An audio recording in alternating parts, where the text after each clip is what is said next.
Hey guys, welcome back to the channel. This is part 5 of our story.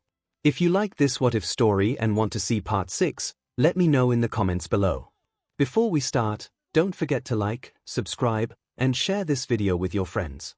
Also, check the description for more great content and my playlist. Now, let's start.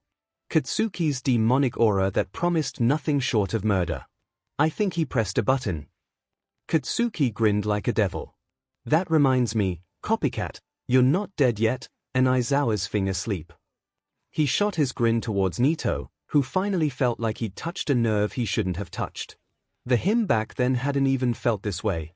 Cavalry battle Nito didn't know what Katsuki Bakugo could do. Forcing the blonde bomber to relive the taunts he'd sent his way forced Nito to realize that he'd done goofed. Welp, Monoma's dead, Kyoka deadpanned. Yep, Izuku agreed. He certainly dug his own grave here. Kendo! You just abandoned me, your own classmate, to this class A psychopath. Hey, it's not my problem you always have to get into a PP measuring contest with him, Izuku replied. Maybe next time, you try not antagonizing a psychopath who can cause his palm sweat to explode. Tokoyami forcibly stopped as another team, one with rollerblades, intercepted Team Midoriya. The girls and Midoriya were jostled around a bit, but when they managed to regain their balance Midoriya's face gained a no-way expression of shock and dread. The camera cut to a close-up of the left side of the face of the leader of the other team, the red scar very visible beneath the sclera and aquamarine iris of Shoto Todoroki. And now, present MIC's voice boomed out as the camera swapped from Todoroki to All Might, and then Endeavor, we've reached the halfway point of the game. The camera returned to Midoriya, slowly panning up his team and showing them all nervously smiling opposite the best in class A. I thought we had it made, Midoriya said, internally cursing himself for jinxing them. Guess I was wrong. Yeah, I jinxed us there, Izuku sighed, rubbing his head in frustration while Ochako giggled. Don't sweat it, she said. It all worked out in the end, didn't it? We advanced. True, Fumikage agreed, but we could have done without the anxiety. Team Midoriya and Team Todoroki faced off at the halfway point. I'll be taking that, now. Todoroki declared. The outro began. Phew, that's an intense place to end it, Mina said, slumping back in her chair. It's too bad that Monoma's going to die. Mai reached up, stretching the muscles in her arms, back, and shoulders. Guess I'll never get his measurements, not that they matter in his case anyway. So, any last words before I make sure you're swimming with the sharks? Katsuki asked. Of course a 1A brute like you resorts to violence, Nito scoffed. Honestly, the fact that you can't control yourself over a few words shows the level of your maturity. And your refusal to take the high road and not escalate shows yours, Izuku mumbled. Monsieur Monoma, Yuga addressed. I believe there is a phrase called bullying a dragon. Bakugo, while far from elegant, is certainly a dragon. Regardless of European or Asian, you do not want to bully a dragon. They don't have the same morals as regular humans. Antagonize them at your own peril. And Kamemoto said that you can't die here, Kiyama reminded them happily. And all you kiddos need to practice your quirks as much as possible because your training camp got cancelled and there's some spooky future ahead of you. So if Bakugo decides to play a game of explosive tag to burn off some energy, that's fine with me.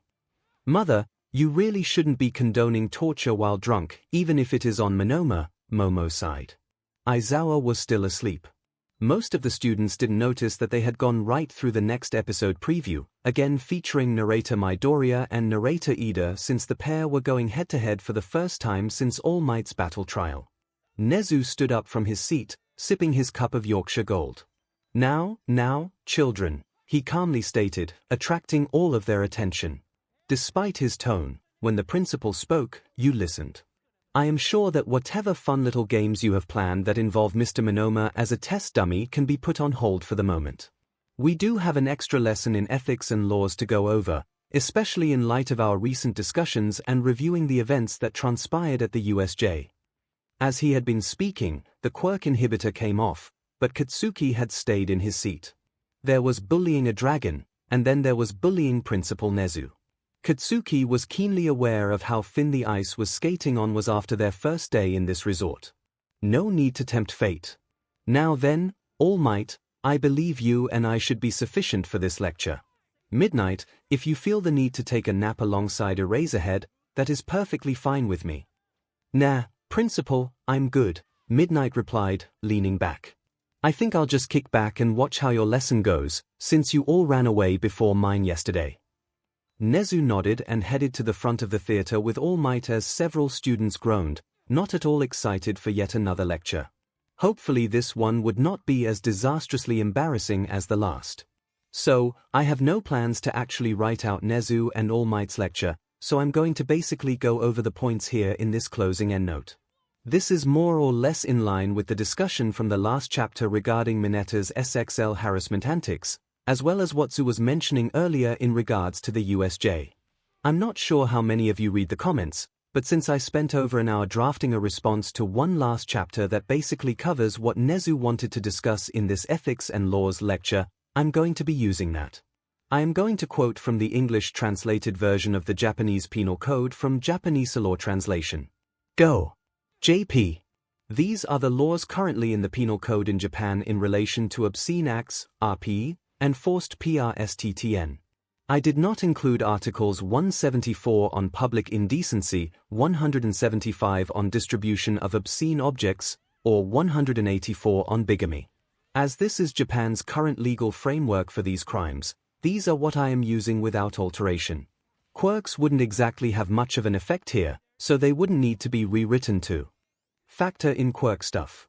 Chapter 22 Crimes of Obscenity, Forcible SXL NTRCS, and Bigamy Indecency through Compulsion. Article 176. A person who forcibly commits an indecent act through assault or intimidation upon another person of not less than 13 years of age is punished by imprisonment for not less than 6 months but not more than 10 years. The same applies to a person who commits an indecent act upon another person under 13 years of age. Forcible SXL NTRCS. Article 177. A person who, through assault or intimidation, forcibly engages in vaginal NTRCS, an NTRCS or all NTRCS hereinafter referred to as SXL NTRCS with another person of not less than 13 years of age is guilty of the crime of forcible SXL NTRCS, and is punished by imprisonment for a definite term of not less than 5 years.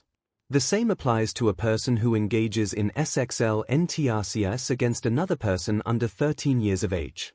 Constructive indecency through compulsion, constructive forcible SXL NTRCS. Article 178. 1. A person who engages in an indecent act upon another person by taking advantage of their unconscious state or inability to resist, or by causing the person to lose consciousness or have the inability to resist, is punished in the same manner as prescribed for in Article 2. A person who engages in SXL NTRCS with another person by taking advantage of their unconscious state or inability to resist, or by causing the person to lose consciousness or have the inability to resist, is punished in the same manner as prescribed in the preceding article.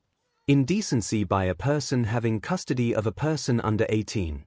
SXL NTRCS by a person having custody of a person under 18. Article 179. 1. A person who commits an indecent act upon another person under 18 years of age by taking advantage of the influence arising from the fact of having custody of that person is punished in the same manner as prescribed in Article 2. A person who engages in SXL NTRCS, etc. with another person under 18 years of age by taking advantage of the influence arising from the fact of having custody of that person is punished in the same manner as prescribed in Article Attempts. Article 180. Any attempt to commit the crimes prescribed in Articles 176 through the preceding article is punished. Indecency through compulsion causing death or injury. Article 181. 1. A person who commits a crime prescribed under Article 176, Paragraph 1 of Article 178, Paragraph 1 of Article 179, or any attempt to commit the crimes mentioned above, and thereby causes the death or injury of another person is punished by imprisonment for life or for a definite term of not less than 3 years. 2. A person who commits a crime prescribed under Article 177, Paragraph 2 of Article 178, Paragraph 2 of Article 179, or any attempt to commit the crimes mentioned above, and thereby causes the death or injury of another person is punished by imprisonment for life or for a definite term of not less than 6 years. Inducement to illicit NTRCS Article 182. A person who, for the purpose of profit, induces a female who does not do so habitually to engage in SXL NTRCS, is punished by imprisonment for not more than 3 years or a fine of not more than 300,000 yen.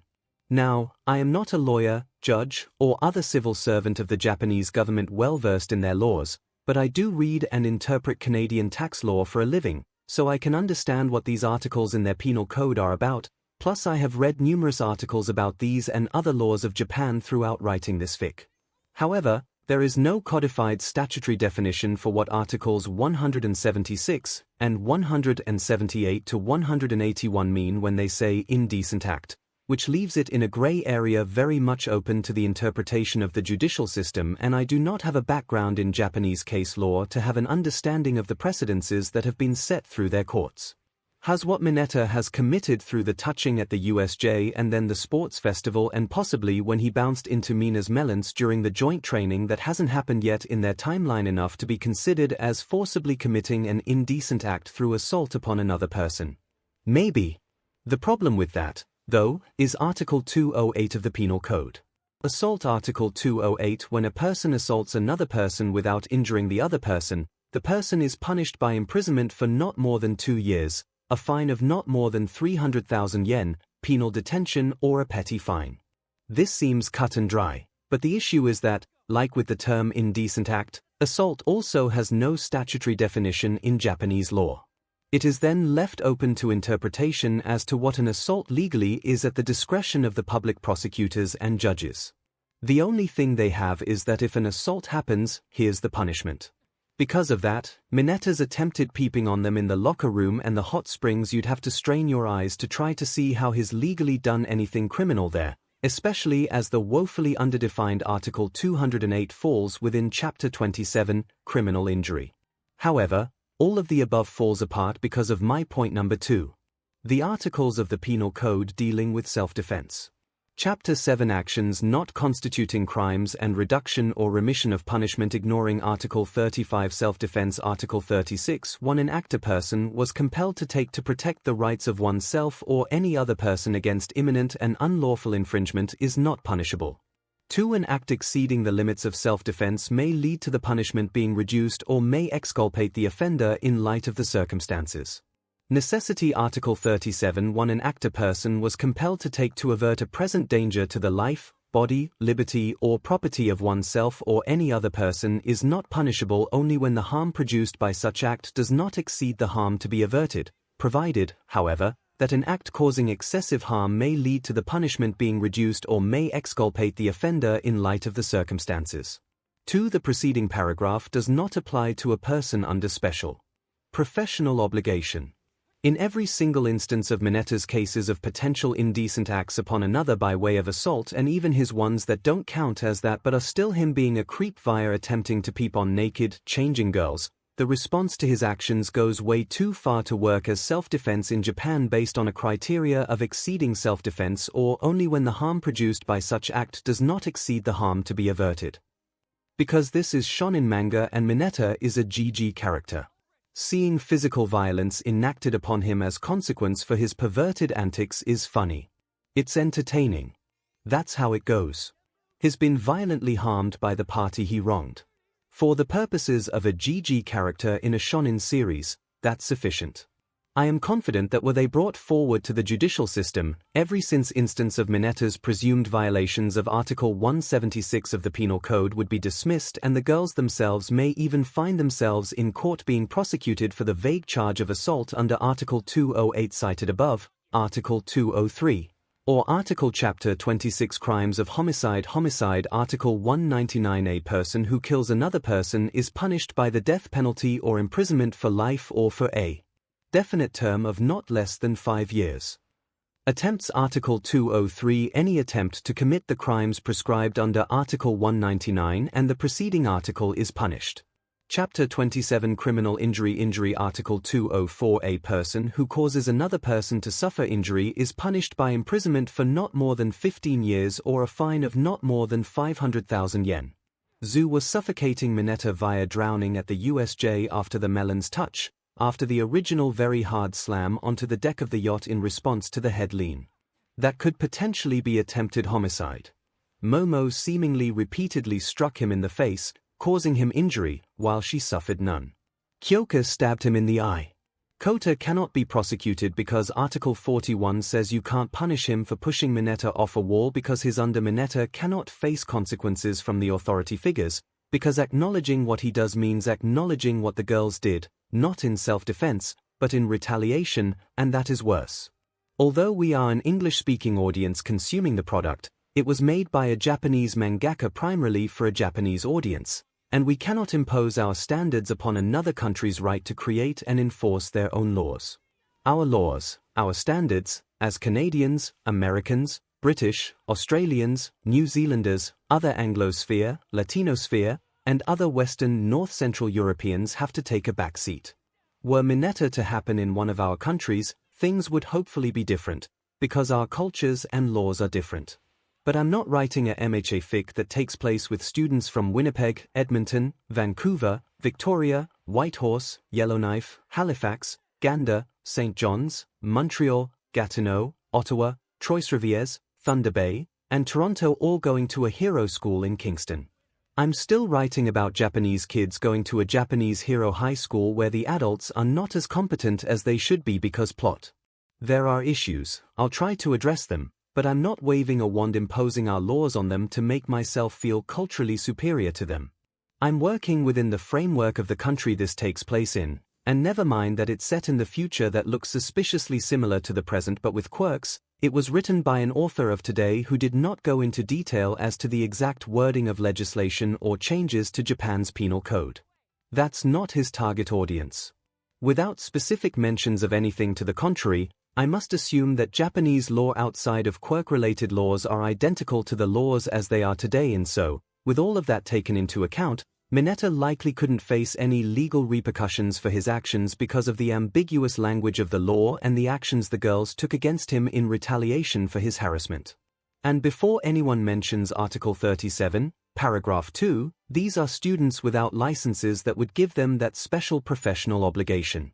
It's the same basic premise for why what goes down in Hosu causes Chief 𝐒𝐿 to bark at the boys.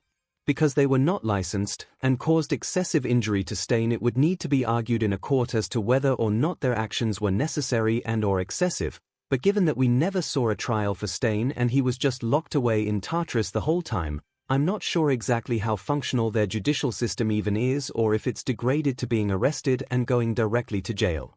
Do not pass go, do not collect $200. 𝐒𝐿 needed to have a talk with the boys for going against the law despite how the result was in the public interest. As the students finally filed out of the Maple Theatre at the end of another lecture from their teachers, fortunately this time not as embarrassing a class but still one that had them contemplating some heavy topics and grumbling about how laws were stupid. Mina groaned. We're first-year high school students. Is getting lectured about the penal code really something in our curriculum? That feels like it's some kind of university law course, or should at the very least wait until we're second or third years. Ashido. We are all aspiring to be outstanding heroes, Tenya chided her. It is absolutely imperative that we are familiar with criminal law. But isn't our job going to just be rescuing people, and if someone specifically uses their quirk to hurt people or property, we detain them for the police to actually arrest them? Denki asked, putting the heels of his hands into his eyes. Why would we need to know all about the non-quirk stuff? We're like, quirk use peace officers or something. Regular crime's not our job, right? Some guy goes in and robs a bank with a gun, not a gun quirk, that's the police's job, right? Regular crime is our job, too, Kaminari, Momo replied. The major differences between us and the police are our authority to use our quirks in official capacity and how we are not authorized to conduct arrests. If a villain holds up a bank or jewelry store, it does not matter whether they are carrying a knife or a gun or using a quirk. It is still our responsibility to apprehend them until the police are capable of conducting the arrest and, yeah, I get it, fine, Denki interrupted her. In waste of time is what that was, Kitsuki growled, hands firmly in his pockets. Who gives a SHT whether they're using their quirk or not? I'll blow all those stinkin' villains sky high all the same. But most of us have our provisional licenses, Izuku said, ignoring what Katsuki said and turning towards Mina and Denki. So since we could be out in the field and would have the authority to act if we get work studies, knowing what's actually against the law and what isn't is kind of essential. Yeah, but my big SCK brain doesn't have to like it, Denki groaned. He sighed. Man, I'm probably going to forget all of that by the time I wake up in the morning. You were taking notes, Midoriya, right? Can I borrow them? They're a little slapdash at the moment, Kaminari, Izuku replied. But if I spend a bit of time going over them tonight, I can have them ready for you to borrow tomorrow if you'd like. Oh, thinking of notes, Kendo, Yaozu. The orange-haired girl looked towards him from where she had just been chatting with Tetsu, and Momo glanced his way. Would you be free a bit tonight after whatever afternoon training we're doing? I'd like to brainstorm some quirk training plans to start on tomorrow morning. Itsuka nodded. Sure. Sounds fun. I believe that is an excellent idea, Midoriya, Momo agreed. Any way I can get in on that? Ochako asked. I'm still trying to come up with a super move like what Mr. Aizawa wanted us to do at the training camp. A hero looked at her in surprise. You don't have a super move yet, he asked. I thought for sure you would have by now. Ochako shook her head. No, I was more preoccupied with making myself more accustomed to using my quirk on myself so I wouldn't get so nauseous all the time when I do it. I can hardly call making myself weightless a super move. She sighed. And watching these videos of the past and the sports festival, it's starting to make me feel inadequate again. Don't talk about yourself that way, Ochako, Tsuyu said. I won't stand for you badmouthing my friends. Apologize to my friend Ochako for saying things like that about her. Ochako turned bright red in embarrassment at how Tsuyu had forcefully reprimanded her. What? What are you talking about? I haven't forgotten how you took down Toga in the forest that night, Ribbit, Tsuyu stated. You're amazing, Ochako, so don't talk about yourself that way. Hanta nodded. Yeah, and you, me, and Midoriya rocked it during the first part of the licensing exam, he told her. We couldn't have done it without you. You didn't just roll over and die in the first round, so grow a fing spine, Uraka, Katsuki growled. Ochako was even more startled by his words than anyone else's. Especially since he even called her by her name instead of a derogatory insult like round face or pink cheeks, and since when had he ever given anybody anything resembling encouragement? Granted, he had already done so at least a couple of times since they had arrived on this island, but it still felt like the number of times his offered encouragement could be counted on one hand. Sure, were the only words her rattled brain could find to answer him with. You're all meandering too slowly, Aizawa spoke up behind them, pinching the bridge of his nose.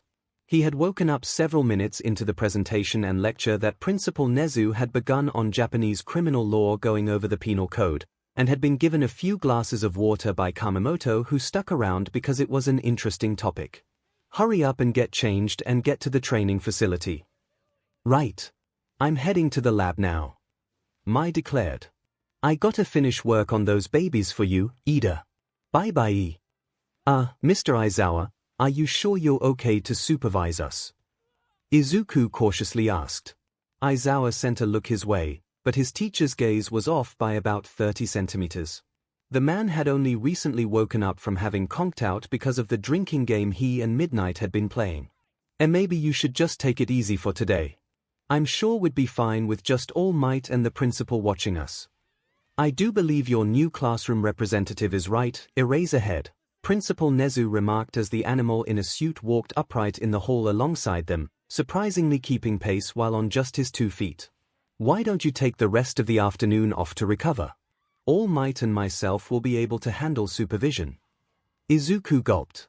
Aizawa was giving the wall beside him a hard look, as if telling it that it was his fault he got his boss involved. But ultimately, Class 1 as homeroom teacher obeyed his boss' order and backed off to head to his room. So now we have the principal supervising our quirk training. Tetsu asked, watching Aizawa leave. Heck yeah. After that lecture, I want to know what a practical class taught by him's gonna be like. Denki and Mina shared looks of horror. Principal Nezu was smiling quite happily to himself as Toshinori looked like he was about to be sick at the carnage in front of him. Neither of them had been to the summer training camp, but they were both aware that the purpose of the camp, besides having the students develop super moves, was to strengthen their quirks through continued use at their maximum potential to force them to gain in strength and power. And with them being on an island where they had been granted temporary immortality, and the nurse on said island had the ability to heal them in a manner more closely akin to magic opposed to Recovery Girl's quirk that relied on the patient's own stamina, well, Nezu would be a fool not to completely and totally abuse the SHT out of it. Incidentally, it was discovered that Ochiko Uraraka did, in fact, puke rainbow vomit, much to the young lady's dismay and wild statements to the contrary that it had never happened before. The abilities of this quirk training gym are quite magnificent, wouldn't you agree, All Might? Nezi asked, sitting in front of a control panel on the gym's wall, manipulating everything within the gym at his leisure. Why, with only a few keystrokes I can manipulate reality as I wish within this space. It's quite marvelous. All Toshinori could do was nod in agreement, not daring to speak out against the principal. He'd even requested 𝐿 presence instead of sending the students to the medical station, so that she'd be on hand to fix them up immediately. Toshinori had hoped after the first few minutes that the catgirl magic doctor would fix Nezu a stern look and chide him for recklessly endangering the students, but no, she seemed to be having fun using her magic to patch them up for constantly going plus ultra. This was probably the biggest workout she and her healing magic had gotten in a while, and she was reveling being in her element. Once Nezu had started making 16-ton weights materialize and drop down from the ceiling, Toshinori knew that these kids were in for a rough time, far rougher than when Shota had been using it that morning. Amahi Kamemoto, for her part, was just as shocked. She'd swung by after dropping off the materials Hatsune had requested, and was staring in awe at what was going on in here. I had no idea the gym could do this, she muttered as Kaminari screamed, running away from an Albertosaurus that Koda was trying to control with his Ani voice. Uraraka was trying to use her quirk to remove gravity's pull from the 16-ton weight that Midoriya was just barely keeping from crushing himself by using one for all at 15%. The weight was far too much for the girl with zero gravity to remove it, and 15% was more than Midoriya's body was currently capable of handling without breaking, even if it seemed like 16 tons was nothing compared to that amount of one for all. Fortunately, 𝐿 seemed to have put something on Midoriya that was healing his limbs as quickly as they were breaking under the power, as well as doing something that was forcibly curing Uraraka's nausea. She still wasn't floating the weight, but she wasn't vomiting the visible light spectrum anymore. Yorozu was making a face as she devoured bacon-wrapped chocolate bars while creating osmium ingots out of her arm, dropping them in a barrel that Ashido was constantly creating acid into to prevent the formation of osmium tetraoxide gas that'd poison everyone, while on the other hand trying to melt another one of those tetrahedral cast iron 16-ton weights. Bakugo was being forced to dodge and attempt to blow them up or knock them off course as they materialized and were kinetically thrown at him from all directions, and most of the other students were using their quicks as best as they could to dodge or attempt to block the flying weights as best as they could, and Kirishima and Tetsutetsu took it as a challenge to their respective hardening quirks. Well, F me for not being a super genius, I guess, Kamemoto said, unable to tear her eyes away from the scene as Kendo broke her fist teaming up with a Sugar High Soto trying to punch a weight to deflect it, just barely succeeding in not getting crushed, and 𝐿 hit both of the two students with cure spells seconds later to heal their injuries right up. This is so much worse than Cannon Dodgeball. Mineta screamed, running away from a rolling weight, throwing pop-off ball behind him, and only succeeding in slowing it down as the weight stuck to the ball, then continued rolling as the maple floorboards of that side of the gym were ripped up, stuck to the ball, and moved along with the weight. Soon it was just a mass of destruction, tearing the ground out and mulching it up as it rolled and bounced along after Mineta. I promise I'll never touch a girl without their permission again, even in a non-SXL way. Even accidentally. Even if they get bumped into me on the train and it's completely out of my control. Run sideways, dude. Kaminari screamed, deking away from the snapping jaws of the Albertosaurus that roared throughout the room. You're gonna get crushed. Please, stop, my dinosaur friend. Kaminari is not food. If you eat him, he'll probably give you a stomachache. Just hold on, Izuku. Uraraka yelled. I'll get this off somehow. Plus ultra. If I increase the percentage, I can push it off, Ochako. You're a ∑psycho, rat. Bakugo shouted as he narrowly avoided being pancaked into a wall by one of the weights flying around. F it, AP shot. Concentrating an explosion in the center of his palm, Bakugo fired a blast that managed to pierce the weight cleanly. Ha ha. Phuke. Unfortunately for him, his blast only made it part of the way through the weight, but it did knock it away enough that instead of getting a full body slam, the weight only clipped his left leg, shattering the bone. Q. Little blue motes of magical light swirled off of 𝐿𝐵𝐺's staff and flew up to Bakugo as he grit his teeth while remaining airborne, and they whirled around before absorbing themselves into his mangled leg, turning it good as new. Damn it. I'm gonna blow all these F-weights away, you demon rodent principal. Bakugo. Speaking to Principal Nezu like that is highly inappropriate. Bite me, 4 eyes. Damn it, I see why hot. That one was mine. A wall of ice had risen from where Todoroki was standing, his heaven-piercing ice wall managing to absorb 3 of the careening 16-ton weights. Giant shards of ice that the weights tore free from the super move as they smashed their way into the ice until they fell to the ground, and Todoroki's left side erupted into flames. Bakugo. The ice. Don't give me orders, the currently pink-haired bomber raged, nevertheless turning his attention towards the falling ice and blasting explosions from his hands. Die. Gyro looked up, feeling drops of warm water land on her nose. Todoroki was blasting fire at one of the ice shards, but it didn't seem to be melting fast enough and it was heading right for her. Recipro burst. Suddenly she was in Ida's arms as the former class rep carried her away a few seconds before what was left of the ice shard, still twice her size and sweating as the heat from Todoroki's flames was still melting it, crashed into the ground where she'd been standing. Thanks, Ida. Monoma stared incredulously at how Bakugo had just been acting, blowing a piece of ice that had been as big as a car into tiny shards before they could hit zero just after the black-haired youth had landed while avoiding a different weight. His actually working together and protecting his classmates. Monoma mumbled in shock. Since when did he get character development? Coming through. Kaminari yelled, shoulder-checking Monoma as he ran by. Monoma spun around, falling face-first on the ground, and was about to shout a scathing rebuke at Kaminari. The ground shuddered as the theropod chasing the electric boy stepped down less than a meter away from his prone form. Words died in his throat as the small tyrannosaurid in comparison to the T-Rex at least roared as it continued its chase after Kaminari. Stop.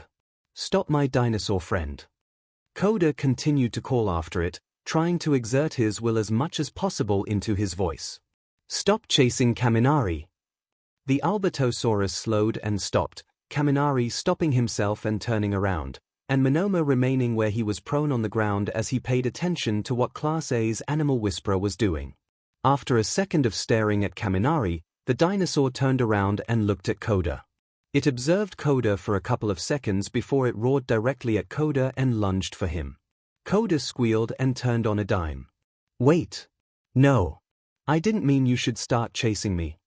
This is far more intense than the Beast's Forest Pixie Bob made us go through, Shoji commented, keeping eyes and ears everywhere to avoid any of the flying weights and the rampaging dinosaur. Where's 𝐔𝐸𝐽? Clinging to a wall, Asui looked around and loudly asked, has anyone seen 𝐔𝐸𝐽? You're seriously asking us if we've seen an invisible girl? Kaminari cried. Her clothes are over there on the ground, Yorozu stated, gesturing with the hand holding the disgusting marriage of bacon and chocolate. But where she actually is, I don't know. Great, so she got naked and fed off. Uraraka griped. Language, Uraraka. Put a cork in it, Ida. Why don't you try lifting a 16-ton weight? Now that I think about it, has anybody seen AMR? Midoriya asked, trying to look around while fighting through the pain of his bones and muscles breaking, healing, and breaking again under the strain of 15% of one for all and the 16-ton weight he was lifting above his head. Frenchie SHT his breathes earlier trying to blast one of the weights like an idiot. Bakugo shouted from above. He's out. I haven't fed off Uraraka. Hagikyu's voice called from the midst of the pandemonium. I'm just doing my best to not be noticed.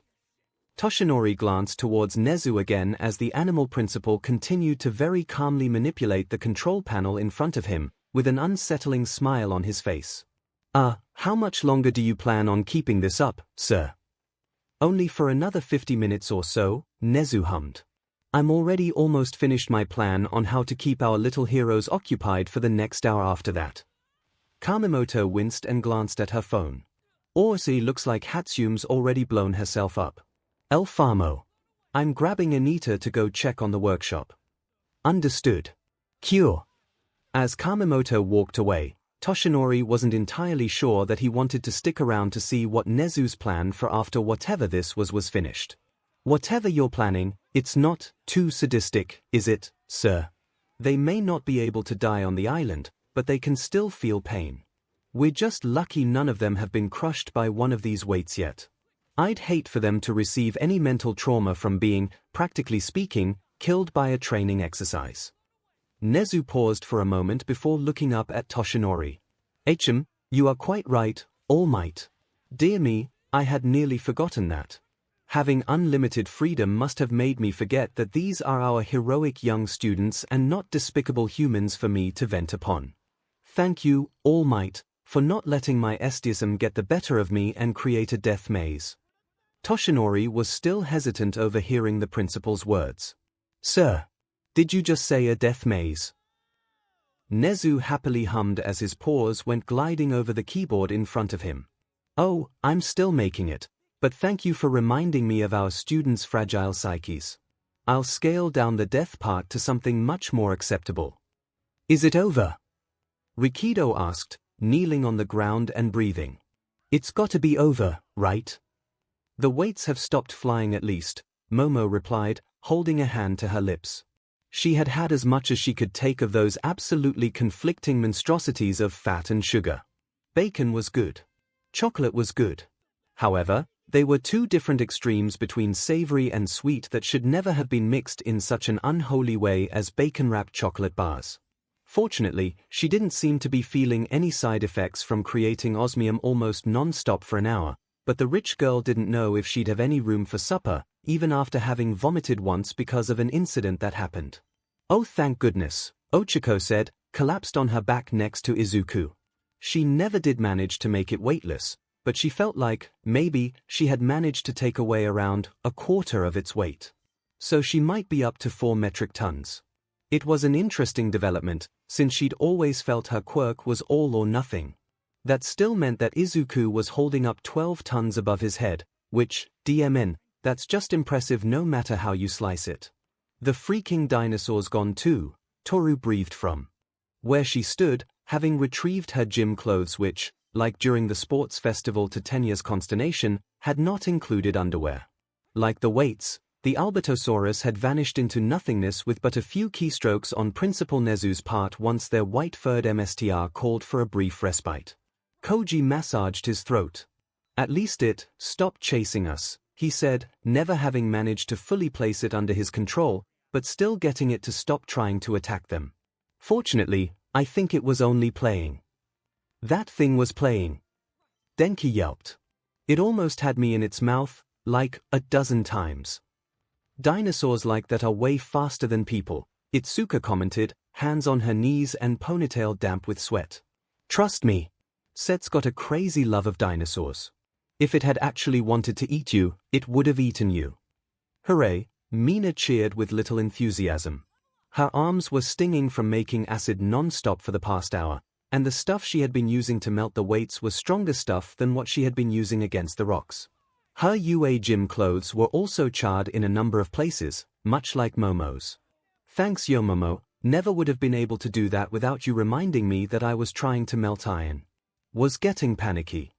Well, it's good to know that you're able to create hydrochloric acid specifically, Momo replied. She then sent a stern gaze towards a certain individual. However, it would have been better if some people had been paying attention.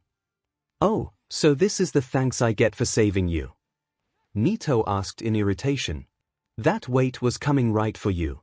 If I hadn't copied Bakugo's quirk, I was melting a solid iron weight with hydrochloric acid. Mina retorted. Look, I may not be the smartest cookie in the jar, but I at least know a thing or two about chemistry, and that kind of reaction makes hydrogen gas. What did you think was going to happen if you set off an explosion that close to where Yomomo and I were? It was all part of my plan. The explosion from Bakugo's quirk and the igniting hydrogen gas created a big enough blast to blow the weight away. And blow us away, too. Mina shouted. I honestly wasn't expecting a live reenactment of the Hindenburg disaster today, Hanta said. At least nobody's hurt, Tetsu shrugged. That much was very true. 𝐵 had been present the whole time, healing every one of the injuries they sustained with her magic without tiring in the slightest. I shan't be healing you all until the end of the next phase, 𝐵 said, turning on her heel and striding over to where the principal was still sitting with an unsettled All Might. Wait, what do you mean by that? Tenya asked. You mean there's gonna be more? Denki murmured. Miss Uban. Tenya continued. If training is going to continue at this intense pace, shouldn't you be present to deal with additional injuries? Try not to get injured, then, so that my healing magic is unnecessary, the Catwoman answered, only just glancing back and flicking her tail up, as if she was trying to tickle Tenya's nose with the bushy black tip of the mulberry-furred appendage. I've got a bad feeling about this, Mashiro muttered.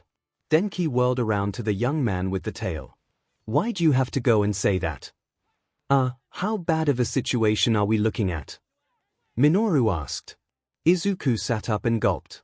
Well, given how Kaminari and Ashido's final exam went, and the smile on Principal Nezu's face, Ochako didn't even rise from her position on her back. We are so dead. Poppycock. Principal Nezu cheerily countered from his seat. The rules of this island state that it's impossible for you to die. Even so, thanks to All Might's timely reminder, the traps I had prepared that would have been fatal under normal circumstances have been replaced with harmless buzzers. Traps! Mina cried. Should you be unfortunate enough to trigger one, you'll be considered killed and will be teleported right next to us. We're starting now, by the way. Wait. Emma's not back yet. Izuku shouted, holding his hand out in front of him before he and almost everybody else screamed in surprise as thick stone walls rose out from the ground all around them, going straight up to the ceiling and casting everything into darkness. In the pitch blackness, an inhuman roar started to rumble from within the group. Dark Shadow. Calm yourself.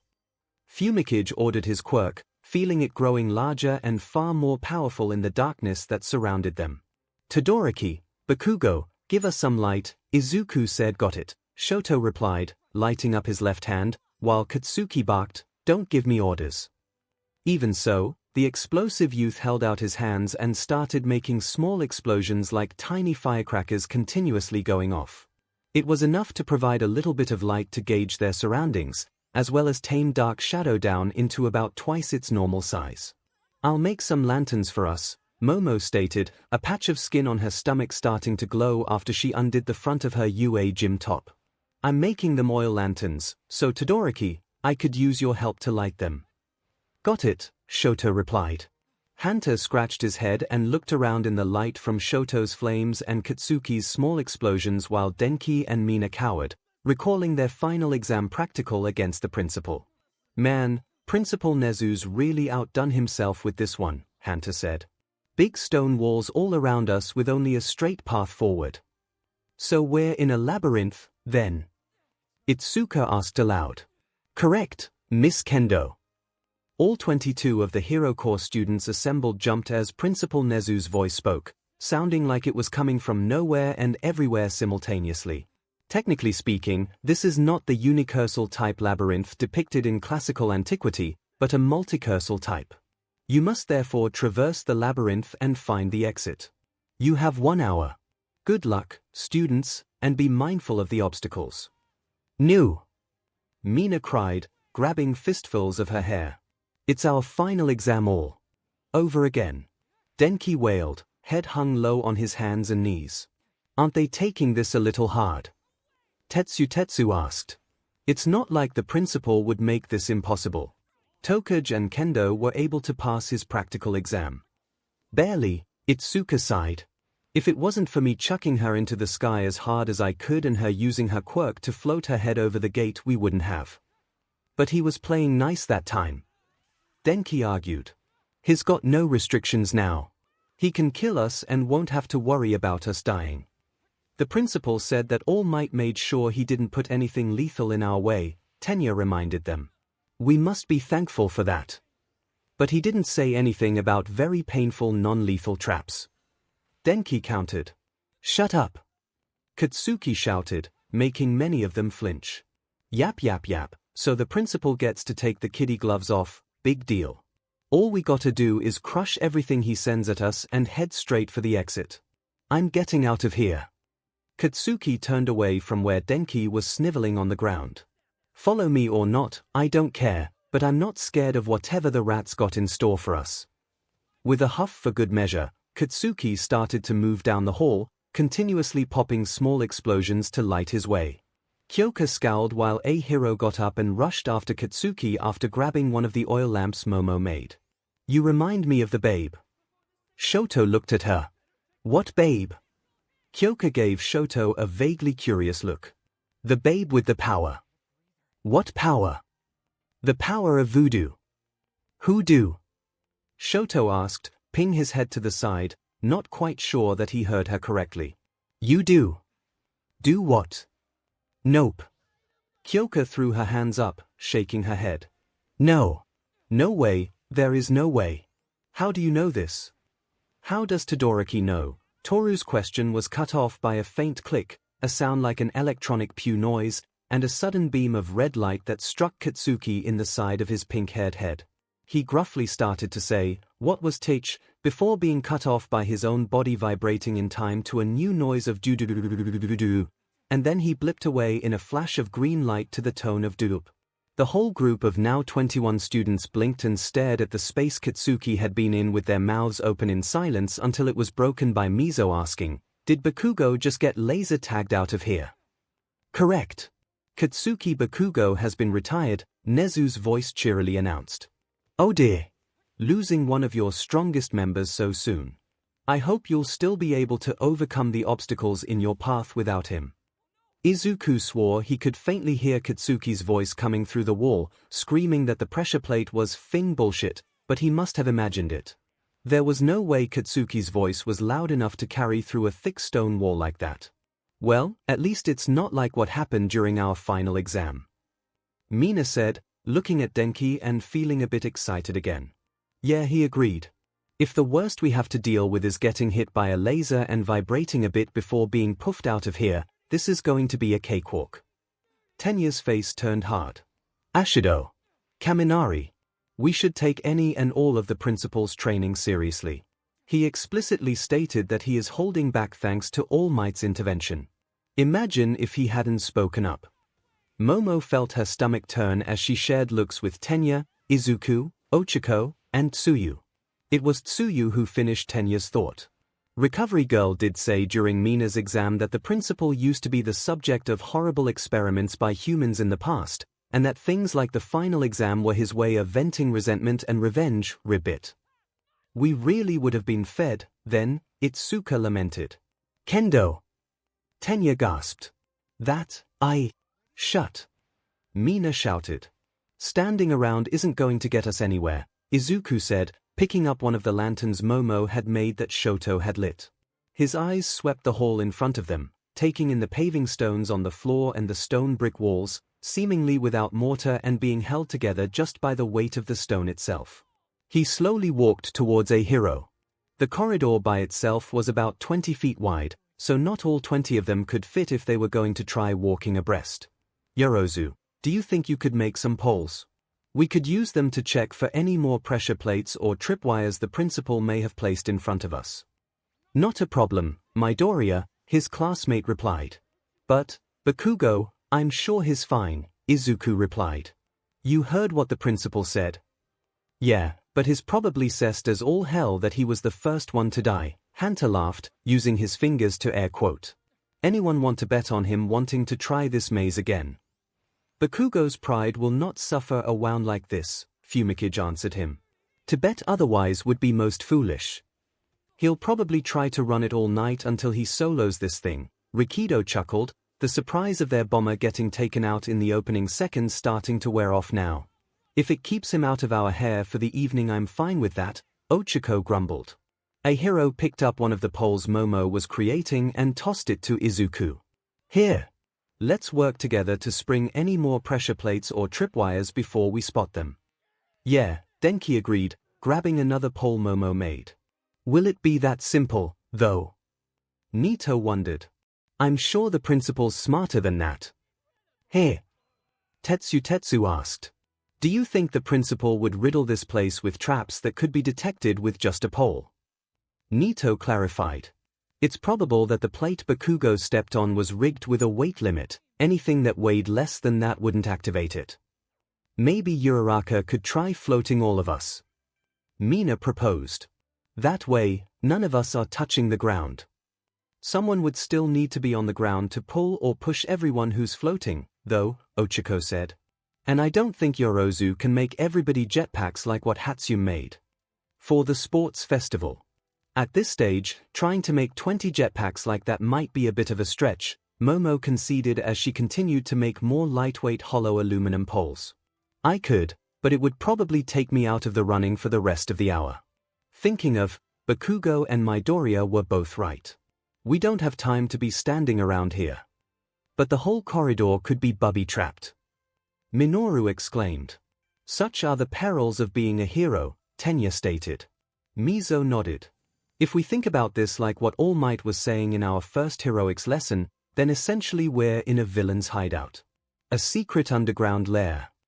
And the thing about lairs is that traps are dangerous not just to invaders, but to the inhabitants as well, Ridbit, Tsuyu added. If we think about it logically, only places that a villain really wouldn't want people to go would be bubby-trapped. Everywhere else that's high traffic would just be a pain to either memorize where all the traps are or have to disable and enable the traps all the time. Nito sighed. Well, I suppose we can try the pole thing, but I wouldn't put it past the principal to have thought of a counter to it. Ah, don't worry about it, Tetsu said with a laugh. How about Kirishima and I take point? We'll keep using our quirks the whole way down. It's not so hard to keep it up when you're not taking hits constantly. If you're right and the pole plan's a dud, we've got the best chance of surviving. Surviving what? Toru asked. It was just a laser tag shot. That's likely a stand-in for what Principal Nezu originally put in place, Itsuka stated. Since we can't die on the island, after the stuff we were just doing, I'd bet whatever the principal had in mind would have been enough to actually kill us if he prepared such an elaborate setup. If that's the case, maybe Kirishima and Tetsu being hit by the laser shot won't be enough to classify them as dead and get warped out. Nito shrugged and shook his head as Tetsu took the pole that Izuku was holding. See, come on everybody. Izuku called. UA first years, move out. Right. Morons, Bakugo clicked his tongue, fully healed and sulking in rage as he watched from a screen that Nezu had made appear out of nowhere. Took him long enough to get moving. Nezu nodded his head, the smile not once leaving his face. When facing an unknown situation, it is valuable to take precautions, he stated. Though given the time limit, I do hope that they are able to advance an adequate distance before it expires. Do you not expect them to escape the maze within the hour, sir? Toshinori asked. There is the possibility that they will be able to, Nezu replied. But if they go too slowly and too cautiously, they certainly won't. They will have to evaluate how much risk they are willing to take. Consider it to be similar to the exercise you first put them through on the first day of classes, All Might. If one were to slowly and methodically search every room in the building, their time would expire and the villains would win. The only differences here are the number and of bubby traps that I have prepared for them. Oh, this will be quite fun. I do hope some of them take up my offer for late-night Dungeons and Dragons. I am glad that the brand managed to survive since the societal upheaval caused by the rise of quirks. Toshinori saw Bakugo narrow his eyes as the boy also caught on to what the principal said. Only differences. Does that mean you also put villains in there for them to face? Nezu sat back to watch, lifting his cup of Yorkshire Gold to his lips. In a manner of speaking. The traps that they encountered along their path forward were, thankfully, not ones that the principal had designed such that they couldn't be defeated through tapping the ground in front of them with sticks. Several times there were some close calls, such as when Tetsu missed tapping one of the paving stones with the pole and stepped forward, and the entire group jumped in shock when the laser sound came out of nowhere and cut a line in front of 𝐭𝐽𝐽 before striking the wall, having bounced off of his metal skin. After a few seconds of no further noises or Tetsu vibrating and being pulled out, they breathed a sigh of relief. "Phew. Glad that worked," he said at the time. "Wasn't sure the principal wouldn't eject me anyway." Izuku almost fell into a pit trap, but he was yanked back at the last moment by 𝐼𝐻𝐼. It didn't look too deep, but it seemed to be filled with lime green jello. Since nobody wanted to walk through that nonsense, they cleared that one by having Ochako float everyone across safely without anything attacking them while they were airborne.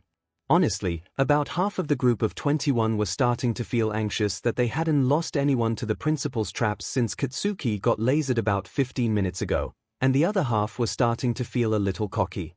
So far they hadn't encountered any branching paths, though the wide hall had caused them to turn to the right twice. Momo had created some graph paper, a clipboard, and pencil, and Itsuka was mapping their progress. "I feel like we've already walked far more than the gym's floor space," Itsuka pointed out, tapping the pencil against the clipboard. "This is definitely some kind of weird magic science stuff that this island resort's got going for it. At least we're not trying to do this outside in the heat and bright sun," 𝐒𝐿𝐵 said, his head on a swivel as he peered between the walls on either side while continuing the forward trek. "Attempting this in those conditions would be brutal." "Doing it in the dark like this is brutal," Denki replied anxiously, keeping close to 𝐒𝐻𝐼 about 3 steps behind while carrying one of the oil lamps. "This whole place is creepy.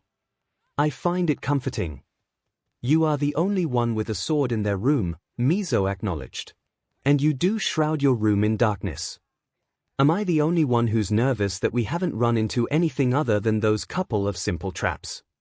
Ochako asked as 𝐒𝐿𝐵 bristled at the reminders of his chunny lifestyle. "That can't be everything the principal's going to send at us." Seeing how he proctored his exam against Kaminari and Ashido, "I have to agree," Momo replied. "High specs is a terrifying quirk." "Then why has it been so easy?" 𝐭𝐽𝐽 wondered. "Obviously because you've got us," 𝐒𝐻𝐼 answered, grinning from the front and pumping his fist. "Now you've doomed yourself, Kirishima. You are the next one to, quote, die, unquote," 𝐭𝐽𝐽 replied, deadpan. "Shouldn't have raised that death flag on yourself," Minoru agreed. "The only bigger ones would be if you started talking about how you were going to confess to your crush or propose or look forward to seeing your baby kid for the first time." 𝐒𝐻𝐼 blushed while some of his classmates grinned at him. "What? No way, guys," he quickly said, waving them off. "I never said anything about confessing to someone. Stop scaring me with this death flag stuff. That only happens in video games and self-aware manga and movies and stuff." Hunter chuckled. "Besides, we're kinda immune to death right now anyway, and the principal's not trying to kill us. For now, anyways," Koji mumbled. "So it's not like it matters. He'll still get a chance to confess even after he gets zapped out of here." "I don't really think we should be making jokes about that," Izuku spoke up. "What if the principal ratchets up the difficulty for us not taking this seriously?" Momo and some of the others who had either witnessed or undertaken the principal's version of the term final practical all quieted down for a minute, recalling just how he had manipulated the field from safety and forced their hands without ever being seen, the silence broken only by their footsteps and the ringing of metal on stone as they tapped those same spears ahead of them as they continued. "Branching path ahead," Tetsu said, a little bit of concern coming into his voice as they all looked ahead of them. They'd reached a T-intersection, with the path splitting to the left and right. Tetsu looked back. "Should we split up? We'd be able to cover more ground," Rikido said. "And we do need to find the maze's exit in time." "This isn't the same thing as a search and rescue operation, Ribbit," Tsuyu stated. "We're not looking for trapped civilians, but for the way out. If one group is on the correct path and the other isn't, we don't have a way to communicate. And there could be more obstacles ahead than the pressure plates and jello pit," 𝐒𝐿𝐵 agreed. The words of wisdom of our predecessors should be heeded here. Never split the party. Tenya turned towards Izuku. Well, Midoriya. What do you think? Me. You are the classroom representative of Class 1A now, Tenya said, folding his arms. Personally, I feel like Tokoyami's suggestion is more appropriate for a smaller group. With 21 of us, groups of 10 and 11 should be adequate for safety reasons. Midoriya doesn't speak for me, you know, Nito piped up.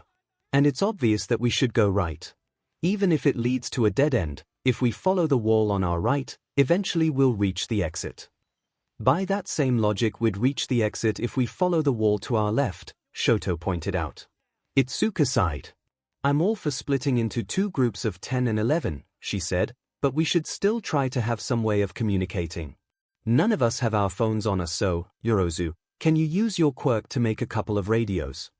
She nodded, quickly producing the electronics and handing them to Itsuka. All right. I'll hold on to one of these and Midoriya will get the other one. That way we'll be able to keep in touch. If one of us hits a dead end, we'll be able to tell the other group to stop and wait for the other to catch up. Izuku nodded as he took the radio from Itsuka. Right. And given that we have two people with similar quirks in our classes, Tetsu should lead the way for you while Kirishima stays with us. Perfect. I'll also take Minoma. We'll need a couple of heavy hitters from your class in case we run into anything that needs to go down. Izuku thought about it for a second. Take Tokoyami and Todoroki, then. Dark Shadow's probably the strongest quirk in this environment, and if he starts to get out of control, Todoroki can bring him to heel with the light from his fire. Not to mention the rest of what he can do. We need 5 more, then to give us 10, Itsuka murmured, biting her thumb. Mind if I take Asui, Ida, Hagekyu, Gyro, and Soto? Izuku placed his hand to his chin. If you're thinking of utilizing Minoma's copy, Soto's the only one of that batch he'll be able to work with, since the others are all heteromorphic types. True, Itsuka agreed, but with Todoroki and Tetsu around, I don't think Minoma would really need to use copy on anyone else. Besides, this formation gives us a good all-around formation without taking too much away from your group. Izuku nodded. That was correct. Subtracting the names Itsuka had stated, that left his group with himself, Ochako, Momo, Ahiro, Mashiro, Denki, Mizo, Mina, Minoru, Hanta, and Koji. I think I can work with that. Cool, Itsuka nodded. I'll go right and you go left. Sounds good to me. So they're splitting up, are they? Toshinori stated, watching through the monitors Nezu had created. I have to say, sir, you're going easier on them than I anticipated even after what I said. I'm not quite sure I agree with you, All Might, Emma said, finally having returned to the quirk training gym to find it completely altered with most of it overtaken by massive stone walls with a single path leading in and out. The atmosphere inside of the maze seems quite intense. The first pressure plates and the pit, along with the long breaks between them, were just the opening act to put them on edge, Nezu simply answered them. The real challenge is about to begin. Bakugo clicked his tongue and shoved his hands in his pockets. I'm out. I want to run this again by myself once they're done, and I don't want any of those losers complaining that I got farther than them because I knew what was coming in advance. Feel free to leave or stay if you wish, Nezu replied. I'll be happy to recreate this labyrinth for you as many times as you like while we're here. It'll be exciting to see how many of you students are able to conquer it by the time we're done. Bakugo walked off, while Aomar stayed and watched the monitor intently. Toshinori could almost hear the blonde boy's thoughts of encouragement going out to his fellow students. However, the former top hero could not have imagined what awaited the teenagers in the maze as they went forward. Izuku's group members, Izuku, Denki, Ahiro, Hanta, Koji, Mashiro, Mizo, Mina, Minoru, Momo, Ochako. After having split from the others by taking the left hallway, Izuku held onto a lantern while Ahiro swept the pole he was holding in front of him onto the ground, all of them now very familiar with the sound it made. Mizo stood beside Izuku, having created additional eyes from his dupliarms to see further into the gloom ahead of them. I do hope the others will be okay, Momo said after a minute, glancing behind her. The other group was already out of sight, the only sign of their presence being the lights from the lanterns they carried like orange pinpricks in a blanket of darkness. "They'll be fine," 𝐒𝐿 assured her. "They have Ida and Todoroki and Zu with them. Kendo and Tetsu, too. Not to mention Tokoyami. And Gyro and Hagekyo are both good at scouting things out," myheroacademia added. "They'll be just fine." His face fell a little while he scratched his cheek. "I'm actually a bit more worried about us." "Hey?" 𝐒𝐿 asked. "Why's that? Isn't it obvious?" Hanta sighed, shrugging. "We're all pretty good for support, but we've really only got Midoriya, Kirishima, and Shoji around to hit things. I tape stuff. I melt stuff. I stick stuff. Hey, I'm pretty awesome." Denki broke through their pity party, holding up his hand and generating some electrical sparks from it. "I can totally shock the CRP out of anything. But without your support gear you have no control over it, Kaminari," Momo replied. "Unless I use my quirk to create sheets of insulation or a conductive rod for you to use, your electricity will harm the rest of us as much as any obstacle we might need your quirk to overcome." "Have you tried martial arts, Kaminari?" Izuku asked. The blonde looked at his class rep. "You mean like the stuff you were using on Bakugo during the battle trial, or what your Araka learned at her internship?" Izuku nodded. "Thinking about it, if you picked up some martial arts, you'd be a very strong close-range fighter even though you're trying to do area effect crowd control and long-range to shoot your electricity at a target." Denki shook his head. "Come on, man. The close combat stuff is scary, needing to get that up close to villains. You saw what I was like at the USJ when we were watching the show."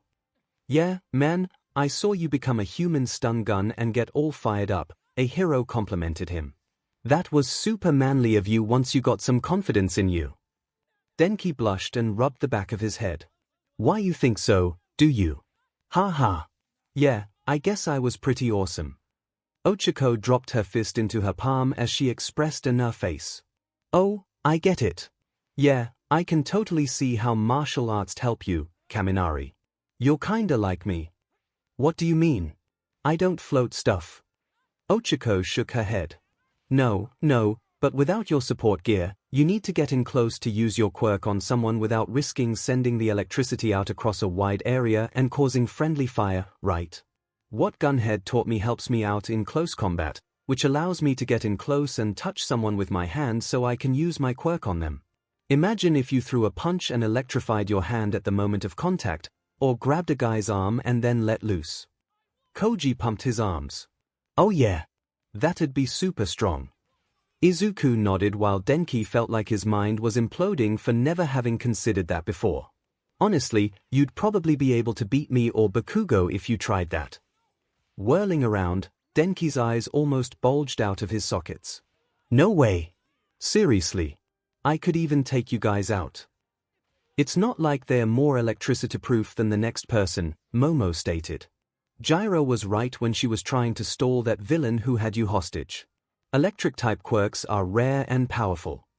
Denki smiled and looked down at his right hand, letting some more sparks of electrical energy discharge from it. "An electric punch or judo throw, here. Yeah, I can work with that." He blinked. "Or CRP. But what if I miss? I'll be wide open."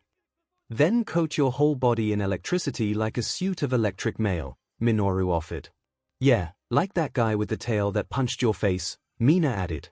"He touched you and ZEP. He was getting fried like last Christmas chicken." Those are done in a deep fryer," Koji corrected her. "You know what I meant." Mina shrugged it off as a few of them laughed. "Click duck." Mizo shouted, dropping to the ground at the faint sound as a hero's tapping pole tip struck a new paving stone, which activated a trap. The word had barely left his mouth, and he'd barely hit the dirt, when little holes opened up in the walls surrounding them both ahead and behind the stone, pink and purple arrows flying out from the holes all across the hallway. Shrieks and yelps erupted from the group of 11 as they were either struck or narrowly missed by the arrows, with those who were hit finding that the projectiles weren't even able to pierce their skin, but still feeling like they'd been pricked by a needle from a needlessly aggressive tailor. 𝐵𝐻𝐸 looked up from his spot on the ground after a few seconds passed when he was sure that there were no more arrows coming. Is everybody okay? Principal Nezu didn't retire anyone. Yeah, fine, Ochako said, hissing. Got hit in the butt, but I'm okay. You okay, Dek? I'm fine, Ochak. Oh, Izuku replied, turning to look at her. He had felt himself get hit as well, but the skin didn't seem to be broken at all. However, now that he saw her, that was all he could see. It was like the rest of the world had faded away into clouds of pink. Hey! Kirishima, Mina spoke in a slow, stuck tone as she sidled on up to him. Gimme a kiss, pretty please. Mineta! Momo squealed, suddenly at his side and picking him up. The expression on her face as she held him was one that no one in class would ever have associated with her and Minoru, ever. How come I never noticed until now how cutie-wooty you were? Come here and let me cuddle you in my big bubby's minewedi. What's going on? Denki screamed, seeing that Izuku and Ochako had rushed towards each other and were staring into one another's eyes, seemingly seconds away from making out. Mina had glomped onto 𝐻𝐸 and was kissing his neck as the dyed redhead tried to figure out what was going on, and Minoru was, crazily enough, trying to escape from Momo's clutches and looking very freaked out. No! Get away from me, woman. Ojiro's the one I love, not your fat melons. Let me go. Or, don't say that minewedi. I love you. More. Kirishima. Stop being so coy and gimme a kiss. I can't do that, Ashido. Snap out of it. Does that mean you don't love me? That I don't appeal to you? What? No. I never said that. Izuku, Ochako, Myhero exchanged looks with 𝐵𝐻𝐸, Hanta, and Koji, as they had also avoided being hit by the arrows along with Denki and 𝐻𝐸.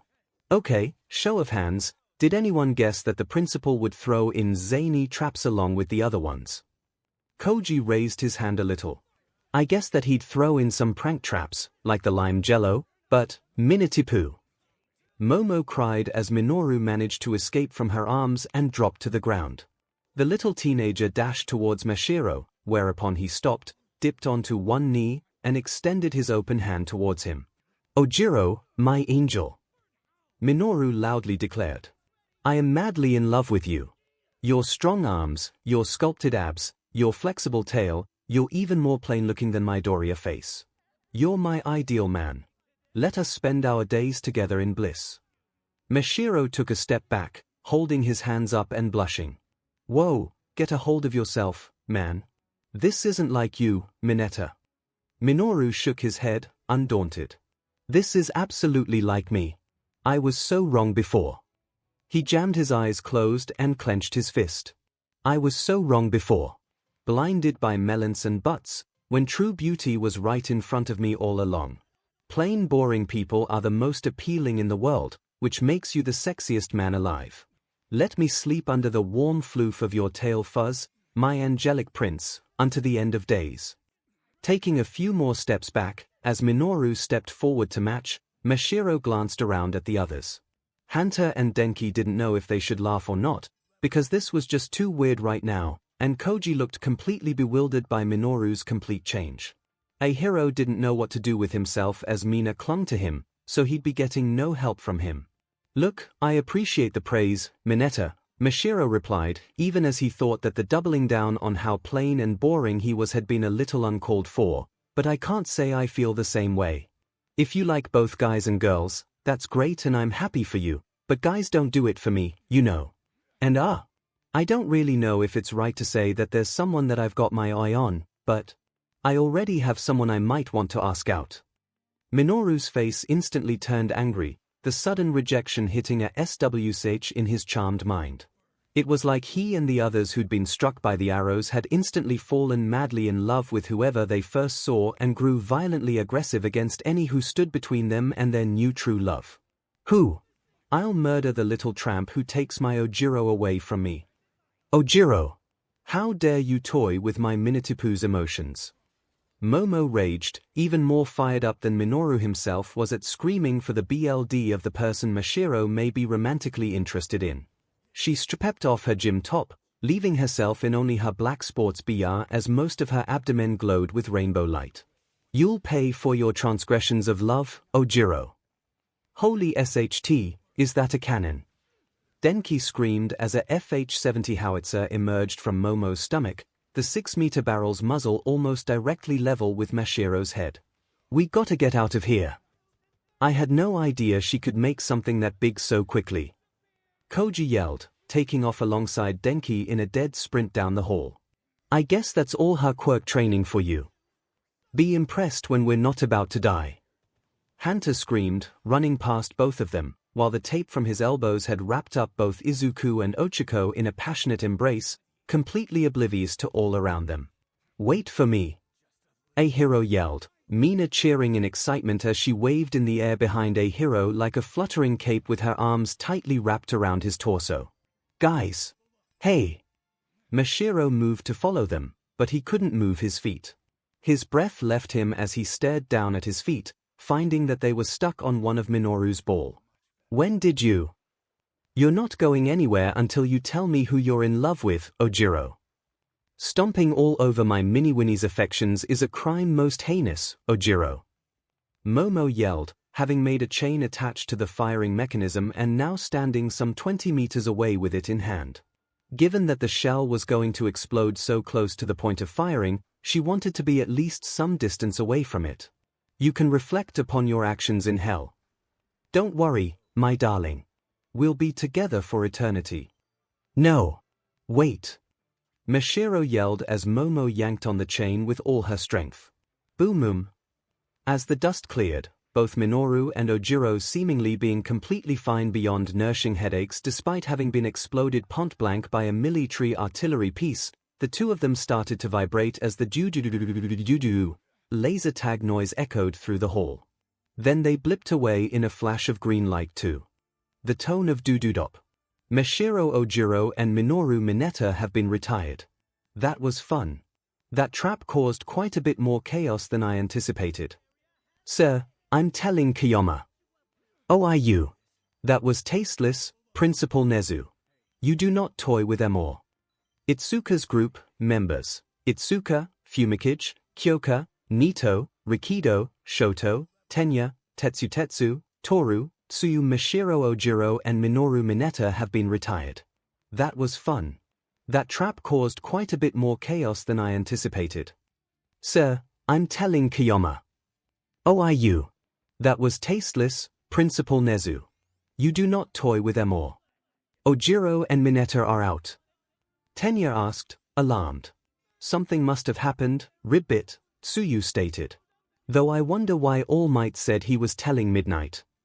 𝐵𝐵𝐼𝐺 narrowed his eyes. The principal mentioned the chaos a trap caused. I shudder to imagine what that may mean for the obstacles placed in our path. Nito waved the comments off.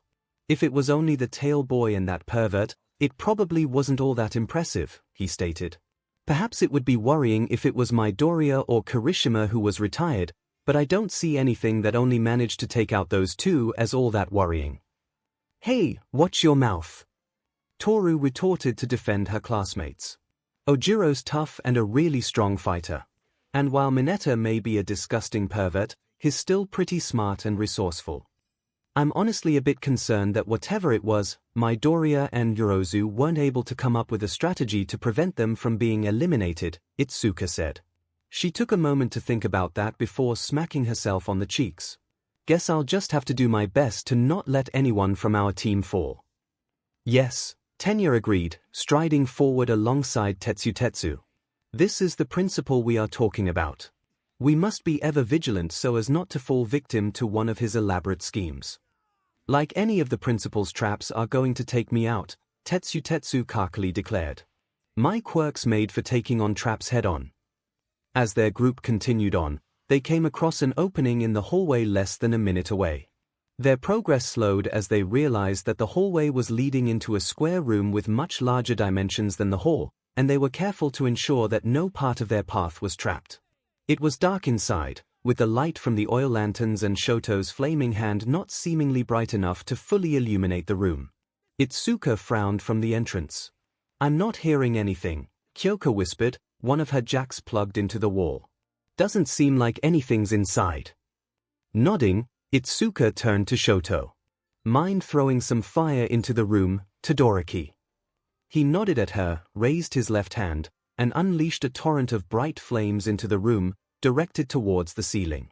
The intense fire made Dark Shadow back away from Shoto, while the move seemed to be enough to illuminate the room for all to see.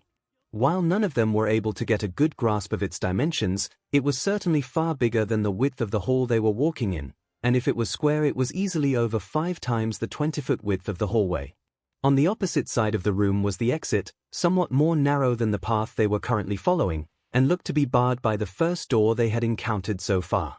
In the dead center of the room stood a stone pedestal with something upon it, but from this distance none of them could see exactly what it was. Well, this is a change of pace, Nito surmised, striding confidently into the room. Tetsu threw his hand out. Hang on, man. Let me go first. It could be trapped. Nito chuckled and shrugged. If he was going to trap the room he'd have either trapped the entrance, which you checked already, or whatever's on the pedestal. Just entering the room like this should be fine. The young man with the copy quirk raised his lantern. Besides, don't you want to finish this maze before Kirishima's group? As the others moved to join Nito in striding across the room, Tetsu scratched the back of his head. Yeah, sure, that'd be awesome, I guess. This place is just giving me the jitters. Don't worry so much, Dark Shadow said. I love it here. Good to know one of us is, Toru remarked. The pedestal in the center of the room came properly into the light cast by their lanterns, but Nito started to give it a wide berth. Hey, why aren't we checking it out? Kyoka asked, pointing towards it and the object on it. Because it's obviously a trap, Izuku replied before even Nito could. 𝐒𝐭𝐚𝐲 nodded. A suspicious pedestal bearing an object all alone in a room. It is obviously a trap. Tsuyu placed a finger to her chin in thought. However, this is the principle we're talking about, ribbit. Wouldn't making such an obvious trap be a fake and the real trap is not checking it out? It is as you said, Zu, Tenya agreed. It is the principle, which means that he would expect us to expect that he wouldn't place such an obvious trap in the center of the room, thus ensuring that it is a trap. Are you sure about that, Ida? Rikido asked, eyes not leaving the pedestal even as they were starting to pass it as a group now. Seems like it's got a book on it to me. Tenya slowed, his eyes now turning towards it. A book? You know, technically in all those old adventure movies and books and stuff, it was always taking whatever was on the pedestal off that sprung the trap, Tetsu pointed out. Not actually just looking at the thing. And what if the door in front of us is locked, and removing the book is actually what we need to do to unlock it? Toru asked. We should probably confirm that the door is locked first before we investigate the option of removing the book from the pedestal, 𝐒𝐭𝐚𝐲 sagely advised. Even if that is indeed the case, I do not doubt that the principle would make things that easy for us. The door was, in fact, locked, and made of solid metal, with no obvious signs of a key or other locking mechanism, and the only defining feature being a pattern of 4 rectangular indentations in the center, though they were unable to discern if there was any purpose to the pattern or if it was as it appeared to artistically mimic the panels in wooden doors, and there were no other exits beyond their entry point, which led them right back to the pedestal in the center of the room. Sitting upon it was a black book with golden lettering on the cover, advertising itself as something called the Encyclopedia of Dreams. I can't imagine if this book's going to do anything, Izuku said, looking it over. And glancing back at the door, just within the reflecting light of their lanterns. This is obviously a trap, Nito repeated. The moment we lift this book off the pedestal, there's going to be some kind of trap that's sprung and the door's going to unlock. What if we place something on the pedestal that's the same weight as the book? Toru asked. You know, like in those really old movies today's tropes came from. I doubt that would work, Shoto stated, looking down at his right hand as he raised it. While I may be able to freeze a piece of ice heavy enough to take the place of the book, I'm sure that the trap will trigger the moment the book is removed. So you think our best bet is to spring the trap and then run out the door before whatever happens happens? Kyoka inquired. Tetsu growled. Why are we just standing around like this? Why don't we just try punching the door down? We've got enough strong guys that we could do that. Let's try playing the game by the rules first, Tetsu, Izuku told him.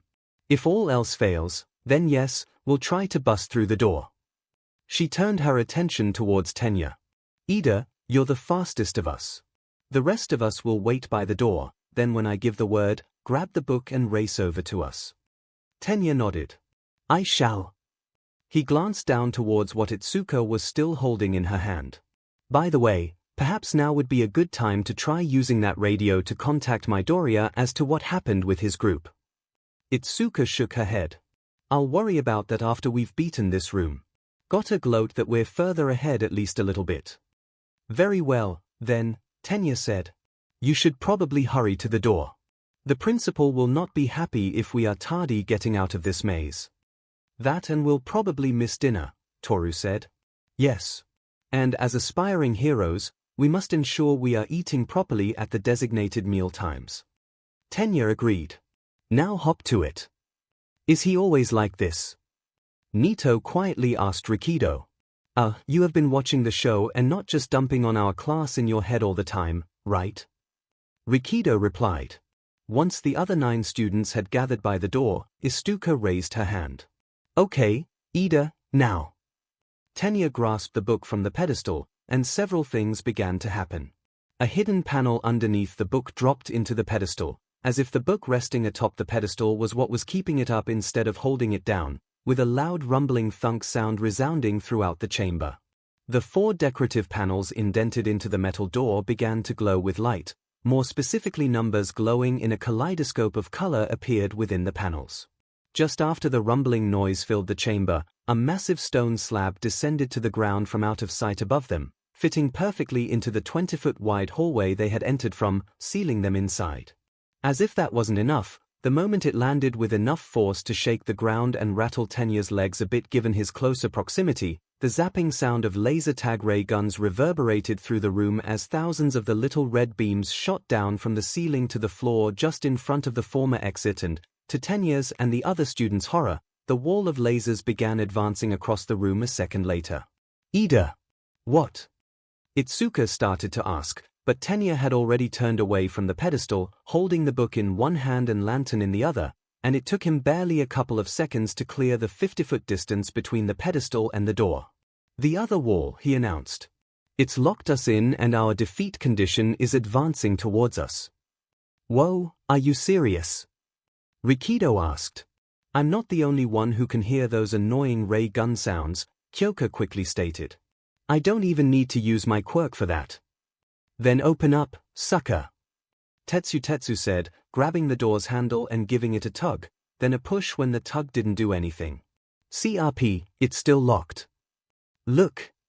Nito remarked, pointing above the door, where a timer had appeared, having seemingly started at 2 o'clock and was now down to 01. It seems as though we have a time limit.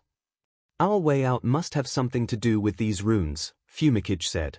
Is there some kind of pattern to the numbers? Numbers? Izuku wondered aloud before glancing at Tenya. That's it. They are page numbers. Quick, Ida. Open the book. Toru said. Maybe the pages will have clues. Tenya's face stiffened as he agreed. Very well. The numbers on the door, 42, 69, 109, and 369. Tenya opened the book, and then immediately slammed it shut. Ida? Shoto asked. Tenya's face was steaming, unable to believe what he'd seen in the very brief glance he'd gotten of the pages. This is completely unacceptable. I refuse to believe that a book titled as such is so immoral. Immoral? Izuku asked. Kyoka didn't give 2 shs about whatever it was. Tenya's hang-up was about this and grabbed the bigger youth by his shoulders. Ida. This is a test. A test with a time limit. Now hurry up and open the DMN book. Tenya frowned, his cheeks turning red as he blushed, but did as the rocker screamed at him. This time, the other students crowded around. Whoa! Toru exclaimed, expressing the views of all 11 of them at the sight. Tenya had opened the book to just a random page, but it appeared as though the Encyclopedia of Dreams was not some intense reference book delving into human sleep and the activities of human consciousness while asleep in order to generate vivid dreams, but more of a collection of certain things that could be dreamt of in both the sleeping and waking hours. In short, the large tome in Tenya's hands was a gravure collection, and the page the book had opened up to was a centerfold of Pixie Bob seductively displayed in a white and baby blue striped bikini. Tell me that's not all this is, Izuku said, turning the page and finding two different pinups instead of a centerfold, these of a woman with short and spiky blonde hair with her back to the camera, seemingly only in the bottoms of her swimsuit and posed such that her front was teased but not revealed, and on the opposite page was a slimmed-down fat gum flexing his muscles in some, rather tight swim trunks. Her cheeks turned a very vibrant pink at this new side to the BMI hero. Another couple of page flips laid the truth bare, quite literally. Every single page within the encyclopedia was either a centerfold or a pin-up of one or more heroes of the past and present. The timer continued to tick down while the red ray gunshots and noises were getting closer. Growling, Nito said, "All right, fine. They're Seki pictures. That doesn't matter. We need to get to the page numbers on the door and get the clues." Glasses fogged from the steam coming off his collar, Tenya shook his head quickly to try to remove the fog. "All right. My sincerest apologies." Trying to ignore the increasing sound of laser tag behind him and the lurid images before him, Tenya quickly made his way to page 42 for the first clue. "Still, I cannot believe that the principal would stoop to such tactics to distract and ensnare us. They are effective, but we are students of UA. We must rise above such base instincts and overcome all challenges stacked against us. A little sec appeal is nothing. Right." Page 42. There were no instructions written upon the page, but there was an image, that of present MIC in a crimson speedo with one foot planted atop the bent trunk of a palm tree. What foul image is this?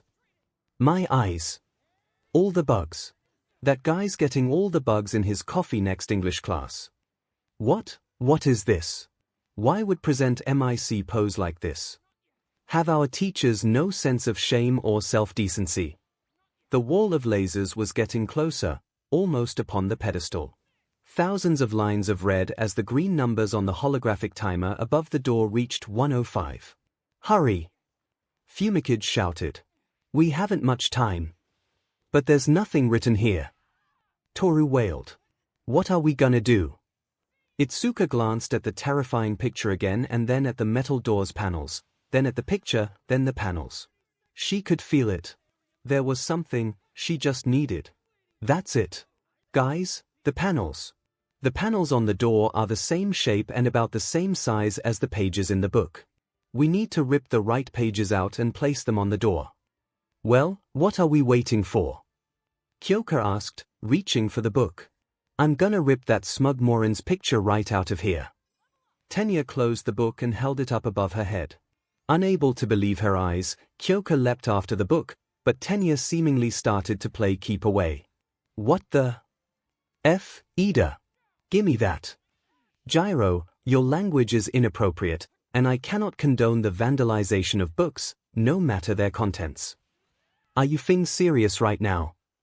We're gonna fail this test if we don't rip present MIC's page out of that book right now. We're lucky the principals put the kiddie gloves on or we'd be in fing mortal danger right now. Even so, there must be another way. Kyoka sent her jacks up after the book, which Tenya tried his best to keep away from her. However, a thick tongue shot out from someone who'd been silent so far and wrapped around his legs. Tenya yelped in shock for a moment before Tsuyu constricted her tongue, snapping Tenya's ankles together. The sudden shift in his balance sent the diligent teen falling to the floor, with the book spinning out of his grasp. Sorry, Ida, Tsuyu apologized. But the pew-pew sounds are getting annoying, ribbit. Shoto grabbed the book first, holding it up and opening it. While normally I would agree with you, Ida, he said, flipping through pages and doing his best to ignore what he was looking at, this book is an artificial creation as a key to opening the door.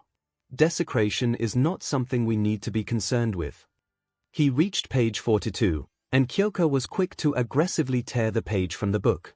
Rikido took it from her and slapped it up in the designated panel. The whole door pulsed with the same light, seemingly signifying that it had accepted the page as the picture remained in place in the panel, like it had always been meant to be displayed there. Now quick, the next one. Nito urged. Page 69. Todoroki. We're going to need to have a serious discussion on the proper treatment of books later on. I cannot believe one of my own classmates would perform such an act. Tenya roared. The wall of firing lasers was more than halfway across the room now. Not even 40 seconds were left. 66, 67, 68, 69. Izuku shouted, and reached for the page before stopping for a few seconds she couldn't afford, her face going white. I hate her. Izuku shouted, ripping the page out of the book and enlarging her hand as she slammed it against the second panel. The door didn't even dent or budge, despite the strength she put into her move, but it did pulse with light to signify that the picture had been accepted. Tetsu glanced at Izuku's now completely red face, her BLD unable to decide whether it wanted to drain from or rush to the capillaries in her cheeks. What's up, Ken? His voice trailed off as Izuku shrank her hand back and removed it from the door. This image was different from the others, for it contained 3 heroines, or rather, 1 pro hero and 2 heroes in training. It was a promotional image that Uwabami had Izuku and Momo participate in for the hairspray ad, and it was definitely more risk than the commercial, since it had the 3 of them in swimsuits on a simulated studio beach with their hair done up. Tetsu's brain jolted from the sight of Izuku dolled up, dressed down, and looking all stuck like that in the image, and he gulped. Nito, Rikido, and Fumikage, when he glanced to see what had made Izuku so upset, also found themselves momentarily captivated. The wall was getting closer. Which one is the next page? Shoto asked, already flipping through the book. You are, page 109. Toru exclaimed. Hurry, Todoroki. Shoto didn't even nod. Just flipped as he made his way through the book. He saw flashes of heroes he knew, and those he didn't know. The principal had made this book appear through whatever technology or sorcery of this island. He doubted that it actually existed, but given Izuku's reaction to the last picture, Shoto didn't know if all of these photos existed in reality or not. He couldn't imagine present MIC posing like, actually, he could. It's likely that his English teacher may have had a photo like that taken at some. Shoto stopped, his eyes having caught sight of something. He was still flipping towards 109, but he needed to go back a couple of pages. He ignored Toru's and Kyoka's yells for an explanation for why he was going back. He just needed to make sure that what he saw was real or not. 20 seconds. There. Page 83, a pin-up shot of 2 people he was very familiar with, and who for the majority of his life were no longer living together, since one was in a hospital. They seemed happy, far happier than he'd ever remembered seeing them before, and trying to reconcile the image with his memories and feelings caused him to freeze for a few precious seconds. Todoroki, keep going, man. Rikido urged.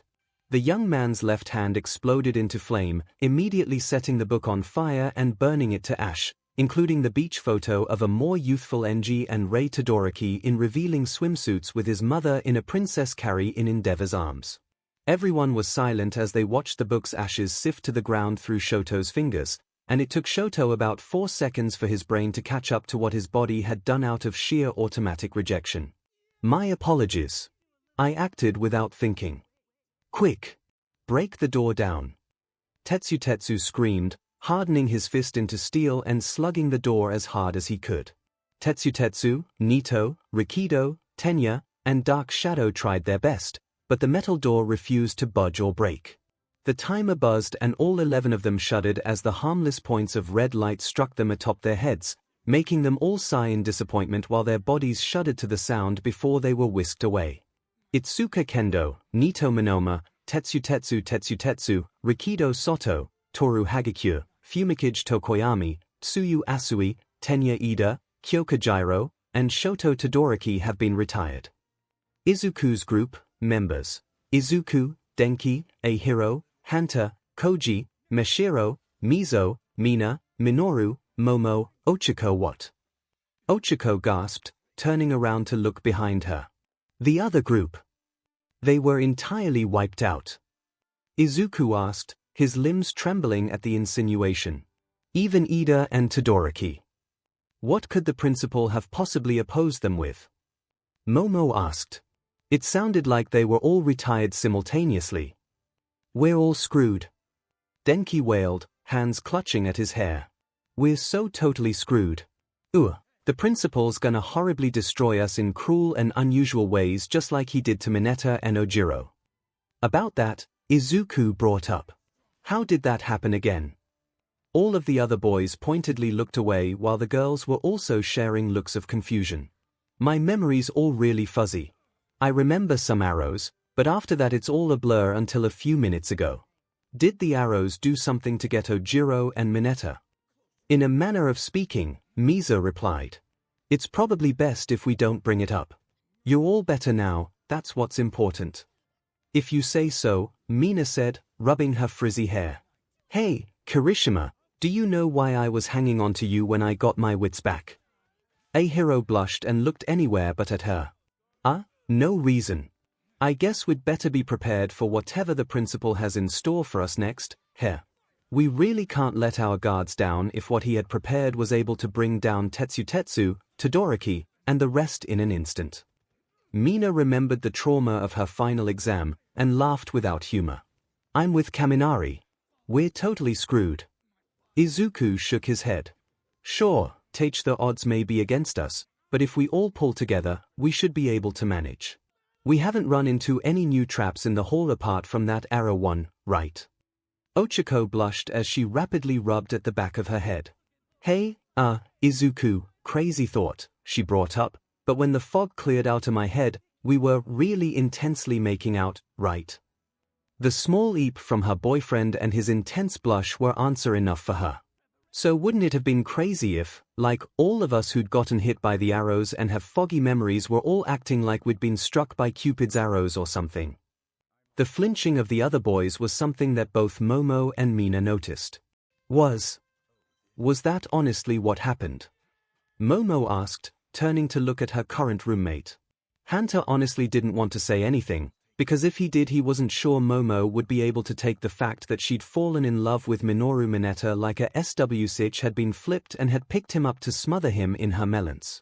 Not to mention the whole Minewedi and Minitipu nicknames, or that she created a freaking military howitzer to blow up Mashiro. Though, that probably took a lot out of her to make with her quirk, so it might be best to tell her so that she would be aware of it. Yeah, that's more or less what happened, Hanta replied. And, some jealousy happened and you kinda created a massive cannon that blasted both Ojiro and Mineta into a wall. They seemed totally fine afterwards, but then the principal retired them. Momo placed a scandalized hand to her lips as the news sank in for those who'd been affected by it. You're serious? Mina asked. She glanced up at Ahiro, who steadfastly avoided looking her in the eyes, though his cheeks were putting up a decent battle to match the shade of red he'd dyed his hair. Mina's own cheeks flushed purple and she put even more distance between herself and her middle school schoolmate. Laughing to herself, Mina strutted on ahead of him despite how he was supposed to be the one in the lead checking the hall for floor traps. Well, looks like Mineta got to play cannon dodgeball after all. Yup. Come on, guys, let's go. Lolo. As Mina sang a song to distract herself while skipping ahead of the group, Momo turned herself towards the wall, a depressive gloom hanging over herself as she leaned her forehead against it. I caused a friendly fire incident that knocked out 2 of my classmates without having control of myself. And I even used up so much of my lipids in the process. Principal Nezu's tests truly are cruel, indeed. Or, wait up, Ashido. Ahiro called as he chased after her. You shouldn't be running off in front. That's my job. Hey, it's okay, Ochako tried to comfort Momo, patting her on the shoulder. We just have to make sure we don't get caught by any traps like that again. Momo didn't look at her, still facing the wall with her forehead pressed against the cool stone. Easy for you to say, she sighed, Ochako's words doing the opposite of comforting her. You probably spent the whole time you were charmed making out with your boyfriend. It does seem like that, doesn't it? Ouch, Hanta and Denki thought when hearing Ochako's comment. Rubbing salt in the wound. Just then they all heard a scream, and Momo's pity party had to be put on hold as every one of them got their game faces on. That's Ashido, Izuku declared, powering up his full cowling to 8% and dashing forward into the darkness faster than any of the rest of them could react. Wait, Izuku. Ochako called after him, grimacing and quickly going into a sprint. "We're all gonna die," grumbled Denki, though he rushed after the rest. "We're coming, Ashido." Despite Izuku's speed, 𝐒𝐻𝐻 had been practically right behind Mina, and when she screamed he was right there to see what had happened, and what had happened had left him somewhat speechless. She didn't trigger a pit trap and fall into a black abyss the light from the oil lamp she carried couldn't reach, no, but she emerged from the hall into a square room, where upon stepping into the room her foot did not touch the ground, but instead rose into the air. Mina's scream was that of someone whose plane of orientation suddenly changed. Up was down and down was up, and 𝐒𝐻𝐻 watched in stunned confusion as Mina fell upwards. "Wah!" 𝐒𝐻𝐻 flinched as Izuku arrived, stopping just beside him, body flickering with green lightning. "What's happening?" Izuku asked him, looking around, specifically at the floor. "Where's Ashido? Did she fall in a pit trap?" No, nothing like that." 𝐒𝐻𝐻 pointed up as he was speaking, and Izuku's eyes followed it to see Mina on the first ceiling they'd managed to see since beginning their trek, some 30 feet above them and, sitting on the ceiling rubbing her butt next to her lantern. Thankfully, it hadn't broken. Mina saw the two of them at the entrance to the room, and waved at them through her grimace of pain from her rather inelegant landing. "Kirishima! Midori! Be careful. One step in this room and you'll fall to the ceiling. I guess we should wait for Uraraka, then, here?" 𝐒𝐻𝐻 asked. Izuku nodded. "I wonder if her using her quirk on somebody before sending them into this room will have any effect at all," Izuku said. "And, come to think of it, now might be the perfect time to ask her some stuff about her quirk that's been bugging me all day." "Yeah?" 𝐒𝐻𝐻 asked. "It's been long enough. I thought you'd have figured it out entirely by now." "Maybe I'm just overthinking things," Izuku replied, looking over his shoulder and seeing the others starting to catch up. "But, remembering how she explained her quirk to me at the start, it was just so new then that I was enraptured by it in my usual excitement of seeing a new quirk, especially since she wasn't, treating me like a waste of oxygen. Watching the videos and remembering what All Might said about quirk registration and understanding our powers better made me start thinking about things again." The remainder of the group had reached them by this point and formed a huddle. "What happened?" Hunter asked. "Where's Ashido?" "Up here." The others turned at Mina's call to see her waving at them from the ceiling just inside of the room. "Be careful. If you step inside, you're gonna be in for a really weird fall." "That's new," Koji remarked. "I can see why you waited for Uraraka, then," Momo surmised as she turned her gaze towards Izuku. "Her quirk would be essential for getting through this room." "Yeah, but that's the thing," Izuku replied, hand on his chin and dipped slightly in thought as he turned to face his girlfriend. "Ochako, tell me again how your quirk works." She blinked in surprise. "Here. But Deku, you already, okay. When I press these pads on all 4 of my fingertips and my thumb onto any object, I remove the effects of gravity from the object. When I put my fingers together and say release, I end the effect of my quirk on anything it's currently affecting." "Why? You had been asking about it earlier. Is now really the best time?" Izuku groaned and tightened his grip on his chin. Everyone could see his brain puzzling. "That's just too simple. There has to be something more than that going on here, otherwise it just doesn't work." "What do you mean?" Denki asked. "Gravity is one of the universe's most powerful and fundamental forces," Izuku replied. "The idea that you can just remove gravity is insane, and even if that were the case, the stuff Ochako uses her quirk on doesn't act like gravity's effects have been removed." "What are you saying?" Denki asked again. "Stuff floats when she uses her quirk on it. It's obvious." Momo gasped. "Ah, I see. You're referring to how if she removed gravity's effects entirely, then there's no bond of attraction between the object and the Earth, or the Sun, or any other matter in existence. In which case, there is no longer any downwards acceleration from the Earth's gravitational force. But the object still has mass. But not weight." Izuku pressed. "Which means that the atmosphere around the object has a greater weight than the volume of space occupied by the object her quirk is affecting. If that's the case, then the air pressure of the blanket of CO2 on the Earth's surface would be enough to displace whatever she affected with her quirk, Momo continued as the others stared at the two. That would somewhat explain why objects immediately start floating, but given how there should theoretically be no gravitational force acting upon the object anymore to keep it grounded on the surface of the Earth, even assuming that it retains its velocity from the Earth's rotation and motion throughout the universe, shouldn't the atmosphere immediately be working to eject whatever it is from within the Earth's atmospheric pressure systems? 𝐒𝐭𝐻𝐿 and the others had wide, blinking eyes as Momo and Izuku talked. Say what? 𝐒𝐭𝐻𝐿 asked. Izuku and Momo turned to look at her. Essentially, if your quirk works the way you say it does, shouldn't objects affected by it not simply float, but be pushed out of the Earth's atmosphere because they are of extremely low pressure in comparison to the surrounding air, which moves from high pressure to low pressure, and shouldn't those objects be pushed out faster than they currently are? Not to mention what defines an object as far as her quirk is concerned, Momo added. What defines an object? 𝐒𝐿 asked. I touch it and it floats. But there have been several instances in the videos where you have touched clothes and only had your quirk affect clothes, and other instances where you have touched clothes and affected both the clothes and the person wearing them, Momo replied. How does your quirk distinguish between a whole person and just the clothing that they are wearing? Furthermore, when you used your quirk on your team during the cavalry battle, it was said that the only thing your quirk wasn't acting upon was yourself, which implied that you were the only one keeping your entire team on the ground. But even so, Tokoyami should have had a difficult time attempting to run forwards, as he would still have been trying to float away from the surface. And it would have been physically impossible for his foot to touch the ground again after taking a single step. Is this really the time? Mina hotly contested from her position on the ceiling while 𝐒𝐿 looked like she was about to combust from the pointed questions about her quirk. We're in the middle of an exercise, one put on by the principal.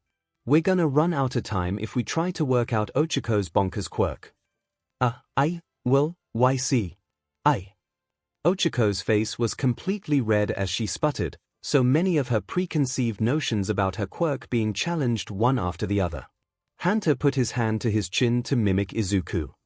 If her quirk isn't actually doing what it should do according to you two eggheads, maybe it's not that at all. Maybe it just makes stuff float because Uraraka thinks that's how removing something's gravity works. 𝐒𝐿 turned towards him. Oh come on. I know how gravity works. Space is like, my only hobby outside of heroics and 13's my favorite hero. I didn't mean it like that, Hunter replied. 𝐒𝐿 glared at him. Okay, maybe I did. But do you think your quirk acts the way it does because you've always kinda believed that that's how your quirk worked without really understanding it? You touch stuff and it floats. Wouldn't that be how, like, little kid Uraraka would have thought, and you've just never reconsidered it even after learning about space and physics and stuff? She blinked. What? Denki snorted. Yeah right. So you're saying Uraraka's quirk is imagination, now? Maybe she doesn't even need to touch things and just has to imagine touching them. Ha ha. Blinking, 𝐒𝐿 turned to look at her hand, specifically at the little pads on her fingertips like the toe beans on cat paws. I don't know. Do I actually need to touch something? Imagination, here. 𝐒𝐿 reached her hand out towards Denki, flexing her fingers of her outstretched hand. Her friends had made some crucial points now that she thought about it. When she touched someone, quite often she was touching them through their clothes, but instead of only their clothes floating, she would cause both the clothing and the person to be affected by her quirk. That was because she envisioned it happening that way. Earlier today, even, she'd been able to partially reduce the weight of one of those weights the principal had used the room's technology to summon, when before it had only ever been all or nothing. My quirk just being imagination's a little too absurd, 𝐒𝐿 thought, staring at Denki over her fingers. But maybe they were right. Maybe it's been my perception of removing gravity that's been all wrong. She imagined touching Denki from this distance of only a few feet away, like little pink ribbons flowing from the pads on her fingertips to touch his stomach, and willing her quirk to activate and really remove the effects of gravity from him, not just have him be weightless. To her immense surprise, the pads on her fingers glowed. And Denki Kaminari screamed for just a moment as he was launched both up and headfirst into the wall. 𝐒𝐭𝐻𝐼's stomach was immediately in revolt and she lost all control over her quirk as Denki bounced and dropped to the ground, writhing in pain, hissing, and clutching at his head. He shuddered and disappeared to the sounds of laser tag, but 𝐒𝐿 didn't even notice that or the principal's announcement on retiring Denki or congratulations on finding a new application of her quirk. She didn't even have time to bend over before she was retching. Rainbow puke from her mouth. 𝐒𝐬𝐽! Izuku shouted, quickly coming to her side as she fell onto her knees, one hand on the ground and the other over her mouth as she tried desperately to hold back another round. Here! Momo added, quickly making an aluminum bucket and placing it in front of 𝐒𝐿. The second it was in front of her, 𝐒𝐿 removed the hand over her mouth, but not quite in time as some of her own sick got onto her palm.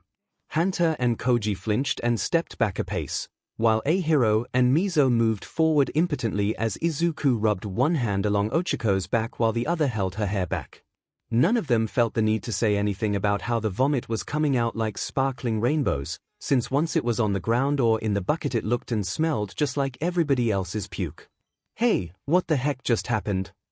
Mina yelled in concern from her position. 1 second everything's fine, then the next Kaminari's hitting the wall like a pinball and 𝐒𝐬𝐽's puking her guts out.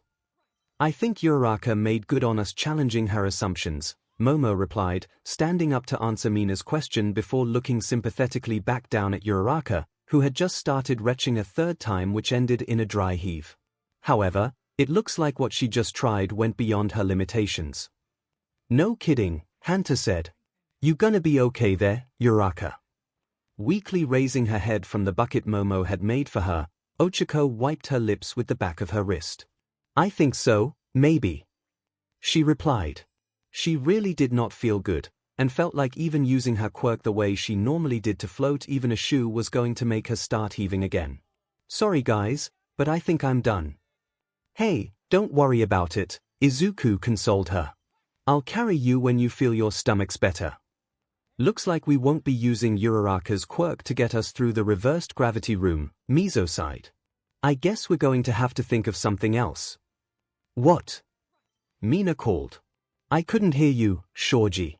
Why don't you all join me up here so we can figure it out together? Those still under the effects of normal gravity glanced at each other. We might as well, Momo stated. Midoriya, you and 𝐒𝐬𝐽 join us when you're ready. The rest of us will step into the room with Ashido. I'm really sorry about this, 𝐒𝐿 mumbled again. The others nodded and were about to join Mina when they heard a buzzer sound. Oh dear, that's time. Principal Nezu cheerfully announced. It seems as though you took too long. The remaining members of Izuku's group glowed with green light before vanishing. The next thing they knew, they were standing in a group of all of their classmates in what appeared to be the gymnasium, with all of the massive stone walls taking up the majority of the space fading away in the same green light. Mina yelped as she fell onto her face, having been standing upside down in the air when she reappeared. Well done, all of you, Principal Nezu remarked, drawing everyone's attention to him before they could start interrogating the newest arrivals. Though none of you succeeded in clearing the labyrinth during the time limit, I would like to applaud you all on the basic skills you acquired in detecting traps and navigating through hazardous areas in an unfamiliar location. Though there is much room for improvement, many of you met my current expectations. I believe as part of your training, we should run this exercise every morning after breakfast. I do hope that you all will succeed in conquering the labyrinth before we finish watching all of the videos Kamemoto wishes for us to see. Incidentally, I will be ensuring that the recorded footage from the labyrinth be made available for viewing in your off hours as well as forwarding it to Mr. Aizawa. I am sure he will have his own feedback he'd like to give you. The threat of Aizawa seeing their poor performance, especially for Itsuka's group where Shoto had directly caused his team's crushing defeat, made many of the students pale. Yagi glanced at the principal, privately thinking that the students weren't the only ones who'd be on the receiving end of Aizawa and Kiyoma's feedback. Gasping and taking in a big breath as a relieved smile broke her face, Mina shook her head back and forth, spraying droplets of water around like a wet dog drying its fur. Ah, I'm alive again. No headaches for me tonight. Kyoka looked at her and the literal water barrel Mina had just submerged her head into and then pulled out of. What are you talking about? Mina heaved a breath in and wiped her mouth with her wrist. The water level was significantly lower now than it had been when she dunked her head into it. "The principal's training," she replied. "I was getting dehydrated from all of it, and the crazy labyrinth he had us do." "Dehydrated?" Denki asked, picking at his supper with his chopsticks. "Yeah," Mina replied. "Yo Momo and Uraraka don't have the only bullshit quirks in our class. Acids and aqueous solution. Where do you think all the water comes from? Come to think of it, aren't most of the quirks in our class kind of insane from a quirkless person's perspective?" Myheroacademia wondered. Ida has engines in his legs, Kaminari can generate ridiculous amounts of electricity, Shoji can duplicate limbs from his arms, Zero shoots tape from his elbows, and Tokoyami's got a shadow monster living inside of him. Indeed, Fumikage agreed. I couldn't imagine living in the time before quirks and having to explain our society to them. You sure that your quirk uses the water in your body to make your acid? Kyoka asked. Hey. Pretty sure you created a lot more acid than the amount of water that's in the human body, Kyoka continued, picking up a fry from her plate. So are you sure your dehydration is from that? Hey. Well, you were making both citric acid to counteract the osmium Yomomo was making and hydrochloric acid to melt the iron weight. And I don't think you were using materials in your body to make both of those acids simultaneously. Your quirk just produces the acid pretty much out of nothing, right? Hey, Todoroki. Do you get dehydrated when you make too much ice?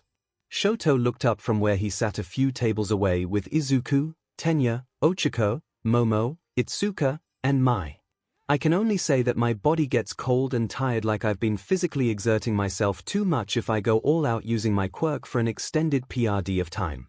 That does make me sweat and consequently feel thirsty. If you were questioning if my quirk turns the water in my body or the water in the air into ice, I'm sure the volume of ice I can produce in an instant will dispel those thoughts. Kyoka grinned and made a finger gun at Mina, who pouted. Waya.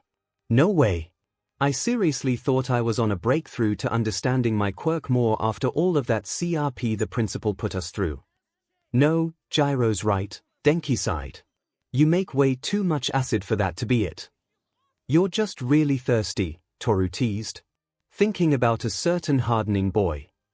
Mina blushed and didn't look Toru's way.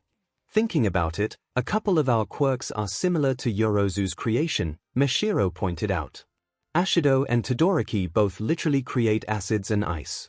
Mineta's hairball just keep growing back as fast as he pops them off, and Zero can make pretty much an infinite amount of tape.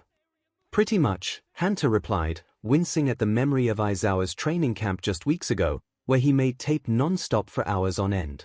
He rubbed his elbows on reflex at the recollection. Itsuka sighed from her position at the table with the other representatives, former Rep, Shoto, and Ochiko. So, that training principal Nezu had us go through, I am going to protest to Mr. Aizawa about that, Tenya declared. For the principal to be treating this time for our training like a game for his own amusement, and exposing us to such material. Hey, it's not like we haven't been exposed to worse by the teachers already, Itsuka commented. Honestly, a pin-up magazine is nowhere near the level of what Midnight showed us yesterday when we were done watching the videos. At least you weren't subjected to Cupid's arrows, Momo replied, sighing in disappointment with herself. I ended up finding myself madly in love with Mineta of all people. Why did that pervert have to be the first person I saw? Speaking of, where is the gremlin? Mai asked with her mouth full of her supper. Once he found out what really happened before the principal retired him and Ojiro, he went to his room, Izuku answered. I think his wallowing in despair that he got what he wanted but wasn't of sound mind to enjoy it. Mai nodded and swallowed. Well, you do have some pretty big melons, there, Yorozu. So what did any of the labyrinth have to do with training your quirks anyway? Mai asked. The others at the table all paused in silence over their ether-infused meals as they thought back to the things they did that afternoon. Come to think of it, not a lot of it was specifically quirk-oriented, Itsuka said. Some of it could have been based on what quirks we have, but it felt like Principal Nezu was just throwing us in what would be considered life-or-death situations anywhere outside of this island. It's true that not everyone could train their quirks equally against the weights, Momo agreed. And then the labyrinth may have had areas for training specific quirks, but we never advanced far enough to reach any tailor-made spots, unless we count the reversed gravity room our group ended at. That foul door had nothing to do with quirk training whatsoever. Tenya griped. Maybe not, Izuku tried to placate him, but maybe it had less to do with quirks and more to do with adapting to the situation. Shoto ate quietly while Tenya looked at Izuku, silently asking for an explanation. Ida, you were too rigid. If that was actually a death trap, we all could have died because you were prioritizing not vandalizing a book whose vandalization was the key to escaping with our lives, even if it was a little smutty. Ochako grinned devilishly. Maybe Ida just didn't want to ruin any of the pictures, she teased. Uraraka. I would never. As students of UA, we must strive to have the utmost integrity. I definitely saw that integrity when you dropped your trousers for me last night, Mai commented. Tenya looked aghast while everyone besides Mai at the table gave him a dead stare. Hatsume. Phrasing. So Ida's into that stuff after all. It's always the ones you least expect. To think that Ida of all people is the first to give in to his animal urges. Must be because he's been so repressed. Shoto got up to move to another table. I'm leaving before Ida's degeneracy infects me. Frantically looking between the members of his table, Tenya tried to explain. Hatsume was insistent about getting measurements when we were discussing costume upgrades last night. Measurements, here. Ida, I'm disappointed. Be a man and own up to it. At least ask her out first.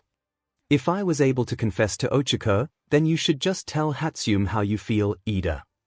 Flabbergasted, Tenya turned to Mai. I don't, fix this, Hatsume. Hey, you're the one who got naked in front of me. Just keep talking, maybe you'll say something eventually that will undo everything else you said. Are you forgetting that you're the one who brought this up by telling them that I removed my trousers for you? And are you forgetting that you got a pretty good look at me last night, too? Is this tea? The entire table looked up to see that Mina had plopped her butt down in Shoto's vacant spot.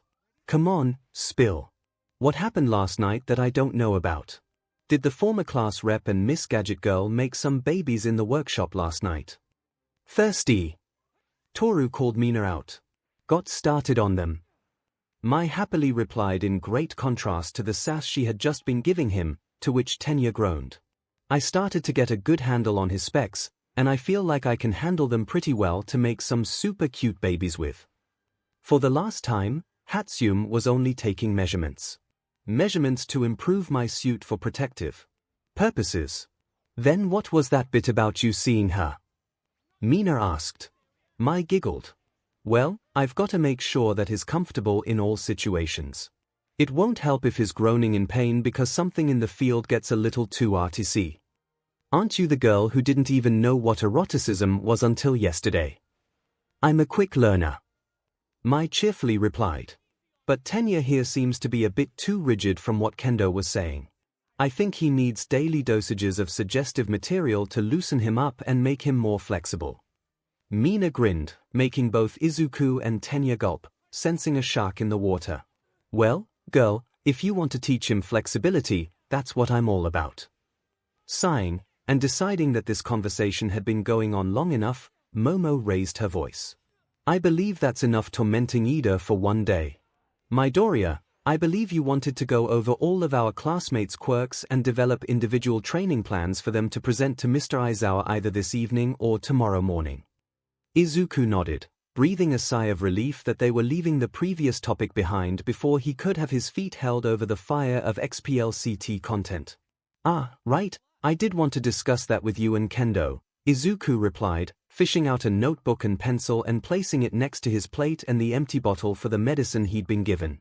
You mentioned earlier that Principal Nezu's training wasn't entirely all that focused on quirk development, and I have to agree with you. For the most part, he seemed to be having most of us develop our physical strength or hone our reflexes and observational skills. Some of us were able to get some quirk development in, but none of it was tailor-made to any one individual. It almost felt a little bit like the Beast's Forest that Pixie Bob put us through, 𝐒𝐭𝐚𝐲 commented between sips of her drink. Of course, instead of dirt monsters that could easily be taken out, they were flying 16-ton iron weights. Yeah, it really only gave those of us with strength-enhancing quirks something to work with, and almost everyone had to just dodge, except for Koda and the dinosaur. Izuku sighed, thinking back on it. Then the labyrinth was just all over the place. Pressure plates in the floor that eliminated you if you stepped on them unless you were Tetsu or Kirishima, a giant pit of lime jello, a puzzle door with pages from a pin-up anthology as keys, love arrows, and a reverse gravity room. Was he trying to get us to expect the unexpected? You mean, like, a villain can have any imaginable quirk under the sun, so don't get cocky? Mina asked. Feels kinda roundabout way of teaching that lesson, Mai pointed out. All Might said when we were leaving that he would bring it up for discussion with the other teachers, Izuku stated, so maybe we won't have to do that again. Anyway, let's get to work so that we can have some independent training menus drawn up for everybody for tomorrow. I'm sorry, but you did what? Nemuri asked, forgetting all about the buzz in her head as she sat in the Japanese-themed restaurant with some strips of pre-seasoned steak sizzling on the charcoal grill built into the table between the three adults and the principal. I understand that you have some concerns, Nezu replied, using his chopsticks to flip the steak strips over while he observed them, but the simulated labyrinth was far less dangerous than its original rendition after All Might intervened and reminded me that a death maze even in a place without death would be unethical and cause needless suffering for our students. Shota and Nemuri both shot Toshinori looks before they returned their attentions to the principal. So shooting my daughter with a love-inducing arrow was easy mode. Nemuri clarified. Oh, that trap was always part of the plan, Nezu replied. It was just misfortune that Miss Yorozu went that way and was struck by the arrow, nothing more. Shota sighed while Nemuri fumed at the principal's audacity. Love compulsion effects. Did she not just go over consent yesterday? What next? He uses something similar to Shinso's brainwashing quirk on the students. Principal Nezu, this kind of training still seems a little too harsh even for my tastes. Really? Nezu asked, taking the bits of steak and placing them on his plate. I would think that something like this would have been right up your alley, Aizawa. After all, expelling high school students from the country's most elite and prestigious hero academy on the first day after they have already proven themselves worthy by passing our entrance test, all because they don't meet your standards, even if it is one of your logical ruses to teach a cruel lesson. Are you aware of the number that upon re-enrollment we discovered had been contemplating suicide from the shame and despair your lesson had given them? The number is not insignificant, I am afraid. Your longing to give them a false death from your expulsion game has very nearly resulted in actual deaths, and I am just glad that we have been fortunate so far to have avoided that reality. I am also quite aware of the plan that was devised between yourself and Khan of pushing the children so hard that they broke themselves. Given the rules of this island, I simply believe that you would have decided to push them even harder. Even so, sir, Toshinori started, but Nezu cut him off. Have the three of you wondered, truly wondered, why we have been brought to this island? He asked, before taking a bite of the steak and swallowing. Nemuri eyed him carefully, thinking through the bit of haze still in her brain that removed her inhibitions and was probably a small part of the reason she had raised her voice at her boss. He raised a couple of good points, even if they were whataboutisms, which were just low blows to call Shota a hypocrite to call him out for cruel and unusual training when Shota employs it as a matter of pride. I have wondered, Toshinori slowly spoke up. All for One is locked away in Tartarus, and the league is nearly finished and is on the run. Most of our students have provisional licenses a year earlier than expected. While I may have retired, the large threat has passed and there are more heroes than ever on our streets. Kamemoto says that something bad is coming, but I can't begin to fathom what. Precisely, Nezu replied. With everything looking up, there are still some things unaccounted for. There is the fact that All for One and the League somehow knew the location of the training camp, which should have been a complete secret. We are still no closer to learning how the Nomu were created or if that warehouse was the only facility. There are more accomplices of All for One in hiding, such as the doctor who assisted in creating the Nomu. What my concern is that with everything seemingly going our way for the moment despite All Might's forced retirement, What could have these beings in Kamemoto's upper management and herself so scared for our future that they abduct us and place us and Class 1A in the greatest training environment possible, grant us resources not available in our universe, and even videotapes that will inevitably show us that future so that we can take all manner of steps to avert it? Shota stayed silent, while Nemirai felt her blood chill as she tried to recall the words Kamemoto spoke when they first arrived. I hesitate to even think about it. Death, Nezu said. The word hung in the air around them like a curse. That is the only possible explanation I have come up with, and she said as much upon our arrival. Death and destruction the likes of which we have not seen before and could not possibly prepare them for under our normal curriculum. Devastation of such unfairness that to call it absurd would be an understatement. I can only hypothesize that for all we believe things to be going fine, the moment of time we are in right now is only a brief calm before a terribly violent storm the likes of which none of us have ever seen. Nemirai's gaze was drawn to Toshinori as he shook his head. No, sir, you can't mean that. Sighing, Nezu replied, I'm afraid I do, All Might. I'm afraid that All for One will find some means to escape Tartarus, and with your injuries and having passed one for all to Izuku Midoriya, we won't be prepared to fight the Demon King of the Underworld. He will plunge Japan into a crisis we will not foresee and will be ill-prepared to navigate. The students will face death even more acutely than their experiences thus far.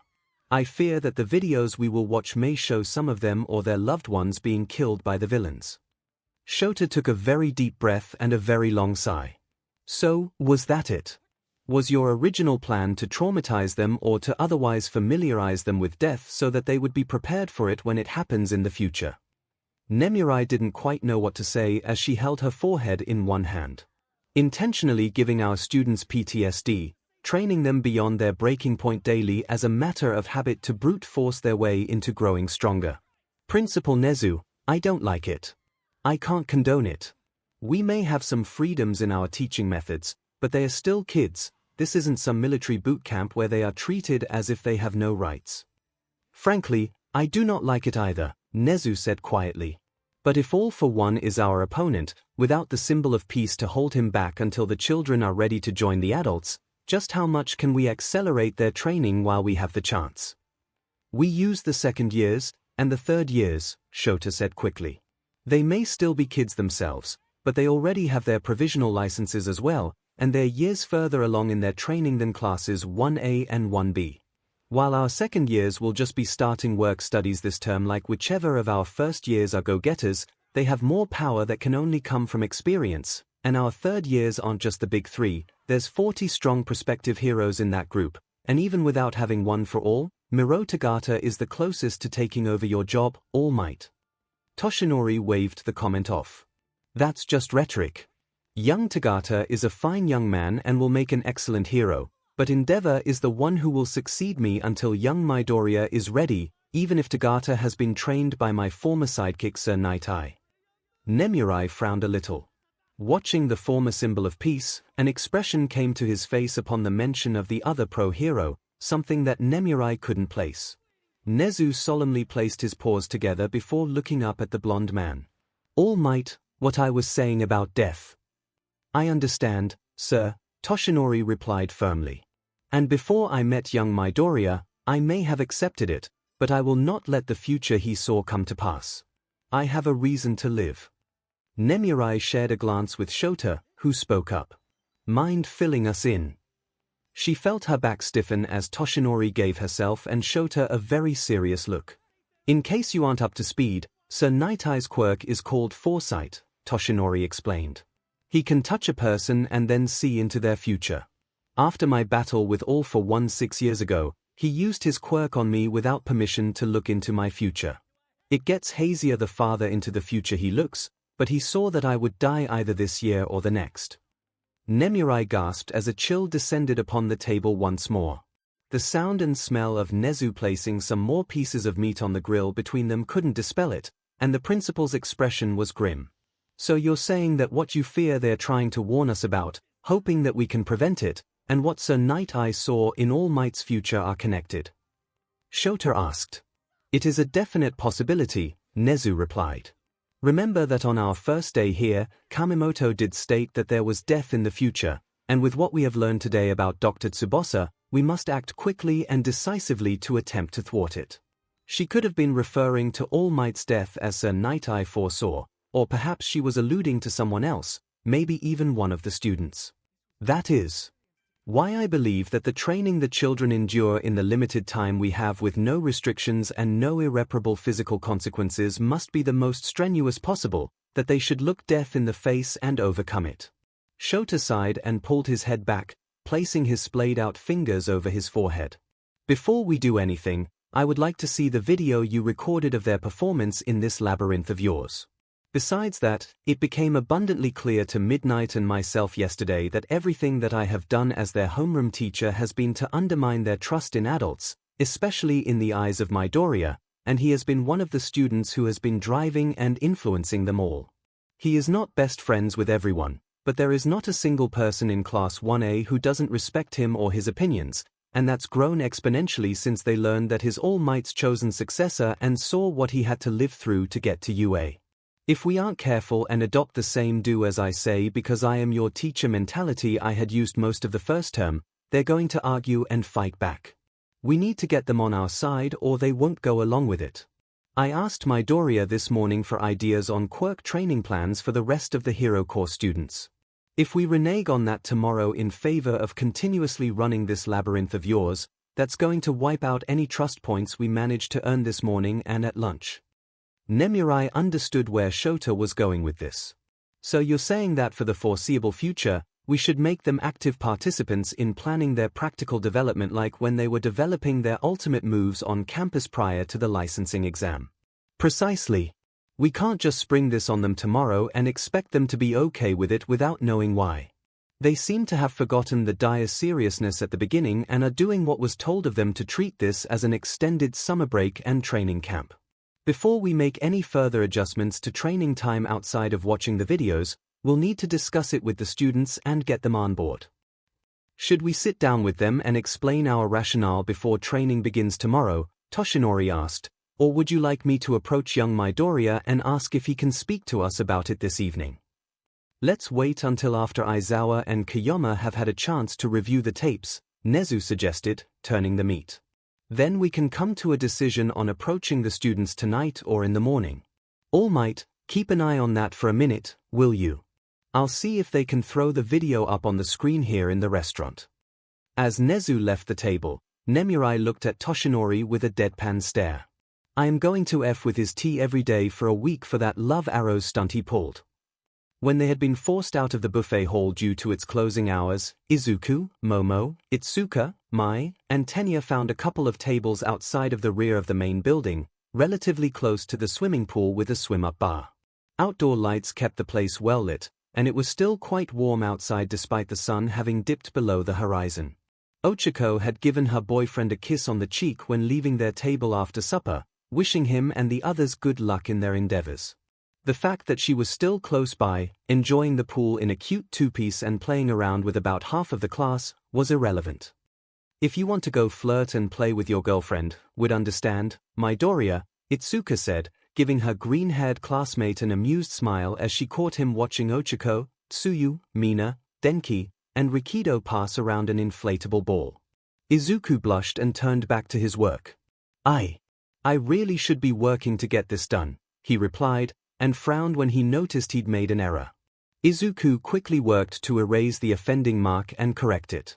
Hatsune, are you sure about what you told Kaminari? If he wants a lightning sword, I'd need to do a fair amount of R&D here on the island to make it work, she replied, researching something on her phone. Our current technology back home doesn't make his request feasible.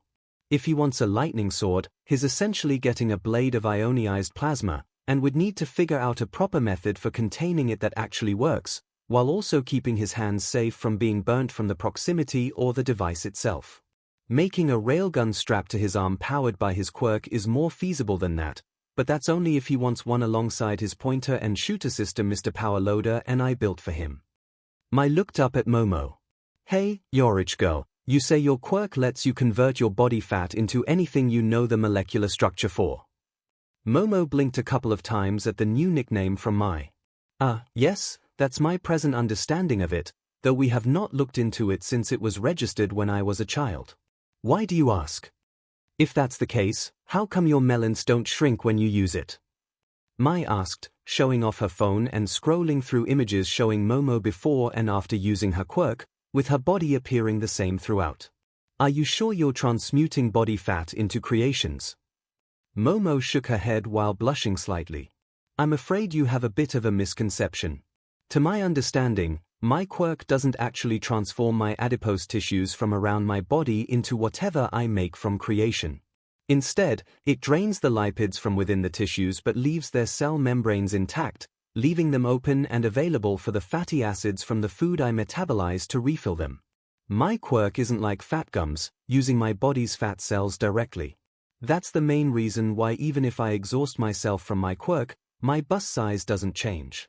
If I were to use my quirk to exhaustion and then fast for several days, I am sure that my body would experience a noticeable difference, but then I would be left with less tissue and thus a smaller maximum reservoir.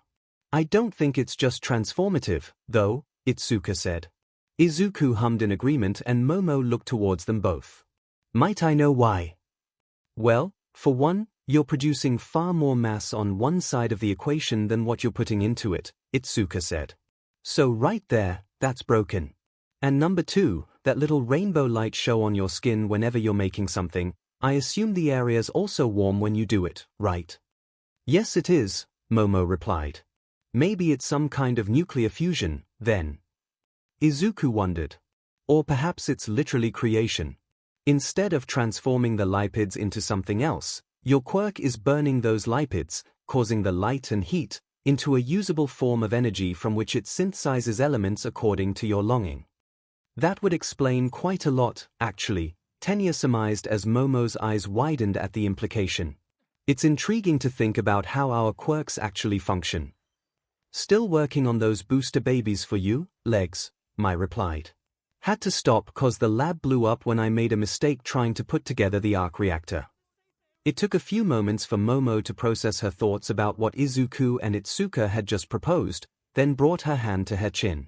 While that is an interesting hypothesis as to how my quirk actually functions in order to completely break the laws of conservation of energy, it doesn't exactly change how I utilize it, does it? My best methods of improving my quirk would be improving my own knowledge of what I can create and using my quirk as much as I can.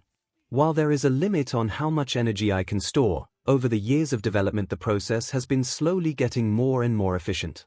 As a little girl when my quirk first appeared I could only make a single iron ingot that was just about 1.5 kilograms in mass before I got exhausted.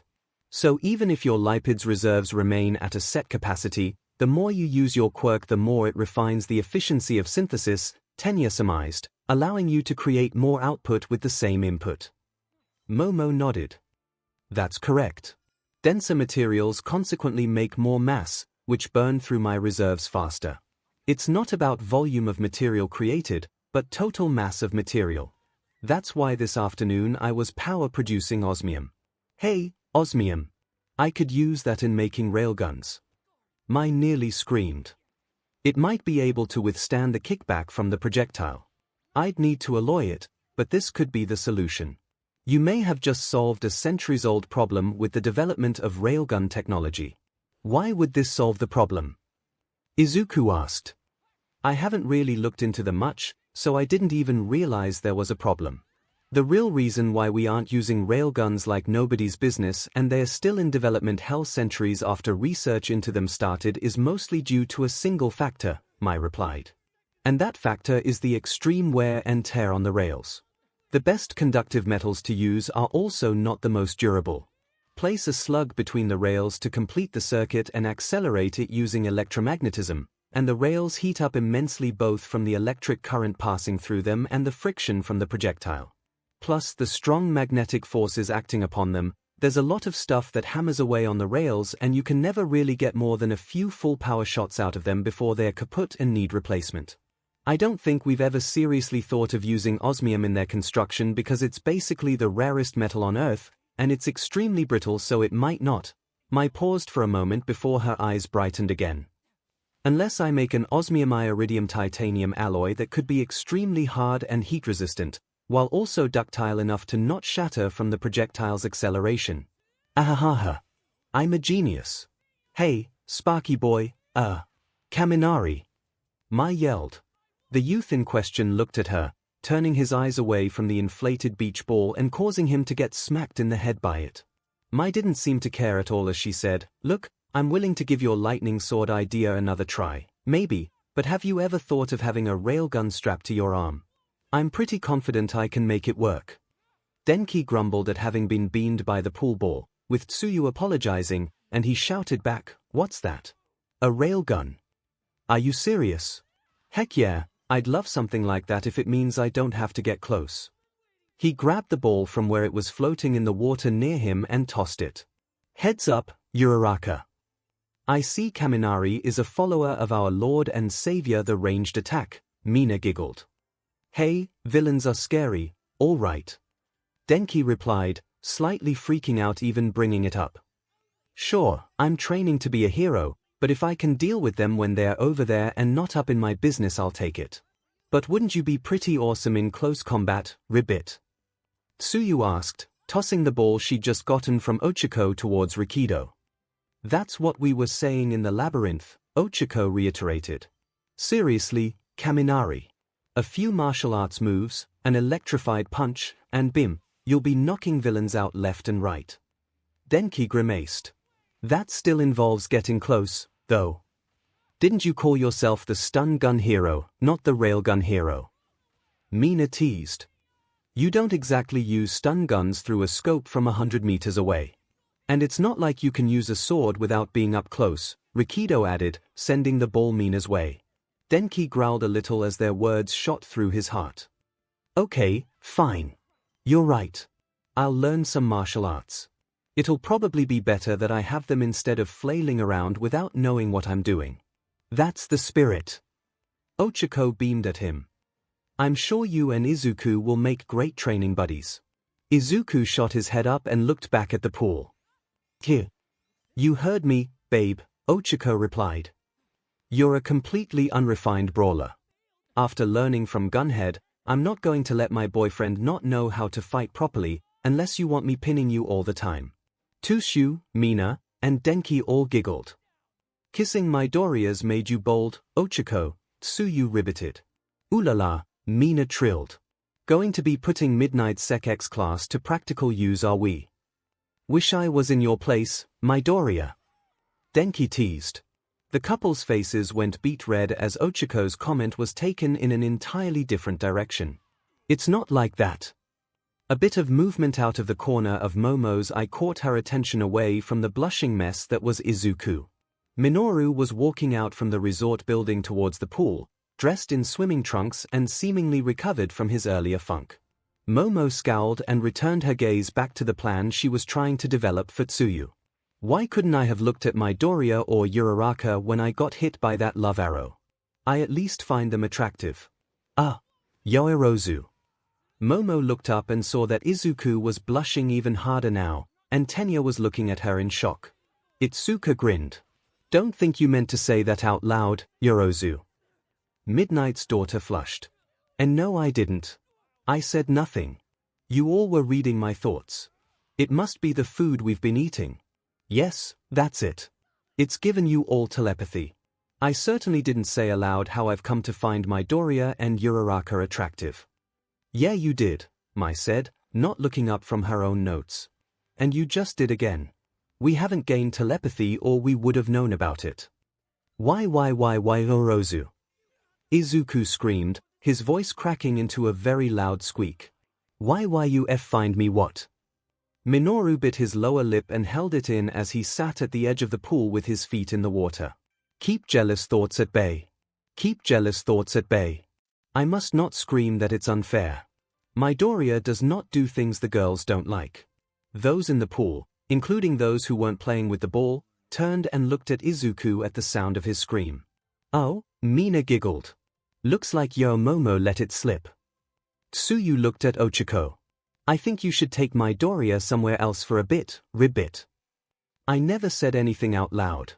I absolutely did not say that I imagined myself as the middle of a sandwich between you two during Mother's special class yesterday. And you should probably take Yorozu with you before she says anything else, Tsuyu added while Ochiko's cheeks exploded with even more color than before. Ochiko nodded and made her way to the edge of the pool as quickly as she could. Her mind was racing as her heart thumpity-thump thumped inside her chest. Okay, I know that your Momo said a few days ago she was going to ask Izuku out if I waffled and sat on my feelings, and, sure, she's gorgeous and amazing and practically a goddess, and I maybe kinda implied that I'd need help keeping Izuku in check and I was okay with her helping out, but what's this about her finding me attractive? She's not, is she? But this just got more complicated. Getting out of the pool, Ochiko quickly strode towards the table where Izuku and Momo were both being very flustered. They both seemed to notice her approach and Izuku paled. Uraraka, he squeaked, defaulting back to her family name in a panic.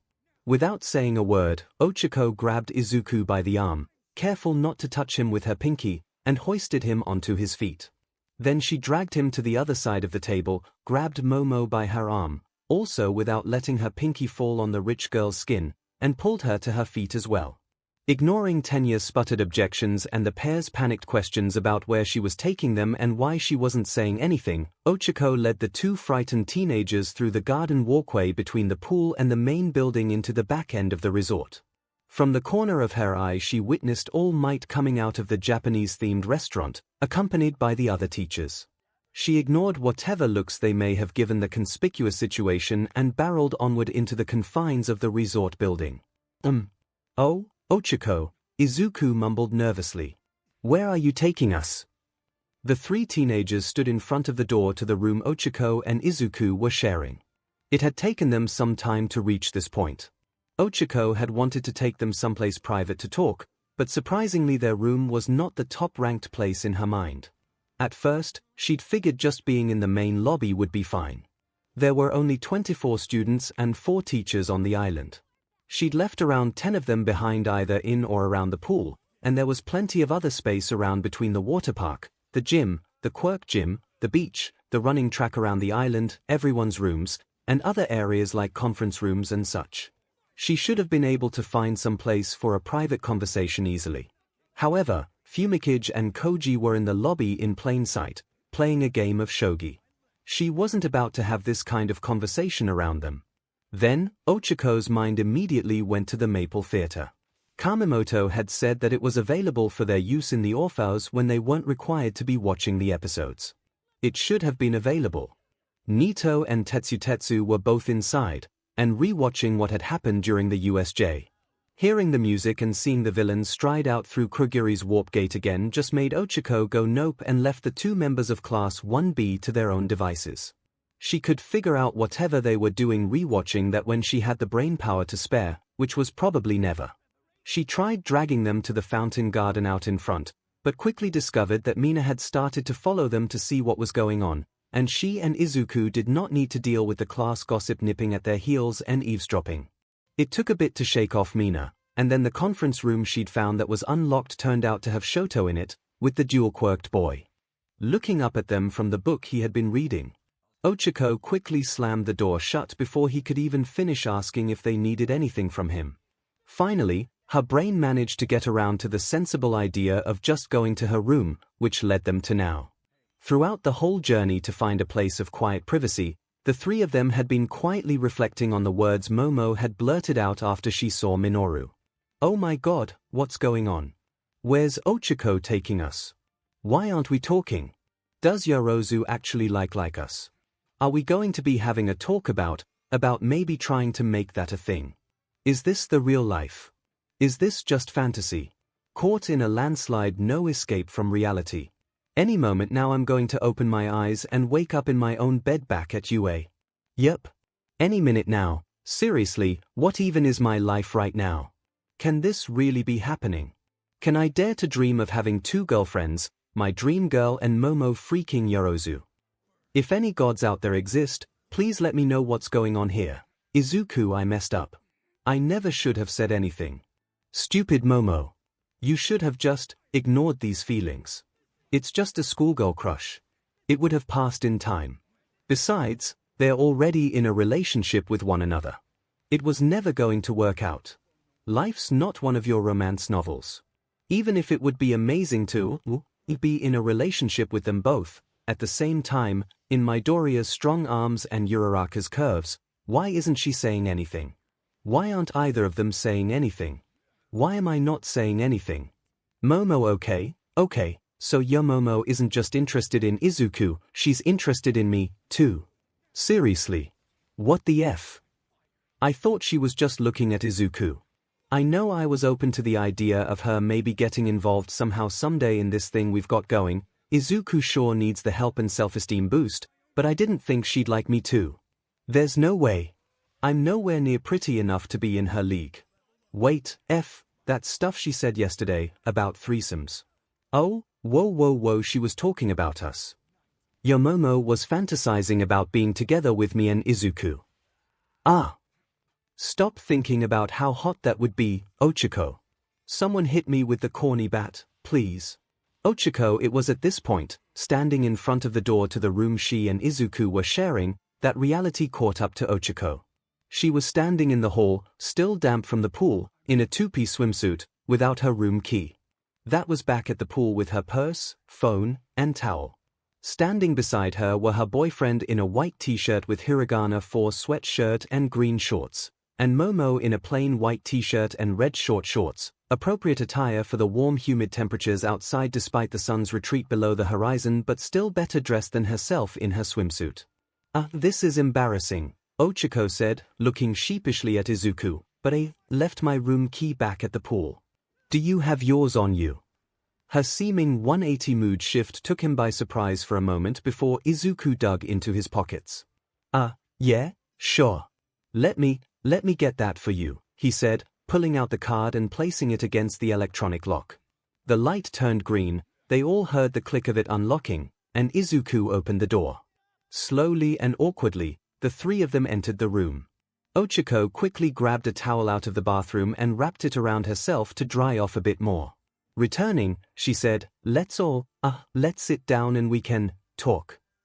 Izuku asked. Right. Talk. 𝐒𝐿𝐴HO agreed, trying to get the wind back in her sails after losing it from forgetting her key card. Yep. We can talk. Talk this out. Yes, talking. Momo said, probably louder than she had intended, as she sat on the foot of what she couldn't have possibly known was Izuku's bed, opposite where 𝐒𝐿𝐴HO was sitting on the foot of her own while Izuku simply sat himself on the floor between them. Right, Izuku agreed. Tea talking would be good. Blushing up a storm, feeling a horde of butterflies in his stomach, Izuku glanced towards Momo before dropping his eyes to the floor. It was too awkward to just straight up ask this while looking at her. Hey, Yorozu, he spoke up. Did you really mean what you said? About being attracted to me, and to 𝐒𝐿𝐴HO. His girlfriend made a cute eep sound at the reminder that Momo freaking Yorozu found her attractive as well, which helped steady Izuku's nerves a touch. There was silence in the room for a few palpable seconds before Momo, fists clenched against the skin of her knees with a lowered head, quietly declared, yes. The seconds ticked by slowly, but with ominous quiet filling the room. None of the three teenagers could bear to look at each other in the oppressively awkward atmosphere. Anxiety consumed the trio, none of them knowing exactly what they should say or who was going to speak first as they remained lost in their thoughts and overwhelmed by how deafening their heartbeats were in their own ears. Eventually, mercifully, agonizingly, Momo broke the long terrible silence. I would like to apologize for that, Midoriya, Uraraka, she said. It was never something I intended to say aloud.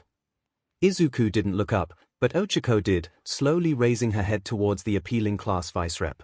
The two of you have a very special bond, something that's recently strengthened and blossomed into something amazing over the past few days.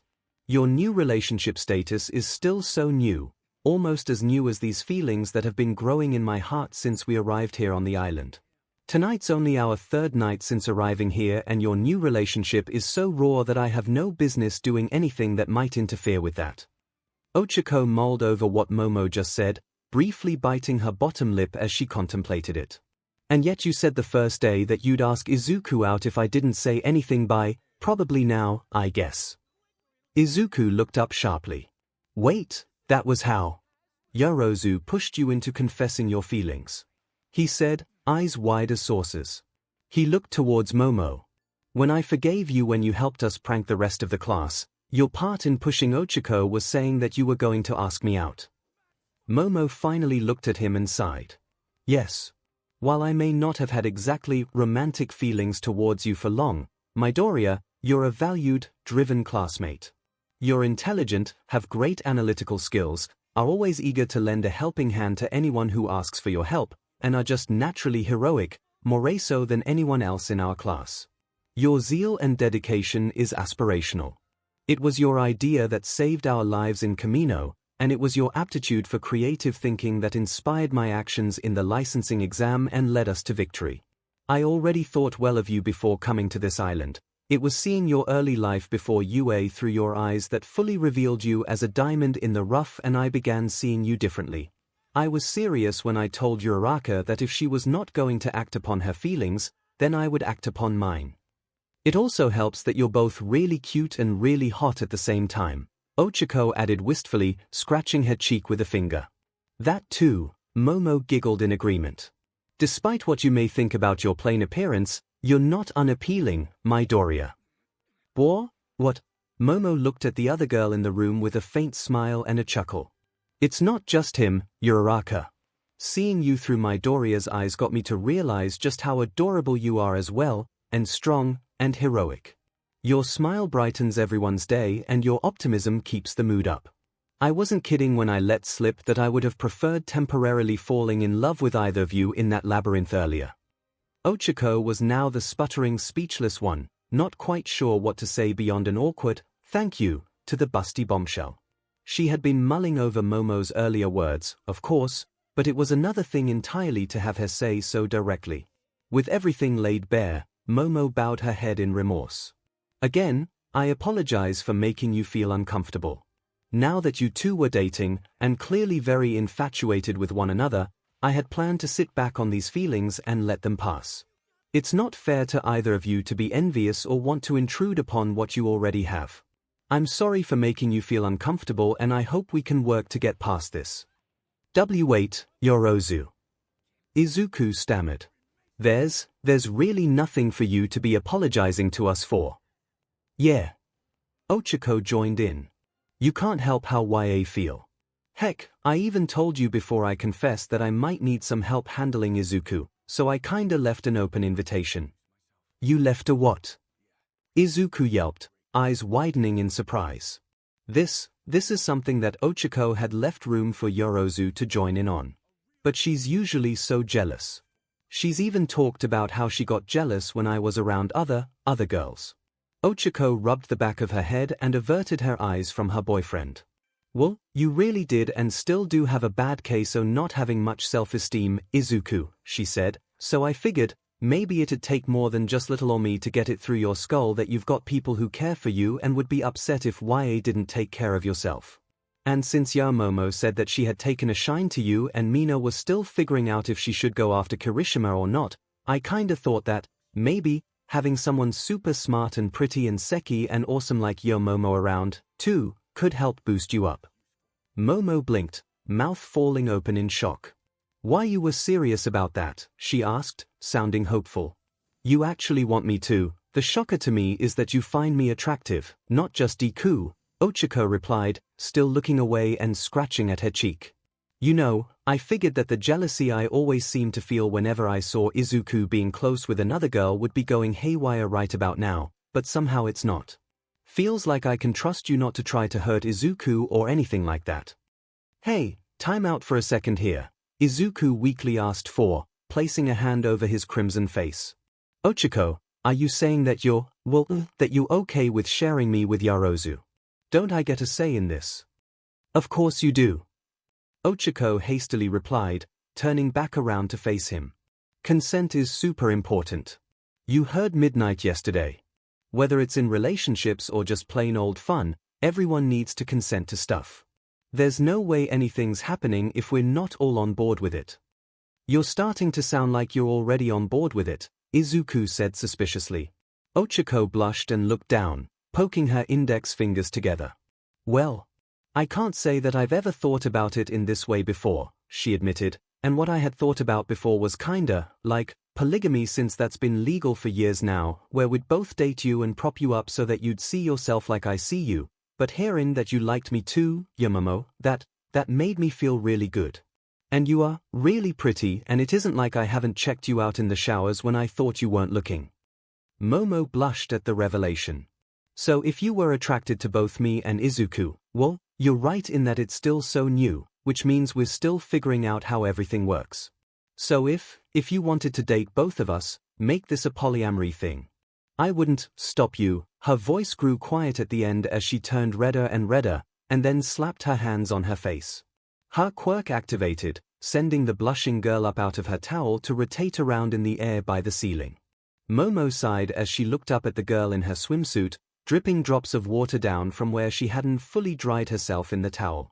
That right there, that's part of why you're too adorable, Uraraka. How? Momo turned away from Ochiko's flustered floating, and the gravity girl removed her hands from over her eyes. Both of them looked at Izuku after his quiet question, and were concerned by the expression on his face. This has to be a hallucination, Izuku said, his face white while looking straight ahead, not at either of them. I'm dreaming. Yeah, that's it. This whole thing has been an elaborate dream. I'll wake up and be back at UA. That's the only explanation. Uraraka I could believe actually likes me like that, but there's no way Yorozu also has feelings for me. Ha! And wants to date both Uraraka and me at once. No way. I've got to be dreaming. There's no way that could be true. That's far too good for someone like me. Momo and 𝐿𝐻𝐿 shared a quick look. Despite 𝐿𝐻𝐿's earlier embarrassment over the revelation that the everything hero was attracted to her, dealing with Izuku took precedence.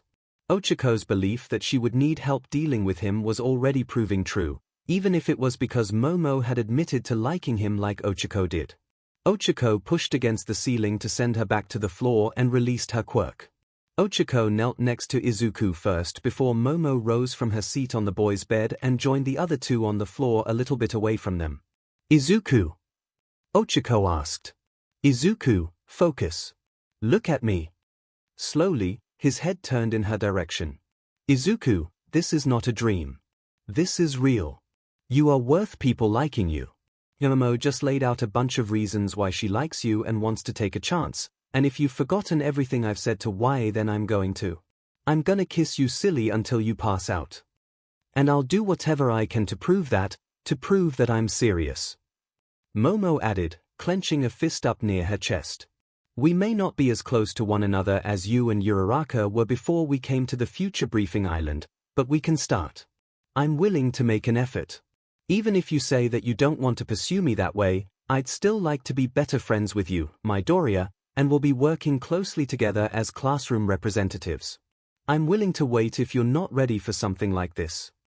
Izuku looked between the two of them, seemingly shell-shocked and stumped.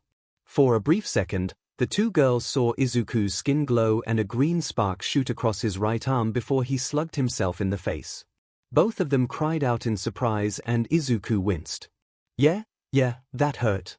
And you're both still here. I'm not in bed in my dorm room. Okay. Yup.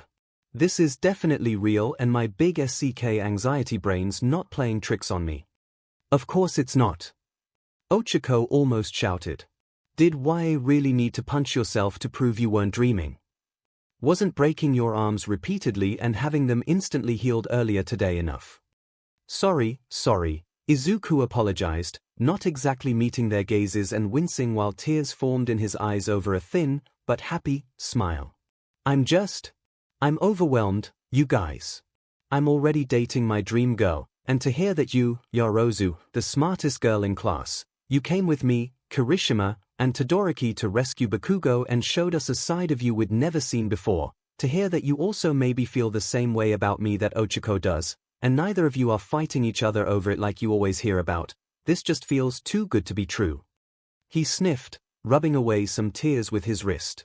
A part of me wants to say no, Because accepting your feelings and agreeing to whatever this is feels like I'm being greedy to be in a relationship with the two prettiest girls in UA. Anyone takes issue with it, they can say hello to my fist, 𝐒𝐿𝐴 replied with a grin, flexing her bicep and showing off the muscle she had there. I didn't intern with the battle hero, gunhead for nothing, and I'm going to keep getting stronger. Izuku chuckled a little before sniffling and rubbing the tears in his eyes away. Sorry I'm such a crybaby. All Might keeps telling me to get a grip on the waterworks. 𝐒𝐿𝐴 and Momo shared a quick look with each other before turning their attention back to Izuku. Our crybaby, they asked as one. It took a moment for Izuku to collect himself enough to answer. His heart was clenched so tightly he felt like he might have been having a heart attack, hearing both 𝐒𝐴 and Momo simultaneously ask him that. He could always say no and continue on like things were with just 𝐒𝐴. Momo had given him that out, as had 𝐒𝐴. Both of them were understanding and being considerate of his feelings on the matter.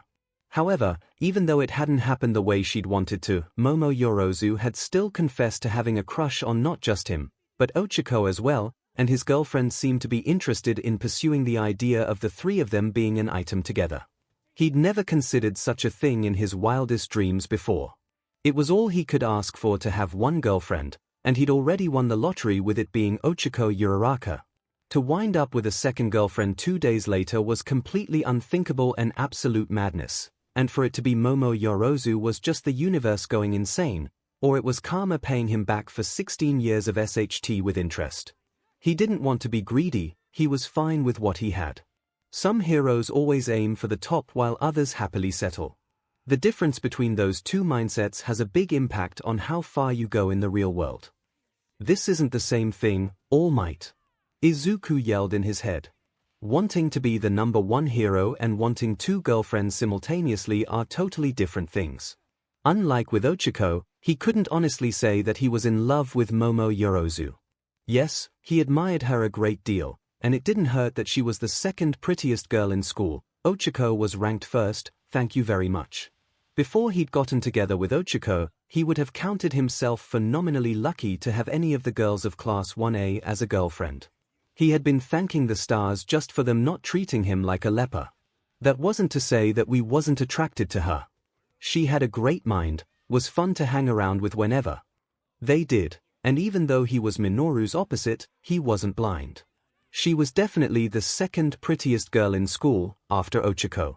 You want to, don't you? I don't. I don't want to get too greedy. You're not taking anything that's not being freely given. I'll get teased. You're already getting teased. I'll get teased more. Death by facial hemorrhage is preferable to death by all for one. She could do better than me. She's high society. I'm nobody. 𝐒𝐴's nobody. We're both nobody.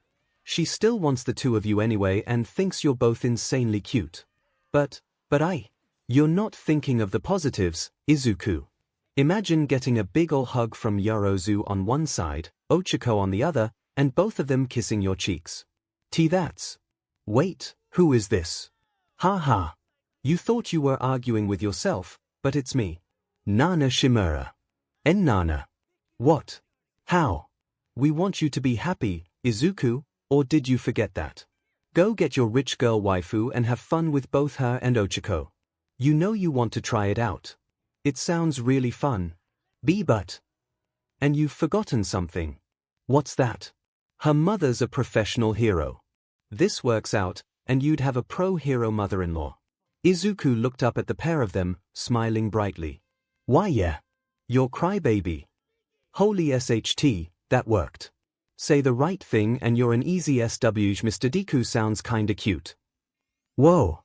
That's a little more intense of a response than I was expecting, 𝐒𝐴 laughed. Momo dabbed at her eyes and nodded, smiling as well. So just to be clear so we have no misunderstandings, may I call each of you, my gosh, my boyfriend and girlfriend? Her face was red, but 𝐒𝐴 wasn't feeling like her face was any less red as she nodded and stuttered. Why yeah. And I can do the same, right? Call you my girlfriend and Izuku my boyfriend. Absolutely, Momo agreed. I would be happy for you to call me such, and to please. I know the nickname Yo Momo has been accepted by the class, but If you both want to just call me Momo, I would like that. I have 2 girlfriends, Izuku said. The 2 girls looked at him. I have 2 girlfriends, he repeated, a little stronger. I have 2 girlfriends. I can say that, right? To everyone. 𝐒𝐭𝐻𝐲 giggled at the grin on his face. Yeah, you sure can, Izuku. Momo blushed and placed her hands to her cheeks. Oh. Right. We're going to have to. What are we going to tell everyone? This isn't like what happened with you 2 the other day. I bet if we kissed in front of Mina she'd tell everybody in an instant, 𝐒𝐭𝐻𝐲 said. Momo's cheeks turned even redder, coming close to the color of a ripe tomato. �KK kiss. Isn't it a little too soon for something like that? To kiss each other in front of our classmates? I don't know how you and Midoriya do something so bold so naturally. 𝐒𝐿𝐻𝐲 giggled. Isn't your mom midnight? Just because my mother is the R-rated hero does not mean that I'm immediately comfortable with kissing 1 minute after we have established the beginning of a relationship. Momo replied, a little bit hysterical at the notion that she actually was in a relationship with 2 of her classmates. Izuku raised his hand slightly. Well, I may have a suggestion, if we don't want to go anywhere tonight and just, spend some time together. Oh. What's your idea, Izuku? 𝐒𝐿𝐻𝐲 asked. Well, we could always just drop a message in the class group chat, Izuku suggested. Saying that we're all it's not a couple since there's 3 of us. Is throuple an actual word? Would that be how it'd be classified? Yes, Midoriya, Momo replied. Throuple would be the correct term. Okay, well, we could just post in the class group chat that we've become a throuple now, Izuku stated. Then, just, mic drop and mute the chat so we can get a bit more comfortable with this whole thing by ourselves. That sounds like an excellent idea, Midoriya, Momo replied, clapping her hands together. She turned towards her pocket to get her phone. I should let everyone, she trailed off, recognizing that the only thing in her pocket was the key to the room she was sharing with Hunter. Problem. I don't seem to have my phone on me. I must have left it behind at the table. Izuku blinked, then quickly plunged his hands into his pockets and realized the same thing. He couldn't feel the familiar weight of his phone either. Oh. Same here. 𝐒𝐿𝐻𝐲, he quieted when he looked at her, again realizing that 𝐒𝐿𝐻𝐲 was only in her swimsuit and showed no signs of having brought anything she'd brought to the pool back with her, including her phone. Silence reigned for several long seconds as the 3 gazed at their feet. It looked like they would need to face the music after all. Mina had the biggest, stupidest, punchiest SHD-ting grin on her face when the 3 returned to the pool together to collect their things. I take it back, Izuku said. Karma's still not done messing with me yet. Gathering her courage, Momo extended her hand forward in her best Pokemon trainer impression and commanded, Midoriya. Use 1 for all full cowling. Grab everything and run. Izuku practically kicked himself that the idea of just using his quirk to give himself super speed to grab their stuff and thereby avoid Mina hadn't occurred to him. Seconds later, his body filled with the power of his quirk, Izuku left an annoyed Mina in the dust with his stuff, 𝐒𝐿𝐻𝐲's stuff, Momo's stuff, and his 2 girlfriends in his arms. I'm a dumbass. Mai shouted, oblivious to what just happened. I could just use vibranium to make the rails. Won't that just shatter the projectile, or worse, the railgun itself? Itsuka cautioned. Hatsum. Language. Too bad. Gonna try it anyway and see how it works. Class 1A 2115 𝐼𝐺, I guess I have a bit of an announcement at everyone. 𝐿𝐻𝐻𝐿 and I are now a throuple with @Queen Encyclopedia. MIC drop. 𝐿𝐻𝐻𝐿, ∩Queen Encyclopedia, ∩Queen Encyclopedia, and we will be unavailable for the rest of the evening. Good night everyone, we will see you in the morning. Queen Encyclopedia has muted the chat. 𝐼𝐺 has muted the chat. 𝐿𝐻𝐻𝐿 has muted the chat. Kyoka sat bolt upright from where she was lying on her bed, reading the messages that just appeared in the class group chat. She had to blink a couple of times to make sure she read that properly, while it began to scroll as more of her classmates noticed the new messages in the app. Acid rain, what? Acid rain, new. You can't just drop that and run. Acid rain, I must have details. 𝐆𝐴 gasp. 𝐆𝐴, congratulations, guys. 𝐆𝐴, go get you some. Sugar daddy, whoa, for real. Boss, well, that sure was quick. Turbo, Midoriya, Uraraka, Yaozu. Boss, congrats. CULATR. Turbo, you'd better not have muted in order to engage in carnal activities unbecoming of proper students of UA. Acid Rain, take a chill pill, Ida. Acid Rain, love is blossoming in the tropics. Darkness off the abyss, and the light shines brighter. Darkness off the abyss, I shall give you my congratulations in the morning. Turbo, Ashido. It is imperative that we strive to uphold ourselves to the greatest standards of conduct. Handcrusher, bold words coming from the degenerate who bared themselves to Hatsum last night. Boss, what? Turbo, Todoroki. Turbo, that kind of comment that can easily be taken out of context is unnecessary. Handyman secret weapon, whoa. Did Ida get lucky with Hatsum last night? Also, nice. Congrats Midoriya, Uraraka, Yaozu. Turbo, I did not get lucky Zero. You are taking Todoroki's statement out of context. Turbo, as Hatsum stated yesterday, she wished to measure all of the boys to ensure that costume developments could be made to ensure the continued safety of our reproductive organs. Turbo, although I had originally declined Hatsum's request, when working on alterations we could make to my costume to facilitate my quirk, Hatsum brought up the subject again. Turbo, she made reasoned arguments regarding her position and was persuasive enough to convince me of their validity. Therefore, I acquiesced and permitted her to take measurements. Turbo, and that was all that happened. We are not in that type of relationship. Acid Rain, then what was that bit she said at supper about showing you her melons? Turbo. Turbo has muted the chat. Boss, congratulations, Ashido. Boss, you have succeeded in driving Ida away instead of lecturing us. Handyman secret weapon, wow. People getting some action out here. Sugar daddy, I won't count on him being quiet about this in the morning. Acid Rain, that's future Mina's problem. 𝐵𝐴, right now somebody should make sure he doesn't crash their party. Truck Dodger, I'll handle it.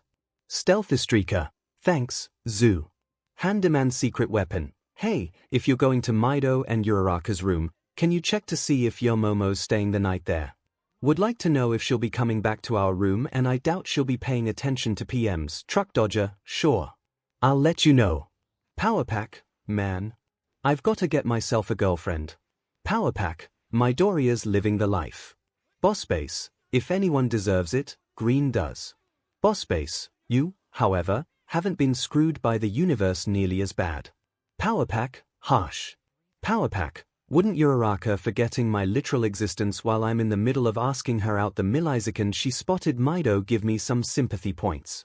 𝐿𝐴, no, that was funny. Power Pack, dude, aren't you on my side here? 𝐿𝐴, the girls have made their opinions abundantly clear. 𝐿𝐴, so I am going to be studying Midoriya's behavior. 𝐵𝐴, smart move.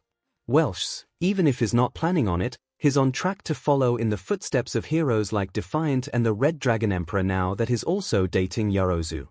𝐿𝐴, yes, I have been made aware of how Midoriya's milkshake brings all the girls to the yard. Handyman secret weapon, Roffelmau. Handyman secret weapon, he's going to effin' die when he sees that. Boss, that was objectively funny. Boss, I hate you. Power Pack, I'm dying, man. 𝐿𝐴, have you seen the melons on Hatsum? Acid Rain, ooh yeah. 𝐿𝐴, say what you will about her flashing Ida. She's been hanging pretty close to Midoriya the whole time we've been here. Acid Rain, she'd have to fight Ocha and now you're Momo for him, and I'm not betting on crazy in that fight. Kyoka turned her phone's notifications off and tossed her phone to the side. Despite what she had just typed about Minoru's comment, a grin came to her lips. She was going to need to interrogate the three of them in the morning for how this had happened, as well as ensure that Izuku knew what was going to happen to him if he ever hurt Momo in any way. Sighing, she rubbed her eyes and forced her way off of her bed. Aizawa still wanted that essay about her conduct in the mountain zone at the USJ. Might as well finish it instead of hoping he forgot.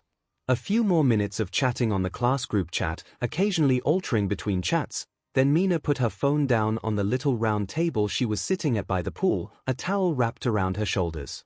Beyond she could still see Izuku, Tenya, and my working on plans and strategies for quirk development and costume improvements and nifty gadgets that the inventor chick could try whipping up. A couple of the others who had been in the pool playing around with her had joined them, and Denki was apparently giving Tenya some heat for the comment she made earlier to fluster him. Fortunately, he hadn't seen the need to come over here and lecture her in person, having hand-chopped and lectured her for 30 seconds from a distance before Izuku got him to shut up and get back to work. Mina picked up the drink she'd gotten from the bar, non-alcoholic by the rules of this place, but still a fruity mocktail of orange juice, pineapple juice, grenadine, ginger ale, and a splash of mango juice. Taking a sip, taste buds delighting at the flavor that spilled onto her tongue, Mina hummed as she sat under the patio lights around the pool and night sky and thought on the day. This was the end of their third day on this crazy island, and the major thing that sent her gossip motor into overdrive had exploded at a pace far beyond the entire rest of the year so far. Not surprising, given how repressed Ochako had been about her feelings, something Mina had very easily picked up on before the licensing exam. What was surprising was how swiftly Momo had caught the love bug for the green bean, and it was annoying how they had evaded her pursuits to get the gossip earlier and left her the barest of details in that tiny message in chat. She wanted to know everything. Romance was happening on this tropical island, and Mina was living vicariously through them since her own love life was virtually non-existent. All the super spicy details were what she craved, what she lived off of, and damn it, she wanted them. But Momo hooking up with the inseparable duo was hardly the only thing that had occurred today, even if it was the most recent and freshest in her mind. They had wrapped up watching about the USJ at the start of the term, when both Izuku and All Might had been this close to being killed by Shigaraki had Snipe not shown up when he did, and Momo, Kyoka, and Denki, too, by that electric villain. Then there was that recap episode, and some of her classmates coming to the conclusion that Izuku and Katsuki's childhood family doctor was the same one working with Shigaraki and this semester Creepo. And something had happened in Hosu revolving around one of the Nomyu and Izuku, according to Shoto. Then it was sports festival, sports festival, sports festival. It felt good, looking back on some of the training they'd done to prepare for. A frown darkened her expression. Training, right? Ignoring what the principal put them through that afternoon, Mina drained her drink, grabbed her phone, and got up from the table. Looking towards the gang still hanging around, she asked, "Hey, have any of you seen Kirishima?"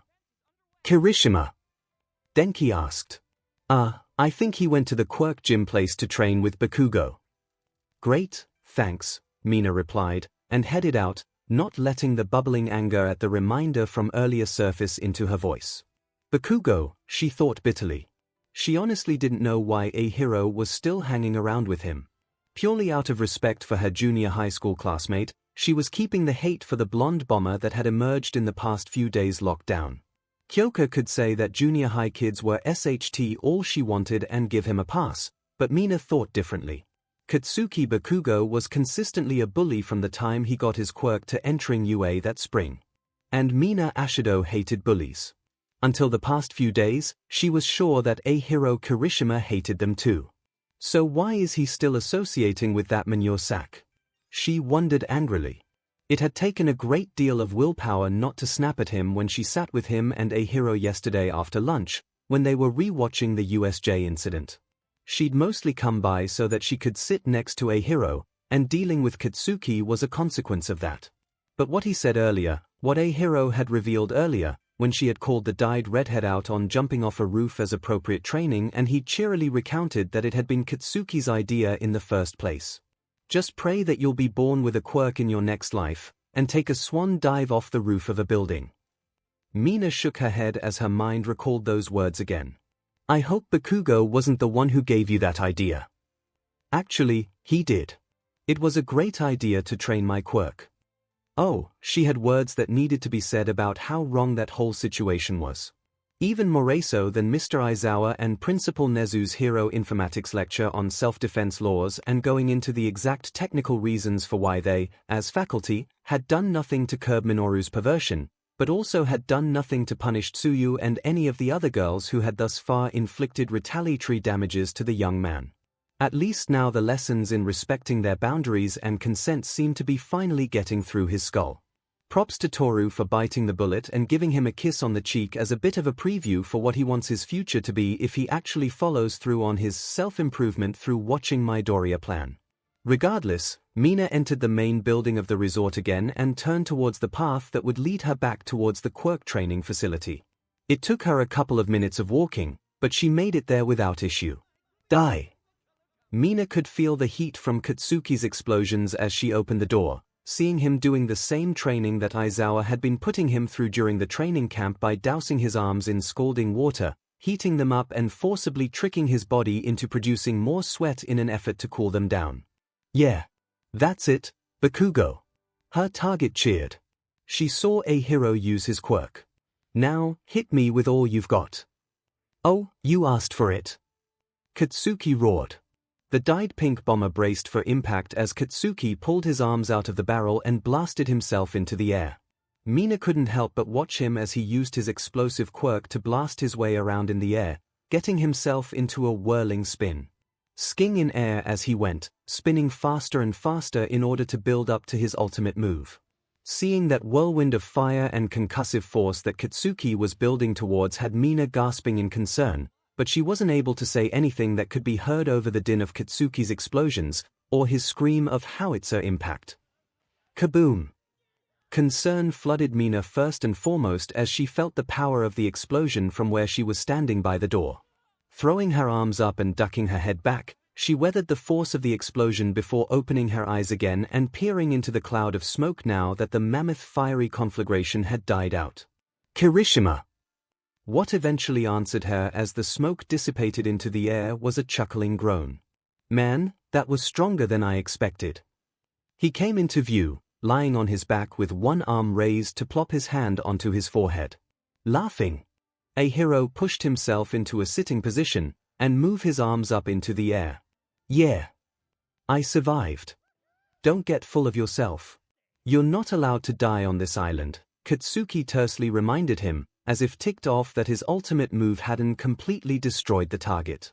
Conflicting emotions warred inside of Mina as a hero simply laughed it up, but the faction that gained the greatest strength and shouted loudest was the angry faction. Granted, it had already been strong when she was marching over here, but it had shifted targets. Stomping her bare feet on the wooden boards of the gymnasium's maple floor, Mina approached the laughing numbskull who'd just given her a heart attack. 𝐂𝐸𝐻𝐿. The dunce turned his head towards her, seemingly oblivious to the howling rage swirling around inside of her. Oh, hey Ashido. What's? He stopped, words dying in his throat and a bit of redness coming to his cheeks, but Mina didn't notice a hero's slip-up. Her eyes narrowed into slits as she bent down and jabbed her finger into his forehead. You idiot! The now purple-faced hero in training bellowed. Are you crazy?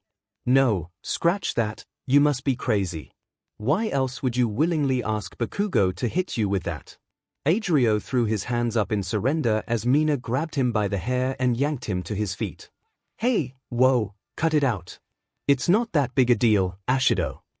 Is this your idea of training? Mina continued, still purple in the face as she looked over her friend for any damage he might have sustained taking Katsuki's ultimate move head-on. Being a bigger and bigger moron.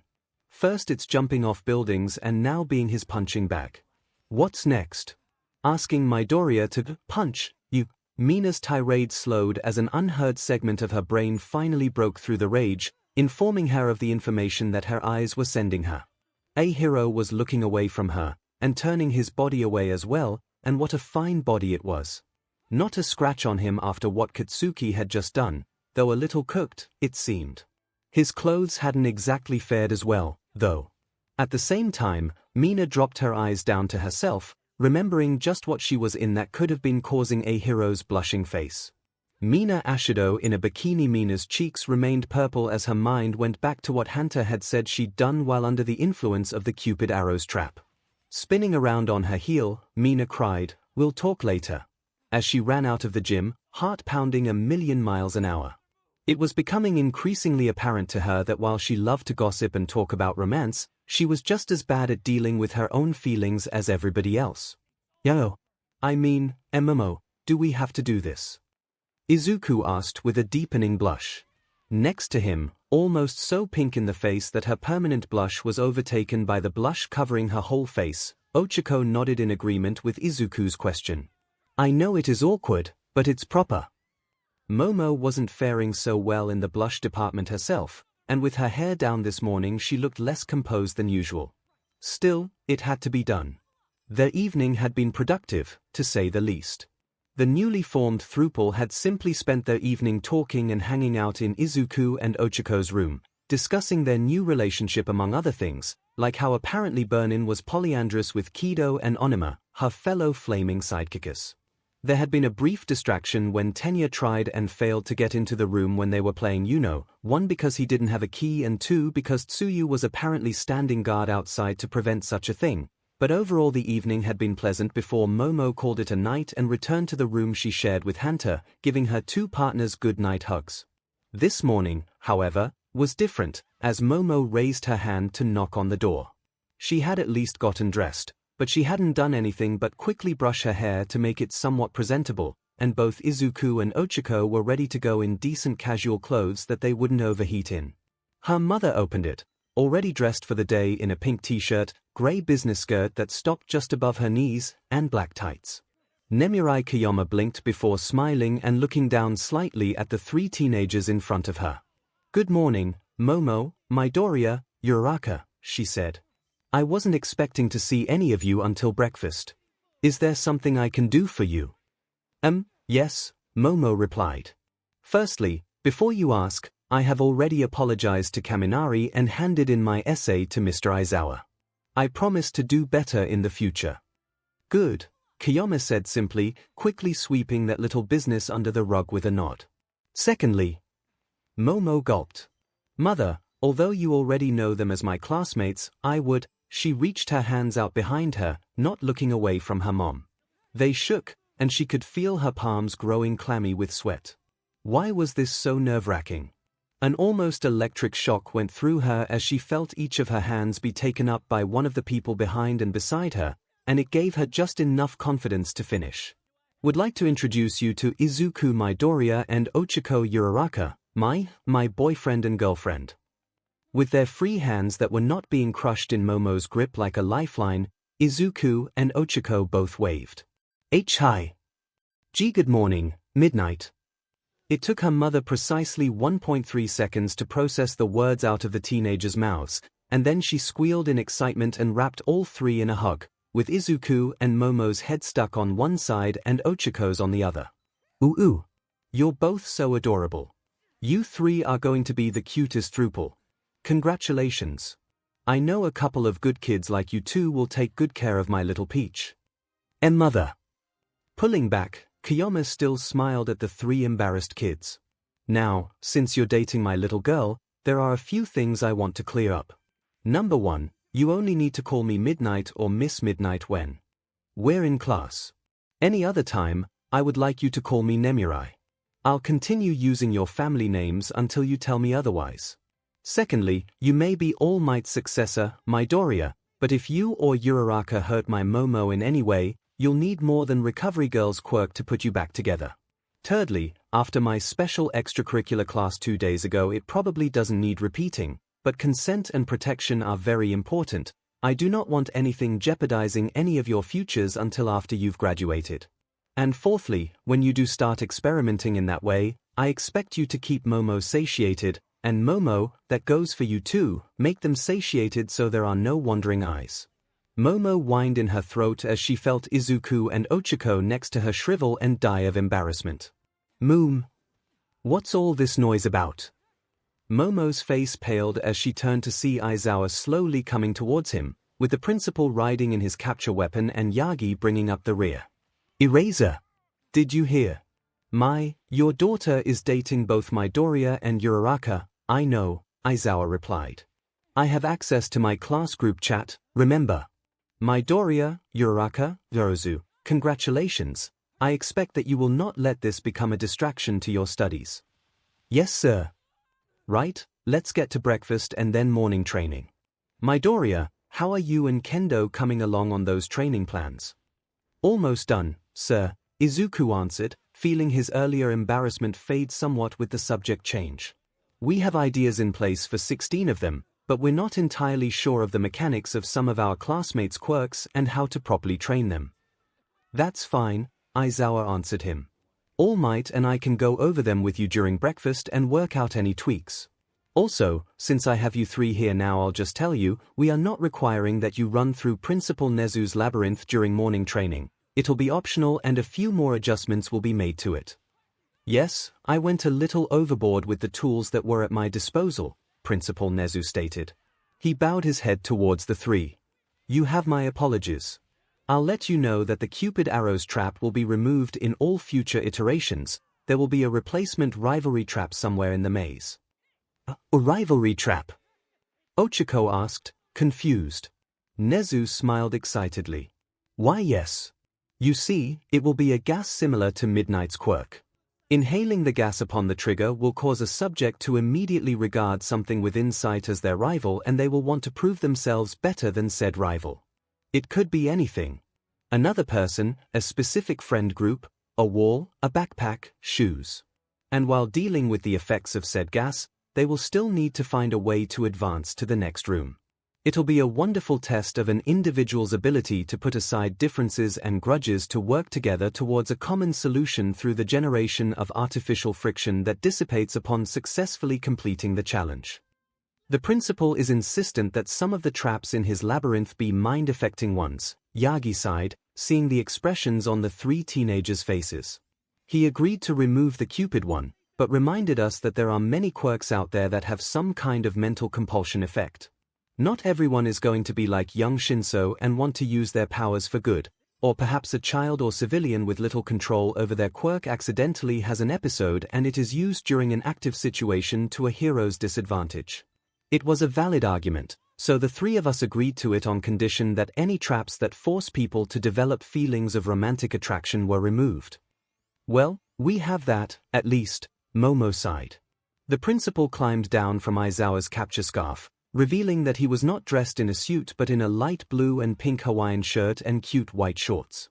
You three should see me after training this afternoon, he said as he walked on by. I have a STMLTNG and fun mental exercise planned. Momo could only hope that such an exercise wouldn't also be emotionally taxing to an excruciating degree. Kamemoto clapped as the troops filed in at the appointed hour, many looking dead on their feet and in decidedly, lighter clothing than they'd been wearing the past few days. Welcome, welcome, welcome, she cheered, no hint of her feelings in relation to the previous conversation she'd had with the teachers visible on her face as she stood there again in her bikini top and sarong. To day 4, where your viewing of the UA Sports Festival first year's competition ramps up in the intensity. Call me crazy, but I am actually looking forward to watching this after this morning, Hanta stated. Maybe you are, Rikida replied, but I'm about ready to crash for a nap. My brain's all fried from all the sugar I just practically inhaled. He yawned. It's not like I did much in the sports festival anyway, since our team didn't advance. If I'd known just how evil Midoriya would be, I never would have supported him taking over Ida as class rep, Mina complained, slumping into a couch cushion in the second row and pressing her still damp hair from her shower into the backrest. And we didn't even do quirk training. Just 2 hours of non-stop high-intensity PT. Outside. In the heat. And I thought the principal throwing giant weights at us was bad. Kamemoto glanced at Rikido. If it was just P, then why? Oh, because your quirk converts sugar into power to enhance your muscles, right? Doing physical activity outside, you'd probably have a lot of sugar to run faster or lift heavier weights.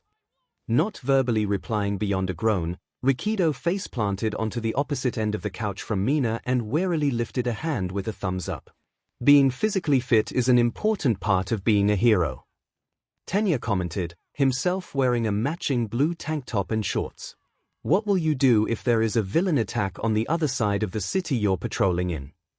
Take a car. Mina replied angrily. It'd be faster.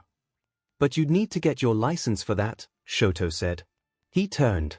Mr. Aizawa, will we also be getting driver's licenses as part of our training?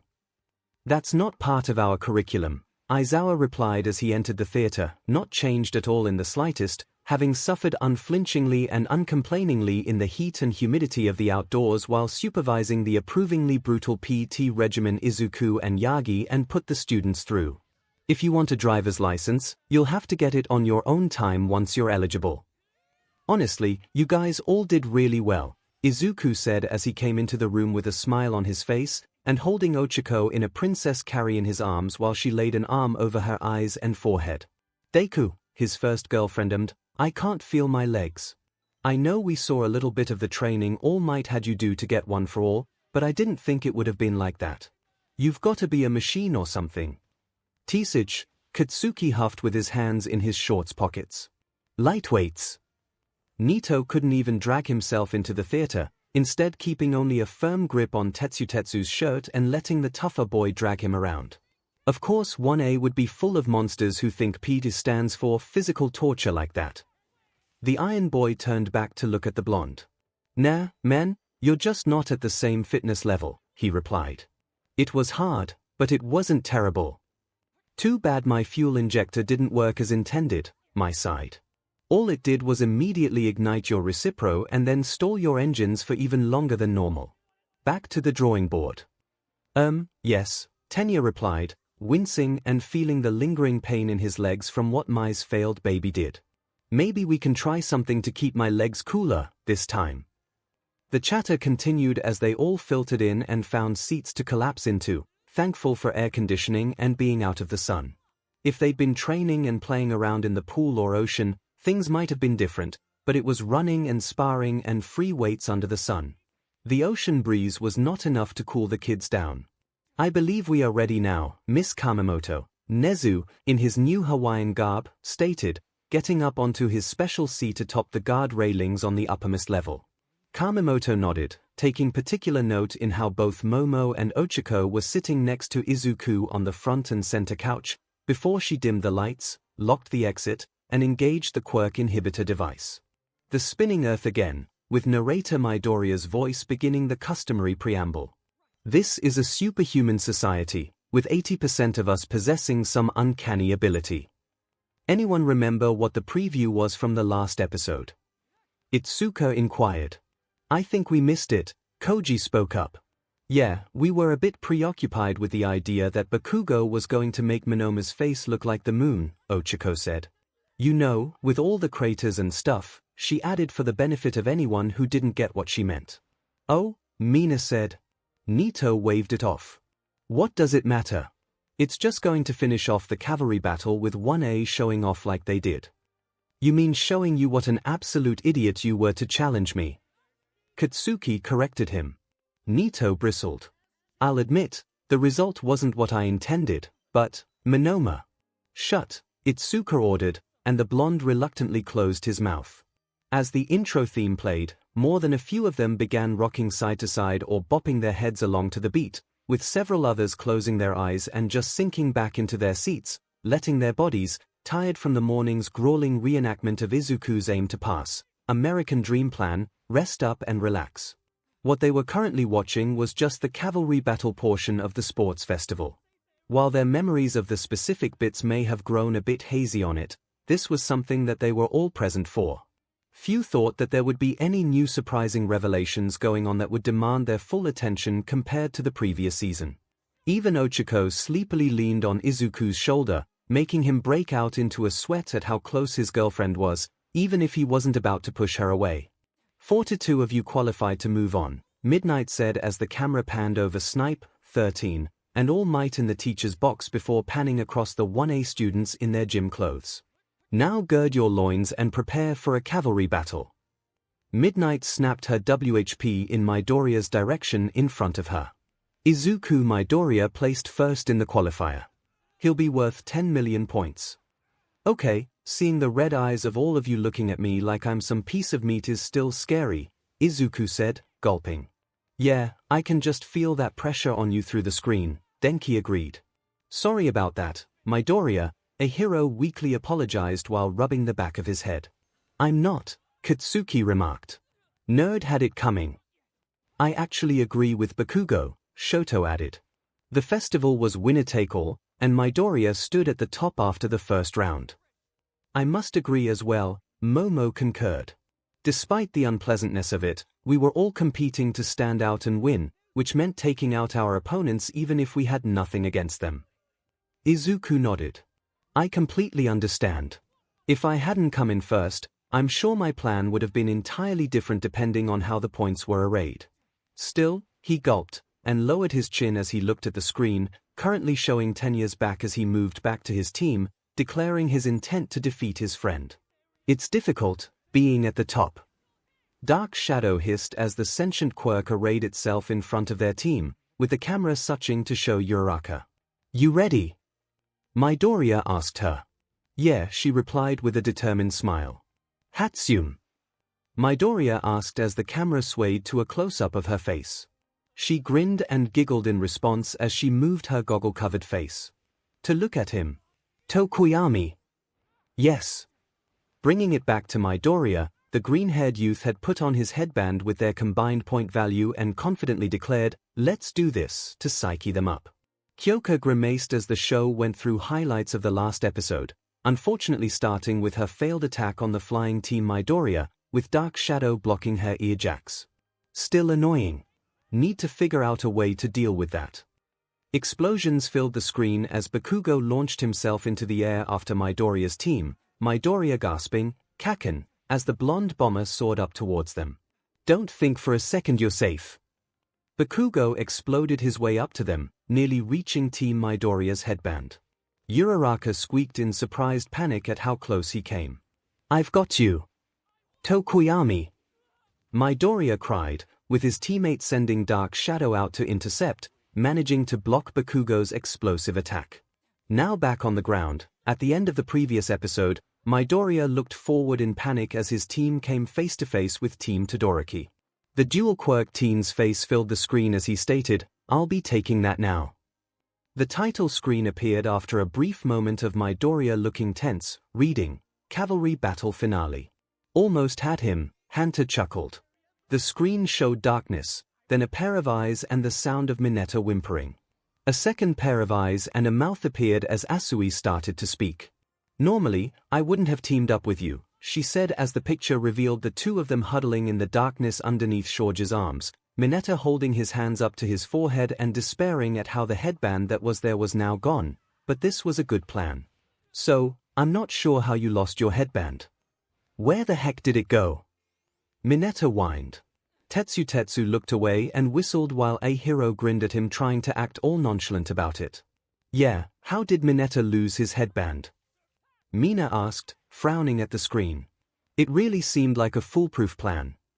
"Shoji, full-on attack mode," Mineta ordered, with the much taller boy abandoning using his webbed arms as a tent on his back in favor of bringing all arms front. He started to run towards Midoriya's and Todoroki's teams as they faced off against one another. "We'll use all of our powers to steal the points from those two teams." "Oh, this," Itsuka remembered. "Right, at about the halfway mark, when you guys took out practically a quarter of the remaining teams at once." Todoroki's call was an excellent move, Momo pointed out, trying not to put a smug smile on her face. "I'm not saying that it wasn't a good move from a tactical perspective," Itsuka replied, frowning at her. "I'm just saying that getting electrocuted and being frozen in place with him stealing a bunch of our points was really, really frustrating." "Urzu," Todoroki instructed as the screen was filled with a display of the young woman with her shirt undone, rollerblading as one of the rear horses with Kaminari. "Be ready to protect us." Her elbows started to glow as she used her quirk, a growing out from it. "On it," she replied, also creating something out of her chest. "Kaminari." "Oh, I know what I gotta do," he replied confidently. Midoriya looked anxious as he cast his gaze around him, his team weaving backwards. "Watch our surroundings. It's not just Todoroki." Flipping the camera to being behind him instead of in front, the class could now see that 5 teams were gunning for his, Rin, Mineta, Kendo, Hagakure, and Todoroki. "Everyone's after us." "Yep," Toru grumbled. "Right here." Sorry about giving you all shock treatment," Denki apologized. Kyoka sighed. No. You did what you had to do to win. We're just being sore about it.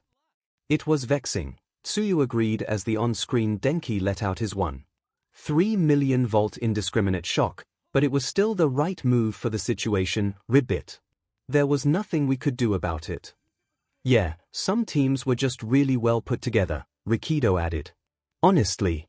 Todoroki, Ida, Yorozu, and Kaminari. For the cavalry battle, it's a golden combination. No wonder you guys won. Shoto, choosing to not be antisocial today and sitting in the front in the love seat on the right with Ida, gave a slight nod. It was an effective strategy, but Midoriya put together a great defense as well with Tokoyami and Dark Shadow.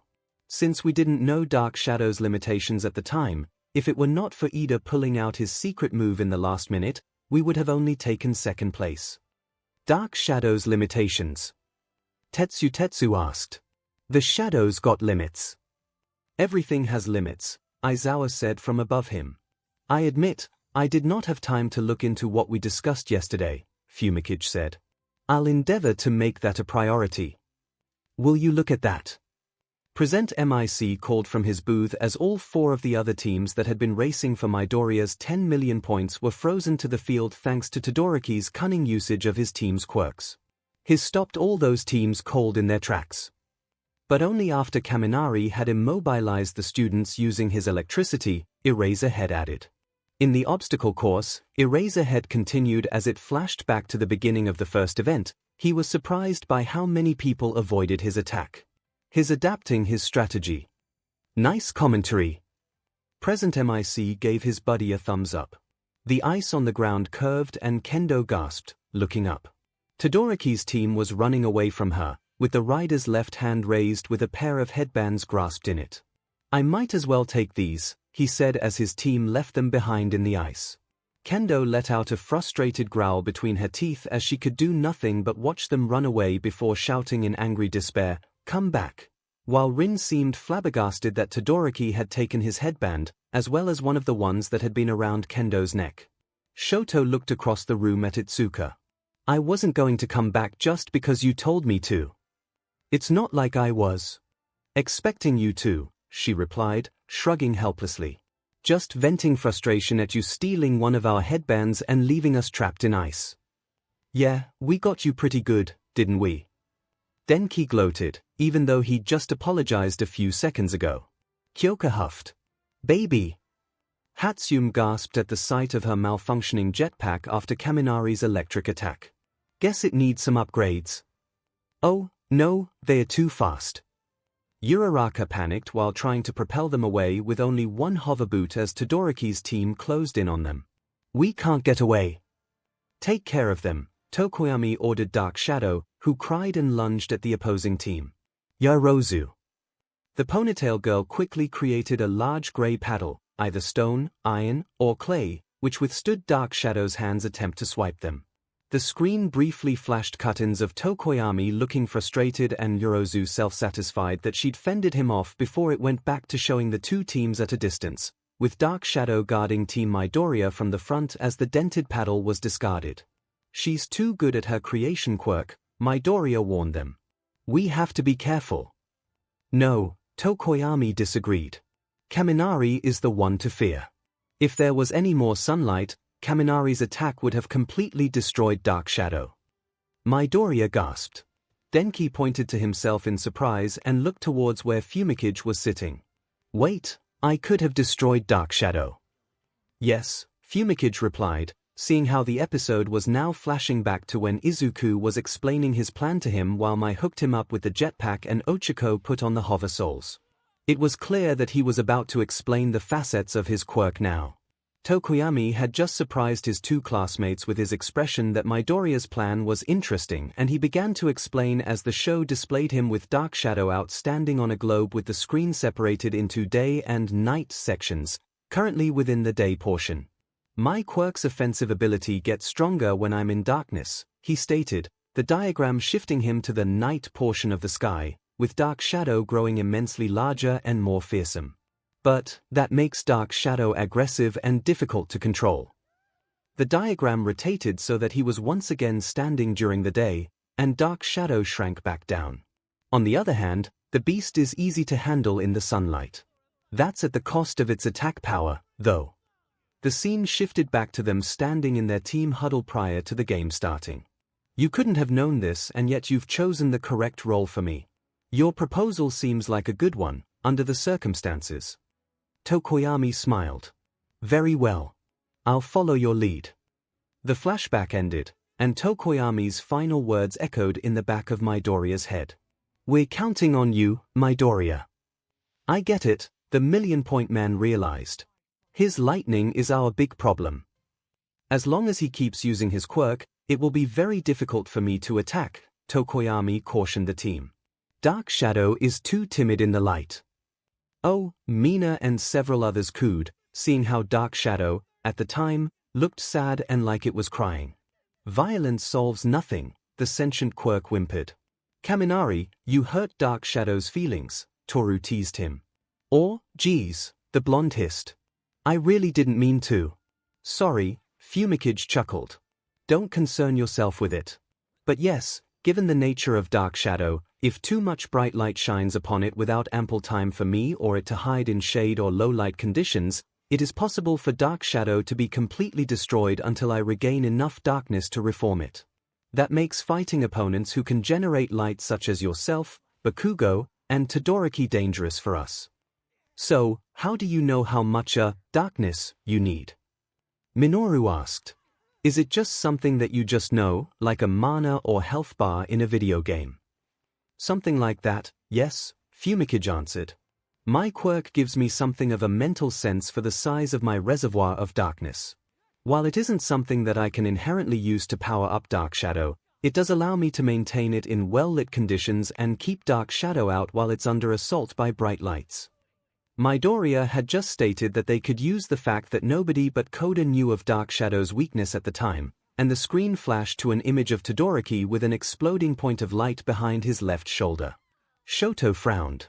I figured that that's what you were doing. It was an excellent strategy, taking full advantage of the handicap you were giving Midoriya, Aizawa commented from the top row.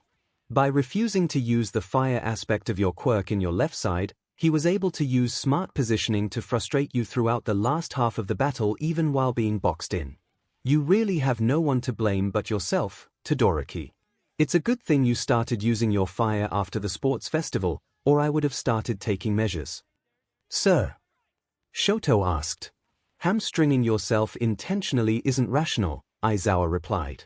You're training to be a pro hero. Your quirk is your primary tool to do your job. Deliberately ignoring half of what you can do when it can be useful in the situation is the exact opposite of pragmatism. Seems a bit of a double standard, Aizawa, Yagi said with folded arms. I don't need you lecturing me on double standards with your favoritism for Midoriya. The show swayed over to once more cover the moment Bakugo's headband was slipped from his cranium by Monoma. Your class is too small-minded. Think bigger. Oh yeah, this thing nonsense. Katsuki growled, his palms itching like he was trying to use his quirk despite the inhibitor keeping him from exploding anything. For the record, I would like to point out that I was one of the few against the idea, Itsuka stated. For being attacked by that sludge villain. You'll have to tell me about it sometime. It must be strange to always find yourself in the role of the victim. Kirishima, Bakugo rasped in a white-eyed boiling rage, we have a slight change of plans. Tsuyu placed her finger to her chin and tilted her head slightly. I could be wrong, but isn't that like the first time Bakugo called any of us by our actual names? A few eyes widened around the room. Hey, you're right. Before the start of the cavalry battle, he was even asking us to remind him of our names and powers. So what? The only person whose name he remembered was Kirishima's. It's probably because Kirishima is the only one in class that Bakugo showed even the smallest amount of respect for after fighting alongside him in the ruins zone at the USJ. That, and Kirishima went up to him basically saying, let's take out Midoriya, which is obviously something small PP Energy up there would agree with. Katsuki roared and leapt to his feet, hands grasping the railing between him and the lower rows of seating to look down at Mai. What did you say? Nito tried to stifle his snort of laughter. At least she wasn't targeting him this time.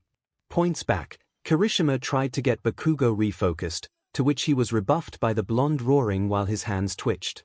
Slamming his palms together in an explosion of fire and smoke, Bakugo screamed, "Shut up. I've never been calmer. Can't you tell?" The smoke cleared to show him, looking utterly deranged above his horses and completely fixated on Monoma. "Now get after them, Kirishima. Please don't make us regret this," Kirishima basically prayed as he led the charge towards Monoma's team. "You think you're tough?" Bakugo screamed as his team gunned for the other blondes. Moving out his right hand, he prepared to fire his quirk. Die! Monoma managed to slide and deflect Bakugo's exploding hand out of the way of his face, with the explosion boy seeming surprised that he hadn't landed the hit as Kirishima and the others' momentum carried them past Monoma's team. Bakugo turned around to continue the attack, and was stunned for a moment as Monoma's hand appeared in front of his face before an explosion burst from the other boy's palm right into Bakugo's face. Seeing the on-screen Katsuki reeling, Ochako felt just a teensy tiny bit of satisfaction from how Nito had put him on his heels and confounded him. Their team hadn't seen this bit at all, and after seeing Izuku's past and just how bad the BLD between her boyfriend and Katsuki really was, watching Katsuki take one of his own explosions to the face was liberating.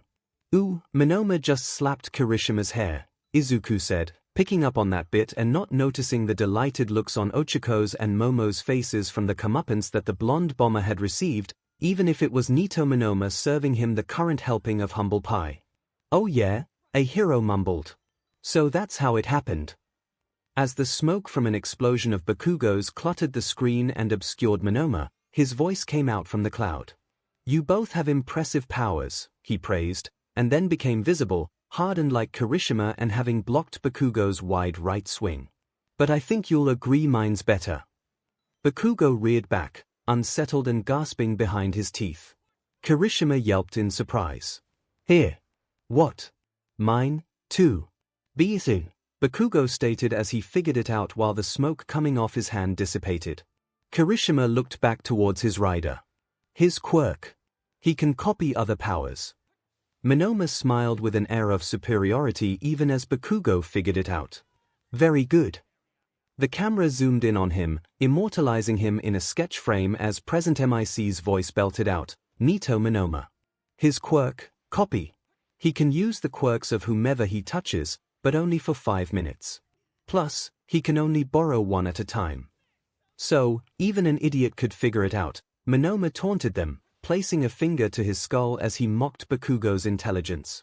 "The brass ball on this guy," Minoru said, reaching his hand up towards his mouth and preparing to bite his fingernails. "How did you manage to not die?" "Yeah, pretty sure Bakugo would have actually murdered you for that," Mizo added. Nito shrugged his shoulders. "Bakugo is nothing more than a dog who only knows how to bark, even an idiot could figure that out," he replied. The Pomeranian several rows behind him growled. "Oh yes, I know that I'm dead, Bakugo. But if I remember correctly, you told me the same thing yesterday, and you didn't even try to follow through on that threat. That's all you are, really, hollow threats with no follow-through." "Easy, Bakugo, easy." A hero put his hand on Katsuki's shoulder while the dyed pink bomber seethed.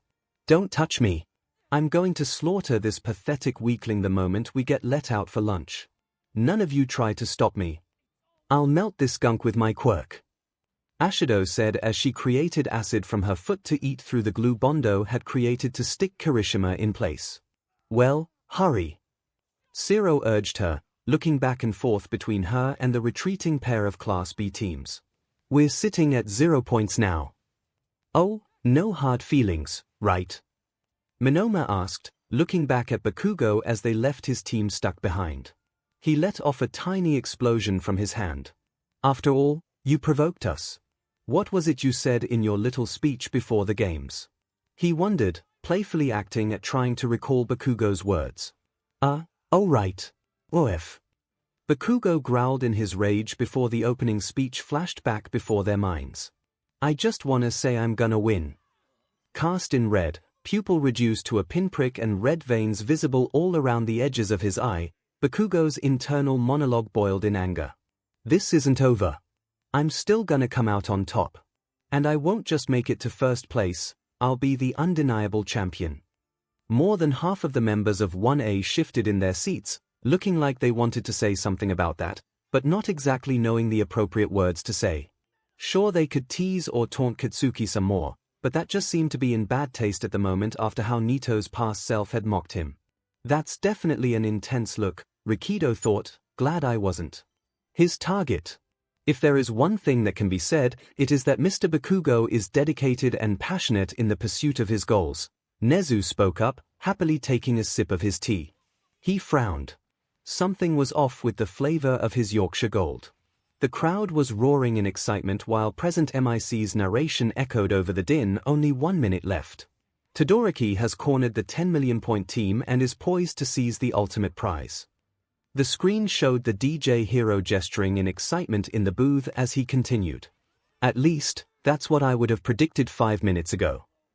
The show cut back to a view, presumably from Team Todoroki's perspective, of Team Midoriya standing strong with their backs to the ice wall and dark shadow out protectively in front of them, none of the four looking like they were going to be backing down an inch or make it easy for Todoroki to get their points.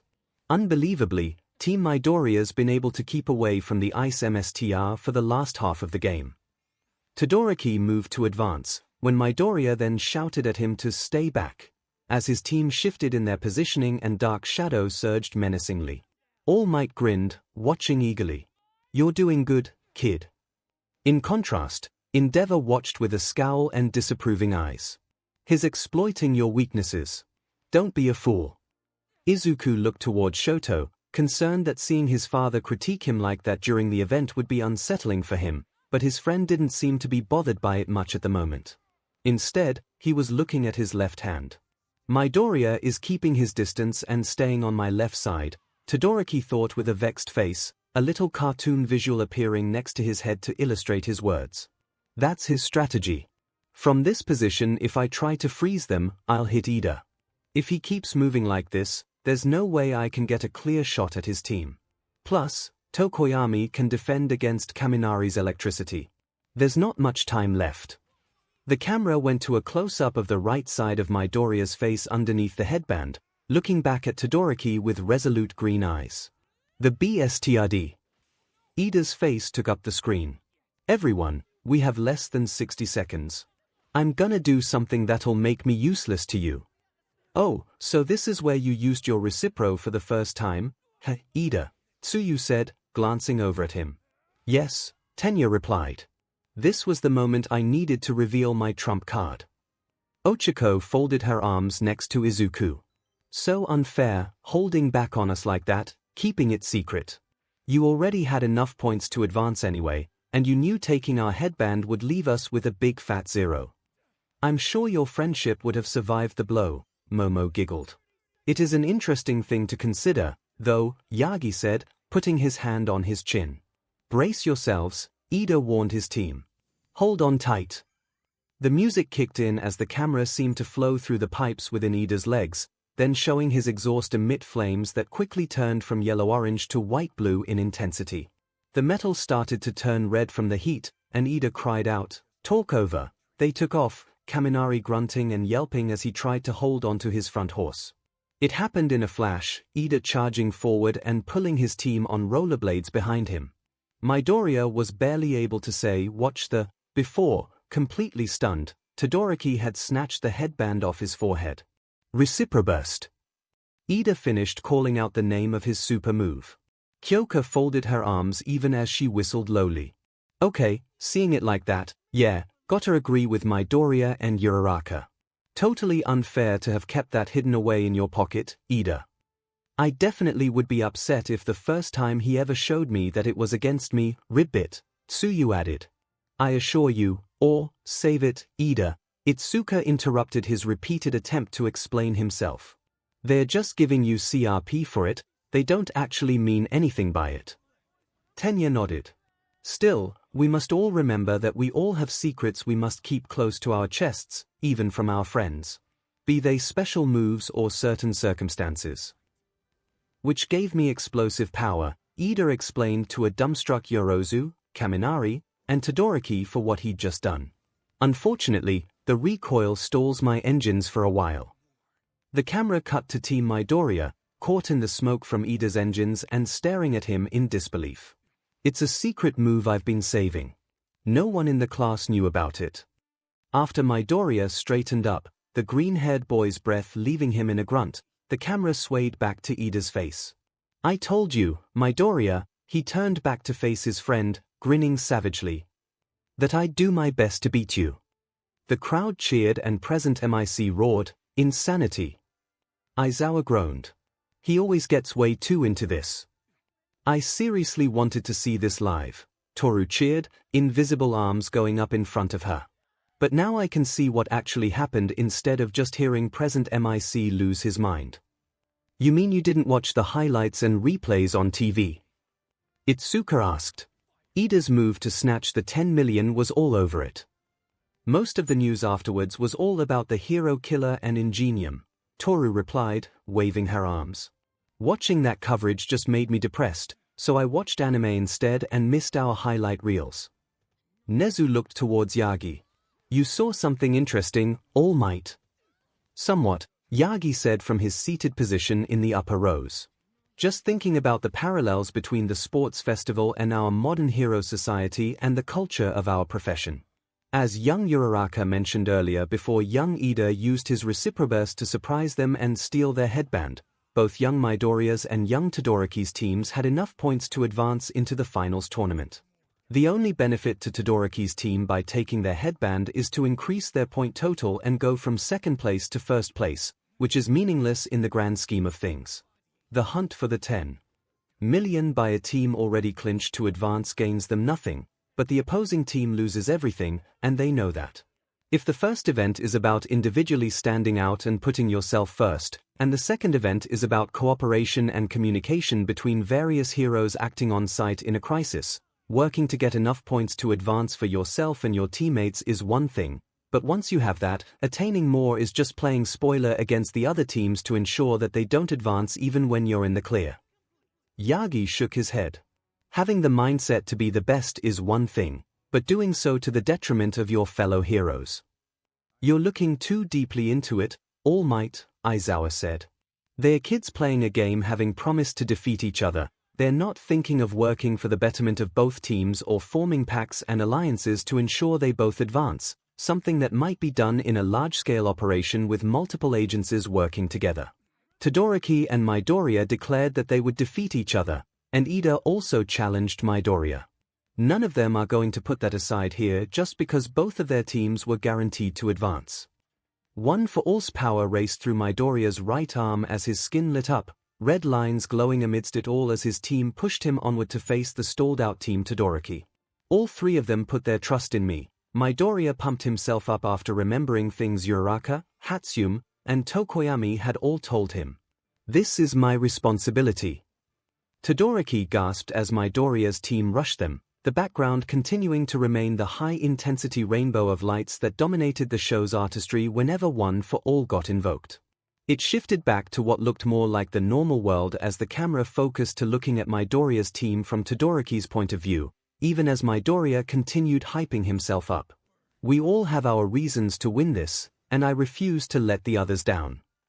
Todoroki started to look a little panicked, and he brought his left arm up in front of him defensively.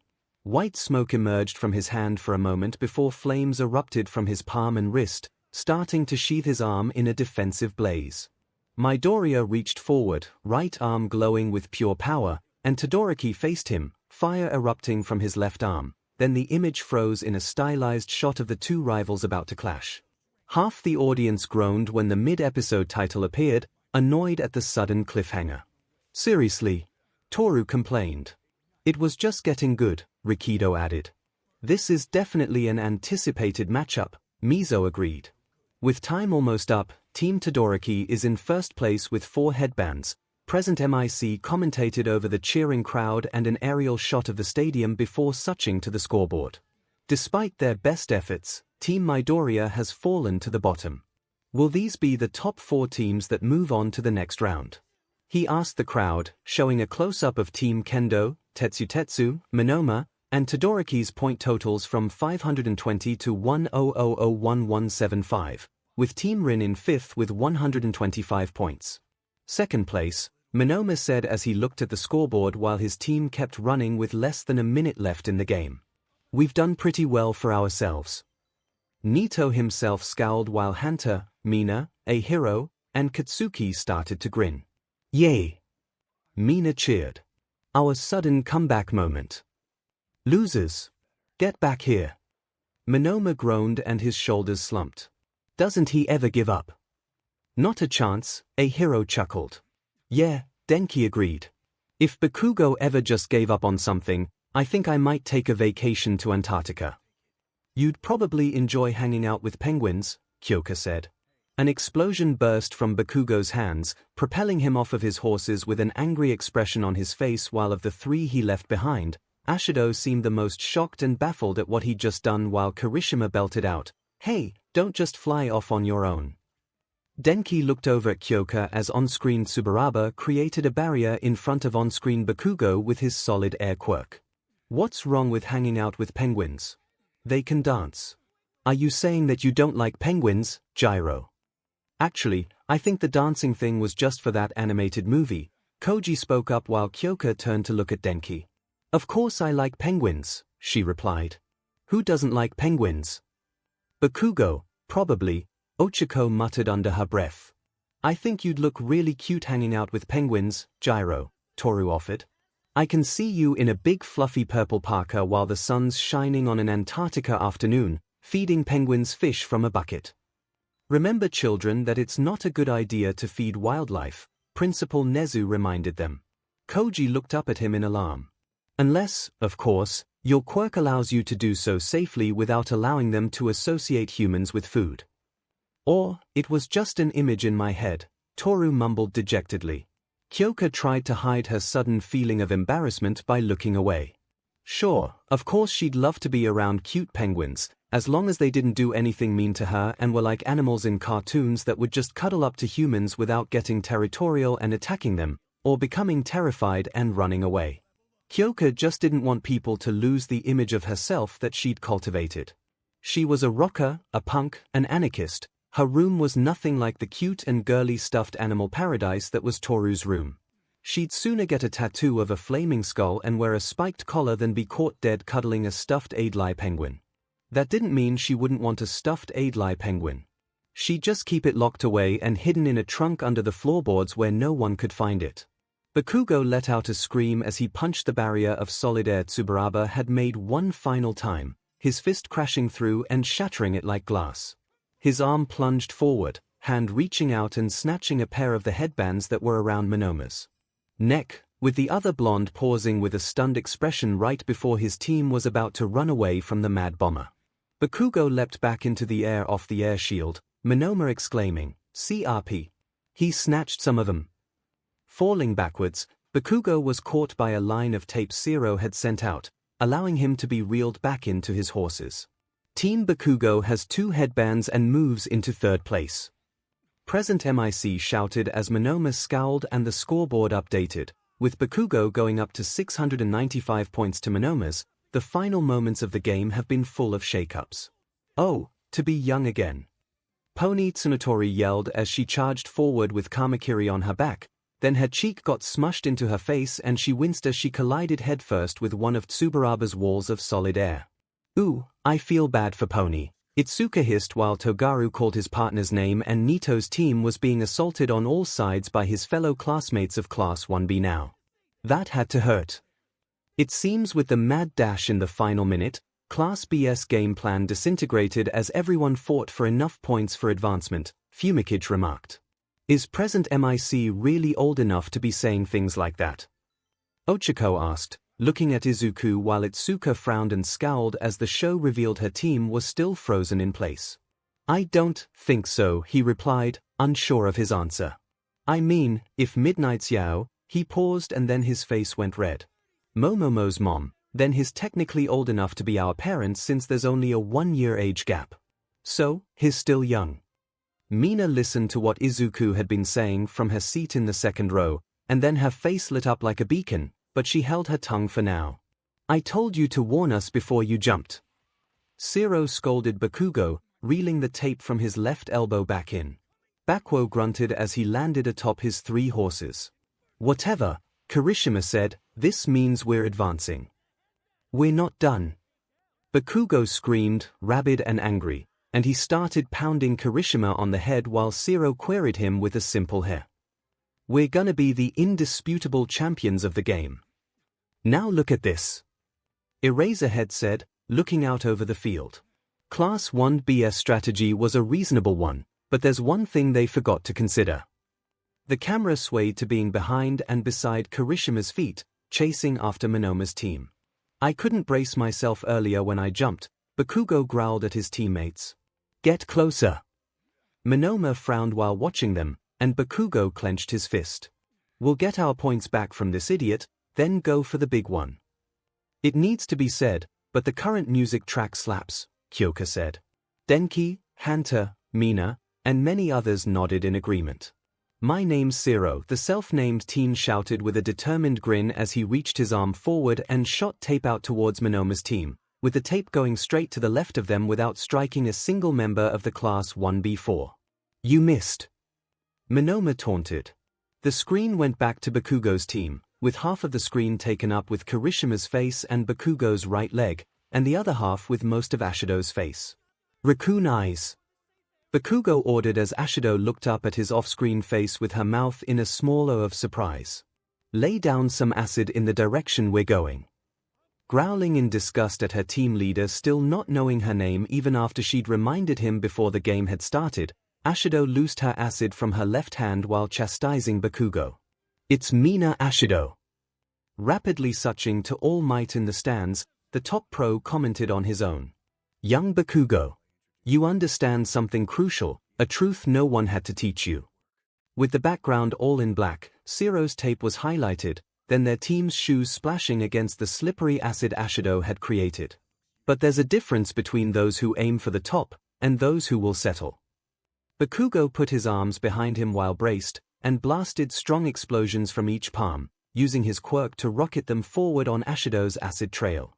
"And that difference matters," suching back to Eraserhead. The mummified teacher was watching closely as he said that. Class 1B didn't take into account Bakugo's overwhelming tenacity. Bakugo himself was roaring as he got himself ready to strike the barrier Tsubaraba had made with solid air to protect himself and Monoma and guard their points from Bakugo, but with an explosion from the blonde bomber's hand and a powerful right hook, he blasted apart the air shield and snatched up all the rest of Monoma's headbands. "Bakugo is a merciless force." Present MIC crowed. "What a point hog. That was a shield break heard round the arena, and I can't wait to watch the replay." Bakugo's team was shown on the scoreboard to move right up into second place behind Todoroki with the 1360 points that Monoma's team no longer had. Nito sighed at having re-witnessed his brutal takedown. "Oh, don't be too upset, Monoma," Izuku said with a sympathetic smile. "Like present MIC said, Bakugo's merciless and you sort of turned yourself into his biggest target. You had a good strategy with Tsubaraba's quirk, but there really wasn't anything more you could have done. Except not pick on a dragon," Yuga pointed out. Nito grumbled. "It was only because, you gonna make excuses every time you lose, copycat." Katsuki growled from his lofty position in the penultimate row near the stairs. "Just accept your defeat and resign yourself to mediocrity." Izuku wanted to speak up, act like the class rep he now was and reprimand Katsuki for the harsh way he put down Nito just now, but there was a small part of him that agreed. Nito had never been giving it his all, aiming for the top with everything he had. He was willing to settle and coast by. Even if Izuku himself had grouched about Tenya and Shoto going after the 10 million when they already had enough points to advance, and taking it would have robbed Izuku's team from advancing themselves so they could settle things in the third round, he also couldn't begrudge his friend's conviction to challenge and defeat him. Besides, the show had swayed away from Katsuki's team back to his own showdown with Shoto, and he didn't want to miss it because he was dealing with Katsuki. He wasn't running away from dealing with Katsuki's bad behavior. He was choosing to fight battles he knew he could win. "Really? This'll be fine," Midoriya thought, one for all coursing through his right hand as he reached for Todoroki, whose left hand was spitting out fire. "I'm not actually going to hit him. I'm just slicing through the air to take out my opponent's defenses." As Midoriya sliced his hand to the side, Todoroki looked at him in frustrated panic as his left arm was thrown wide, the flames around it going out. The moment replayed, the focus closer on the action, and a new music track picked up as Todoroki's eyes went towards his arm, seeing the whiffs of flame in the air off his skin. My left side, he thought in shock. What am I doing? Midoriya's one-for-all infused arm took center screen again after his attack. My hand hurts, but it's not broken. Good thing you were able to get that working for you, Midoriya, Hunter said. Not that he was able to use his quirk without breaking any bones later, Mizo pointed out. And another good piece of music for whenever Midoriya starts doing something, Kyoka added. Kamemoto grinned. Yeah, you're going to find that that's a theme, Gyro. Having theme music. I've got it. Midoriya shouted, his team pulling away with Midoriya having snatched the top headband from around Todoroki's neck, believing it to be the 10 million point band Todoroki had stolen from him. Momo struggled between a wince and a grin. It was naive of you to think that, Midoriya. Wouldn't the smart move have been to just grab all 3 headbands? Meshiro asked. Yeah, but... Back in the game. Present MIC cheered while the fans in the stands roared. Wait a minute, Hatsune said as she looked at the headband in Midoriya's hand. Please tell me I got something wrong with my eyes. Midoriya looked down, and his face became one filled with horror. Instead of his old headband, he'd snatched the one Todoroki had been wearing with the least number of points. They tricked us. It wasn't exactly tricking us, 𝐒𝐭𝐴𝐽 said while dipping his head. It was our own assumption that was incorrect. Still, why didn't you grab all 3? Momo asked. With the point values hidden, you only had a 1/3 chance of choosing the correct one no matter which band you aimed for. Oh no! Aizawa pinched his eyelids. So dramatic. 10 million points after all. Midoriya looked up at the scoreboard, seeing the standings. Only 70 points. It's not enough. They were sitting in 6th place, the bottom of the teams that actually had points. At this stage, only Todoroki, Bakugo, Tetsu, and Kendo would be advancing. Rin's team with 125 and his with 70 were out of the running. The game's almost over. Present MIC crowed from the booth, moving excitedly. Time for a countdown. A buzzer sounded and Midnight raised her arm and WHP as a screen appeared behind her, clock ticking down from 10 seconds, even though it had already been more than 11 seconds since MIC had said there were only 11 seconds left. The theater went quiet, everyone on the edge of their seats with the clock ticking down. Most of those seated had no idea how Izuku's team had managed to stage their comeback and squeak by with the needed points to advance, so they were watching intently as Dark Shadow surged forth, being stopped by Denki's electricity while the rest of the team was protected by another sheet of insulation Momo made. Bakugo burst through the ice, once more separating from his horses, shouting out Deku with the intent to crush him.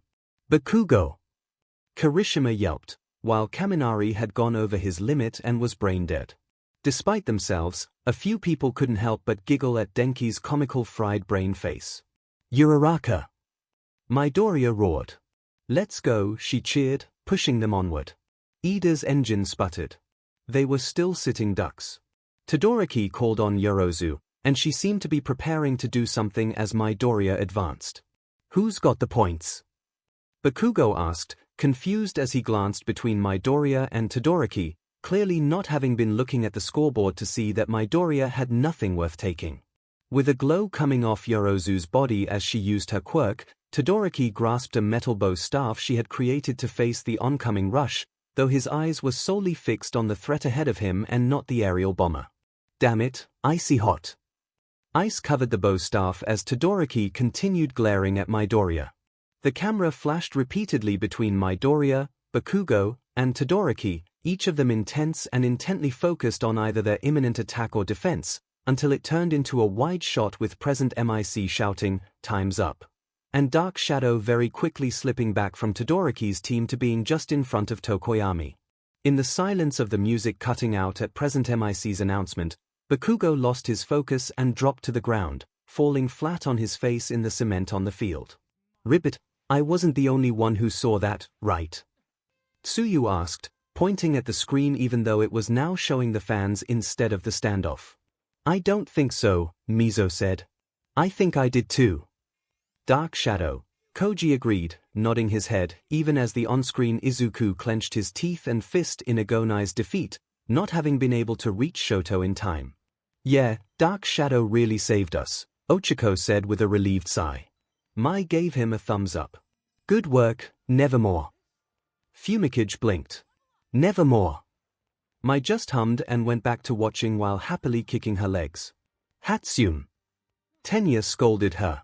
You can't just make up names for people. Look, Ida, be happy that I've finally managed to remember your name and Midoriya's, she replied. I can't promise that I'll remember everybody's even if they wore name tags. Now, let's take a look at who our top 4 teams are. Present MIC said, spinning around some finger guns and jazzing himself up for the results of the second round. In first place, Team Todoroki. While Kaminari was giving everyone thumbs-ups and being a brain-dead ditz, Yorozu sighed and lowered her head while holding onto her crossed arms. We ended in first place, but it was too close for comfort. Ida clenched his fist, his glasses reflecting the light back so that his eyes couldn't be seen while his jaw was set tight. I'm sorry. I let everyone down, didn't I? No WA. True, Yorozu earnestly refuted, smiling at him. You're the reason we won. Thank goodness for that special move of yours. The screen slid on over to Ashido's face. In second place, Team Bakugo. Ashido groaned and waved her dangling hands in front of her as the camera panned out to show herself, Kirishima, and Zero, her skin shiny and cleansed after having used her acid. We were so close to first place. Meh. Sure, Zero agreed with a light-hearted shrug. But we're moving on, so it's all good. A little deflated, Kirishima flatly replied, I don't think our leader would agree with you. Like, at all. Bakugo screamed in anger, not having been able to acquire the 10 million and be the indisputable champion of the game. Nito was about to open his mouth and say something like, what was that about being the indisputable champion, but for once, actually thought better of continuing to antagonize Katsuki. The currently pink-haired Pomeranian already seemed to have a vein throbbing in his temple from seeing himself screaming like a child. In third place is Tetsuya. Wait, what? It's Team Shinso. When did they come back from the dead? Present MIC was very surprised by the sudden development, as were all 3 of the members behind Shinso who didn't seem to know what was even going on while the purple-haired general studies student smirked. Thanks for all your help, he said, walking away. Mashiro glared darkly at the screen, and a few of his classmates booed the screen. Hatsume whined as she removed the jetpack from Midoriya's back. Uraraka came up behind them, calling out to him. Hey, Deku! Looking down, eyes hidden by his mop of messy green hair, Midoriya's voice was low and shaky.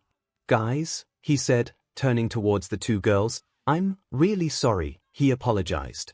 Both girls seemed momentarily surprised before Hatsume went to tinkering with her shorted-out baby with a small frown while Uraraka smiled and giggled. Both of them moved aside slightly and pointed to Tokoyami. Midoriya blinked, confused and still a little sad, believing that they'd failed to advance. I must apologize, Tokoyami also apologized. When Todoroki was shaken by your first attack, the bird-headed member of Class 1A looked up clearly at Midoriya. I tried to grab the 10 million point headband, but things didn't go as planned. Midoriya gasped as Dark Shadow rose up beside Tokoyami, tears starting to appear in the young man's green eyes. Still, I got one. Tokoyami pointed his thumb at Dark Shadow, a headband in the creature's beak, specifically, the 615-point headband that Todoroki had been wearing since the beginning of the match. It was around his head, where his guard was the weakest. Midoriya! You're the one who created the opening for me. Dark Shadow gave him a thumbs up. And ensured our advancement. With tears in Midoriya's eyes as emotion threatened to overtake him, Present MIC called out, and in 4th place is Team Midoriya. Laughter erupted in the Maple Theater as everyone bore witness to another awesome feat of Izuku's tear ducts, his eyes creating geysers of water with enough force to push him down into the now cracked cement. Izuku himself blushed and looked away, while Katsuki clicked his tongue and threw his head to the side while folding his arms over his chest, muttering about Izuku being a f***ing crybaby. Anyway, Izuku spoke up, looking at Momo. The reason why I didn't grab all of your points was, well, kind of the same reason why I grumbled earlier about Ida taking our 10 million. A few eyes and ears perked up, and Momo gasped slightly. You mean, you were concerned that if you took everything we'd gained from Kendo and Rin and took the 10 million points back, that we wouldn't be able to continue? Izuku nodded. All I really wanted was the 10 million I'd started with back. It was a guarantee to continue to the next round, and even though I'd glanced at the scoreboard, I didn't have enough time to math out if you'd have had enough points or not based on the current standings to advance if I took more than the 10 million back. So that's more or less why I didn't go for the optimal strategy of taking them all and instead took my chances on a 1/3 hope of getting it right. That's oddly considerate considering how I'd treated you earlier, Shoto said while his on-screen self had a crisis of self and Endeavor coolly walked away from where he'd been observing the festival. But, since it's you, I suppose it isn't surprising. Well, you did upset me a little, Izuku replied. But, Ida already wowed us by showing off his special move that he'd been keeping up his sleeve, so I still wanted to give him the chance to show off more. Tenya bit his lower lip and raised his head back, a little melodramatic as he sniffed. Toru, on the other hand, giggled. That's so Midoriya, I guess. Team Tetsu were all looking at each other, despondent and in shock. What the hell just happened? Tetsu asked openly. Suddenly we had 0 points and it was all over. Maybe it was some form of karmic punishment, Shiozaki suggested as a Kutten appeared, showing her using one of her strands of vine hair to slip in behind Shoji where his tentacle arms didn't cover so she could steal Minata's headband. For taking the tiny one's headband. It was so underhanded. No, what happened? All my points are gone. Minoru slammed his fists down on his thighs. So that's what happened. Tsuyu and Mizo both flushed in a mix of embarrassment and frustration. So vexing, Tsuyu said, just as her on-screen self said almost the same thing. Tetsu's fist tightened after seeing Shinso smugly walk across the screen. DMN brainwashing JRK. Kiyoma turned towards Aizawa, a very faint frown forming. I'm sensing more than a little hostility forming against your little Genet clone, Aizawa. They're going to have to get over it, he replied. He used his quirk in an effective way to ensure his advancement and he has potential. True, Kiyoma agreed, but the students re-watching the sports festival and seeing the underhanded way in which he used his quirk against not just them, but also other students, and being reminded of his open disdain for them having succeeded in the entrance test for which his own quirk was a bad matchup for, while his attitude is different from Bakugo's, it seems as though he's already burning bridges. If they are capable of working together with Bakugo even after what we've learned about his past with Midoriya, they'll be more than able to work with Shinso, Aizawa said, and from his tone Kiyoma recognized that he wasn't willing to discuss it further. Could compete with Midoriya, Ida explained to Uraraka as the students all filed out of the stadium to head to the cafeteria for some good old lunch rush cuisine. You're always trying to one-up each other, she said matter-of-factly. Izuku sputtered and looked at his girlfriend. Oh Ochiko. Am I wrong, she asked. There was the battle trial where we faced off. Her words slowly fell away from her lips as the screen showed where Izuku had gone off to after the second round had finished. Todoroki glared forward, right at Midoriya, who stared back at the half-cold, half-hot user with anxiety and nerves, uncertain as to why he was brought here. You brought me here. Now what? In another part of the stadium, a white cape fluttered across the screen as an unknown hero walked in front of the camera, before revealing Endeavor in the stairwell, starting to go down. Then a big man in a suit stepped into frame behind the number 2 hero, speaking to him. Yo, it was All Might. Long time no see. Let's catch up, Endeavor. Endeavor's flames danced in agitation as he remained with his back turned, the other top pro growling the name of the only man ranked higher than himself. All Might. He turned his head, glaring at the smiling symbol of peace. Cherry blossoms on the trees as the outro of Class 1 as girls began. Denki leaned back in his seat, sighing. Phew. Things got kinda intense back there. Intense is definitely a word to use to describe it, Izuku agreed. Both the last few seconds and the cavalry battle as a whole. It does kinda SCK that your team was stuck in the ice for most of it, Tetsu said. Izuku waved him off. Stuff like that happens, she sighed. We'll just have to do better next year. At least you were lucid throughout the battle, Myhero said with a frown. This was the first time I really got to see what was going on during the battle, except for the highlights on TV afterwards. Yeah, you'd been under Shinso's quirk the whole time, right? A hero asked. Pretty much. It was not a great experience for me when it happened. Toru wiggled as she turned around in her seat to seemingly grab the back of the love seat and look up to where Myhero was sitting. I feel like you should have continued anyway like Aomar did, she encouraged him. It didn't matter how you got there, you'd be able to show off to everybody that you deserve to be in the tournament round. Myhero looked away, still with a bitter face as he replied, sorry, but I just don't see it that way. Mina rolled her eyes, especially since a hero and Tetsu seemed to be tearing up at how manly Myhero's stubbornness over it was. Boys. As the outro ended, the scene returned to a living room containing a flat-screen TV, with the back of a somewhat familiar head of green hair being shown as the camera was behind the couch the person was sitting on. Izuku froze, then immediately looked away and covered his face as he saw his mom on screen again, while most of his classmates grinned at another chance to see Midoriya react to her son's performance. And now, updates from the UA Sports Festival, the TV announcer said. The first years have finished their second round.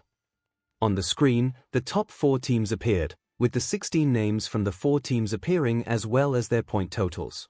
That means we know which 16 next-generation heroes will be moving on to the final tournament. There was a close-up of Izuku Midoriya's name. Inko Midoriya proved once again that massive amounts of tears was not just an Izuku thing, as she also produced geysers of tears from her eyes as she cried. Izuku, my baby. I'm so proud of you. You worked so hard for this. But please, son, don't get hurt in the final round.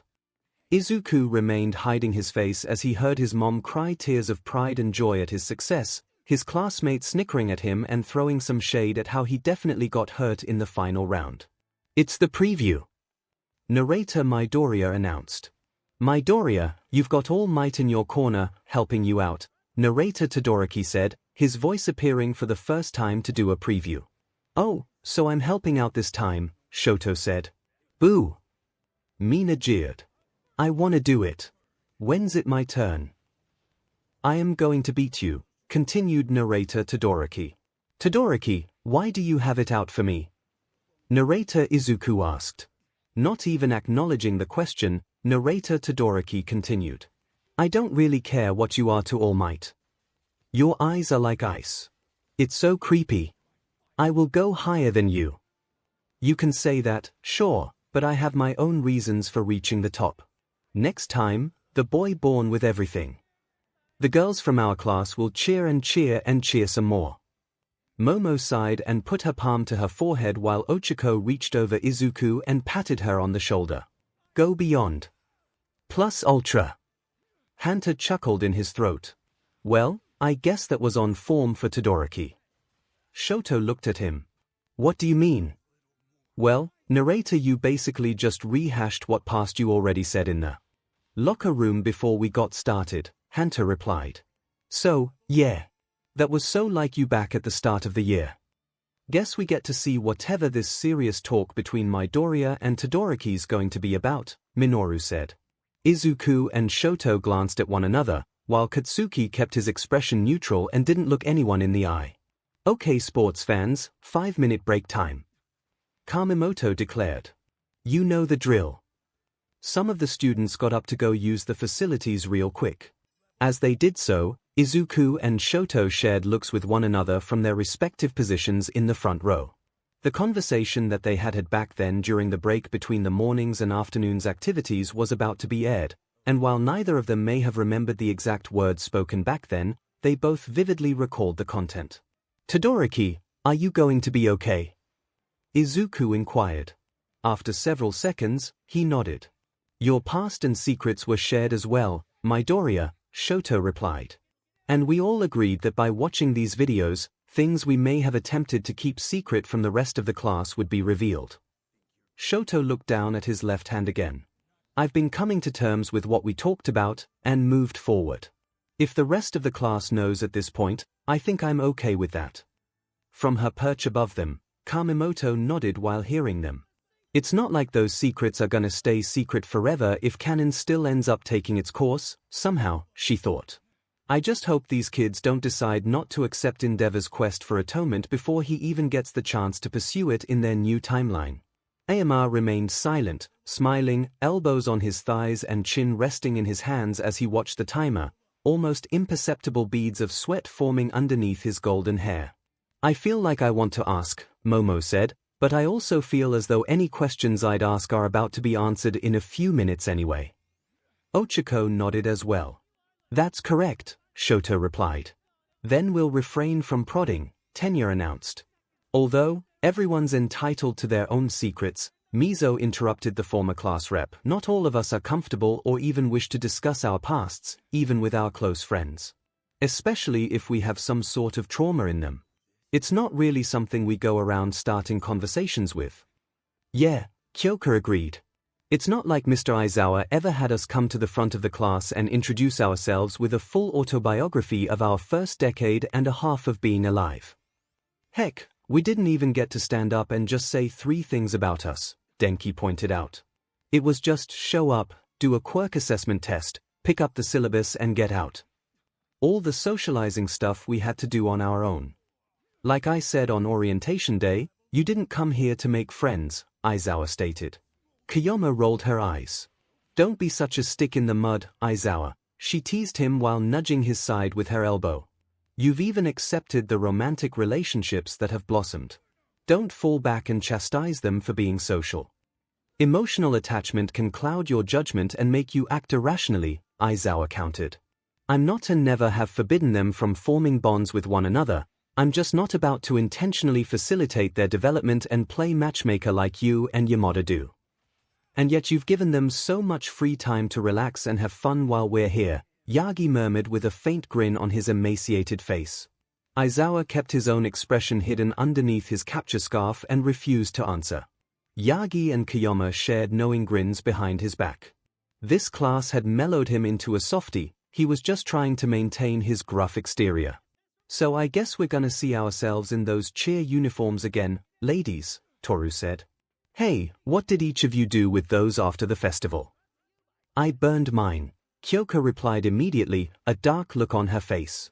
Oh, I kept it, Mina replied, but it's in my closet back home. I didn't bring it with me to the dorms. I totally did. Toru laughed. I love it. Sometimes I just dress up in it when I'm in my room and go through a little routine to pep myself up. Ochako felt a gaze on her, and knew that it was from Izuku trying not to look at her but evidently failing as his eyes kept flickering in her direction. It was cute how her beau was feigning interest but also very interested in what she'd done with the cheerleader costume. Her blush marks got noticeably pinker as she answered, well, I kept mine. And since I brought everything from my apartment with me to the dorms it's in my room, too. I still have mine back home, ribbit, Tsuyu declared. My little sister Satsuki really liked seeing me wearing it on TV, so I kept it around. Sometimes I dress up in it when we play together after school. Oh, that's adorable, Mina gushed. How old is she? 6, ribbit. Ah. She's just a little kid. You've got to show us pictures of her sometime. Sure thing, Mina, Tsuyu replied. Also, Ochako. Blinking, she turned to her friend. Yes. I feel as though I should let you know, since we're talking about my siblings, Tsuyu said, but my 10-year-old brother Samir has had a crush on you since the sports festival when he saw all of us in those cheer uniforms, ribbit. The idea of a little boy version of Tsuyu having a crush on her left Ochako feeling flattered, honestly, and the slight stiffening of Izuku next to her just made her giggle. It didn't help that Momo appeared to be hiding her own giggles behind an elegantly placed hand over her smiling lips. Oh really? He says you're very pretty. Then he's got good eyes, she replied with a pleased and light-hearted hum. Or, are you feeling a little jealous, Izuku? Momo teased. I am not jealous, Izuku pouted. It's a good thing. It means Zoo's little brother has good taste. Guess you don't feel fully secure yet, Ribbit, Tsuyu replied, looking at Izuku and giving him a faint smile. Don't worry about it, Midoriya. He's 10. It's not like Ochiko's going to leave you just because my little brother has a crush on her. Yeah, Izuku, Ochiko agreed, giving him a big smile and a hug. You're stuck with me. It's sweet that he likes me, but I like you. And in case you need reminding, remember how I was asking Uraraka out and the instant she saw that you were back from recovery girl it was like I no longer existed. Denki said with a chuckle while Ochiko went pink at the reminder. You've got nothing to worry about, dude. I'm not jealous, Izuku mumbled, still pouting as he verbally refuted the implied assertions of his classmates that he was, in fact, jealous of a 10-year-old crushing on his girlfriend. Do you think Midoriya needs more kisses? Toru giggled. He must if even after spending all of the last 2 days sking face with Uraraka he's still feeling insecure, Kyoka teased. Hey, Uraraka, Yomo, your boy needs 50 cc of kisses, stat. Momo turned as red as her hero costume at being called out while Ochiko turned even pinker, and Izuku himself ducked down with a hot face. What? I can't do that. To do something so NTMT in public, and it's still so new. Momo squirmed in her seat, hands clenched down in her lap as she fiddled and fidgeted. Her head had been so full of ideas before of kissing Izuku and Ochiko or being kissed by them, but she'd never imagined them performing such an NTMT act in public like her new boyfriend and girlfriend had been doing regularly the past 2 days. Katsuki groaned. If you all keep yapping on with this romance I'm gonna be sick. If they want to SCK their tonsils out instead of getting stronger like they should be doing, then that's on them, but leave me the F out of it. Tenya nodded sagely, not exactly in the sense that he agreed that he should be left the F out of it, but more in line with his ideas that such things should not become too public. Once everyone had returned from using the washroom, there was still another 30 seconds of anxious silence that filled the theater as the countdown clock ticked its way down to 0 seconds to start playing their second episode of the day, and one that was foretold to start with some heavy conversation between Izuku and Shoto. The spinning globe of the intro appeared, with narrator Midoriya's familiar, "This is a superhuman society," starting up. Unlike some of the previous episodes, everyone remained quiet this time, recalling how the previous episode had ended with Izuku and Shoto facing one another in preparation for a serious conversation. The teachers thought back to Yagi's encounter with Endeavor during the lunch break as well, and the information he'd shared as well as what they knew transpired between Izuku and Shoto.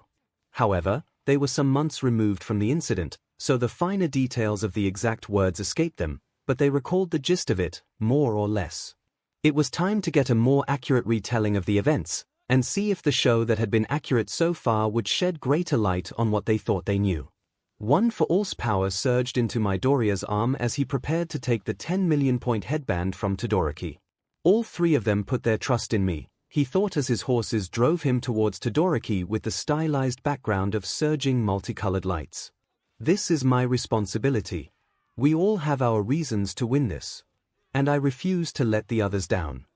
So we're getting a really quick recap of the end of the cavalry battle here. Rikido said as on-screen fumigage revealed Dark Shadow with Shoto's starting headband, sitting back in his seat, mostly recovered from the grueling exercise he'd undertaken post-breakfast outside, and putting the spot he was in into recliner mode. Good, Toru agreed. I wanna see what Todoroki wanted to talk to Midoriya about. Hopefully it won't take more than a minute, Mizo said with a nod. I have to admit, I'm curious, too. Denki thought ahead, also remembering what narrator Shoto had said in the preview about the girls cheering and the conversation they just had about the cheerleader outfits. Hey, you all aren't still mad at me and Mineta about the whole cheerleader thing, are you? Water under the bridge. Toru cheerfully replied with a giggle. It took Kyoka a second before saying, it'd be kind of uncool to still be cessed at you guys over a prank from a few months ago. So, whatever. Yeah, you're forgiven. Denki and Minoru both let out sighs they hadn't realized they'd been holding. The boy born with everything transitioning away from the title card. The camera panned up UA's Festival Coliseum exterior and the rows of vendors and crowds of people before it. Now for a lunch break before the afternoon festivities, declared President MIC over the speakers. CYA. As the first years exited from the main exit back to the campus, several spoke about how they were starving before the camera swayed to the side exit where Todoroki had taken Midoriya. Izuku gulped. Getting right to it, I see. Should we be concerned?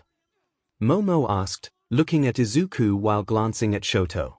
That's up to you, Shoto replied, expression stony as he stared at the screen, which right now was just showing him staring back at the viewers in a frigid glare.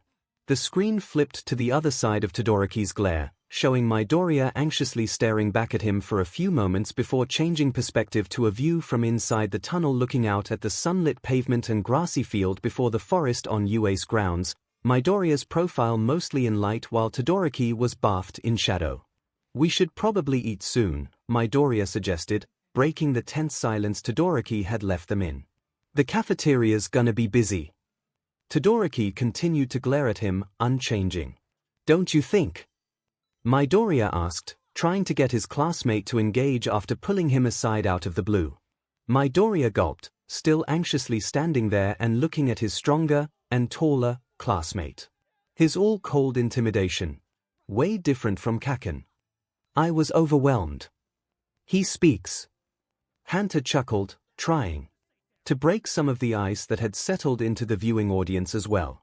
The camera swayed to the opposite side, peering into the darkness of the hallway from the entrance as the two boys faced each other. And it made me break the promise I made to myself a long time ago, Todoroki continued. The viewing audience stayed quiet as on-screen Izuku thought that Shoto would have had an advantage through using the fire half of his quirk embedded in his left side. Now that Shoto had engaged in speaking, they all stayed riveted. Even Nito was paying attention to what past Izuku and Shoto had wanted to discuss. Todoroki pulled his left hand from his pocket and broke from glaring at Midoriya to look at his left hand in front of him. Ida and Kaminari, Yorozu and Tokoyami, Uraraka, none of them felt it. In that moment, he continued as a flashback of Midoriya and his confrontation when his fire came out from his arm appeared on the screen. I was the only one who could sense your true power. The flashback shifted to the USJ, with All Might unleashing his final punch against the Nomyu. It reminded me of something, experiencing All Might's quirk. Oh, yeah? Midoriya asked, sweating as Todoroki narrowed in. He had you figured out. Ochako thought, glancing at Izuku before returning her attention to the screen, not being the only one to have shifted glances to either Izuku or Shoto. I'm saying, the power coming from you felt the same as All Might's, Todoroki declared, still staring at his hand. Midoriya hissed as he came to the horrifying thought that Todoroki knew, that he knew that Midoriya had All Might's power. Midoriya, tell me. Are you really All Might's secret love child or something? There was a beat of silence both on the screen and in the theater before on-screen Izuku's past thought echoed through everybody's head. Am I what?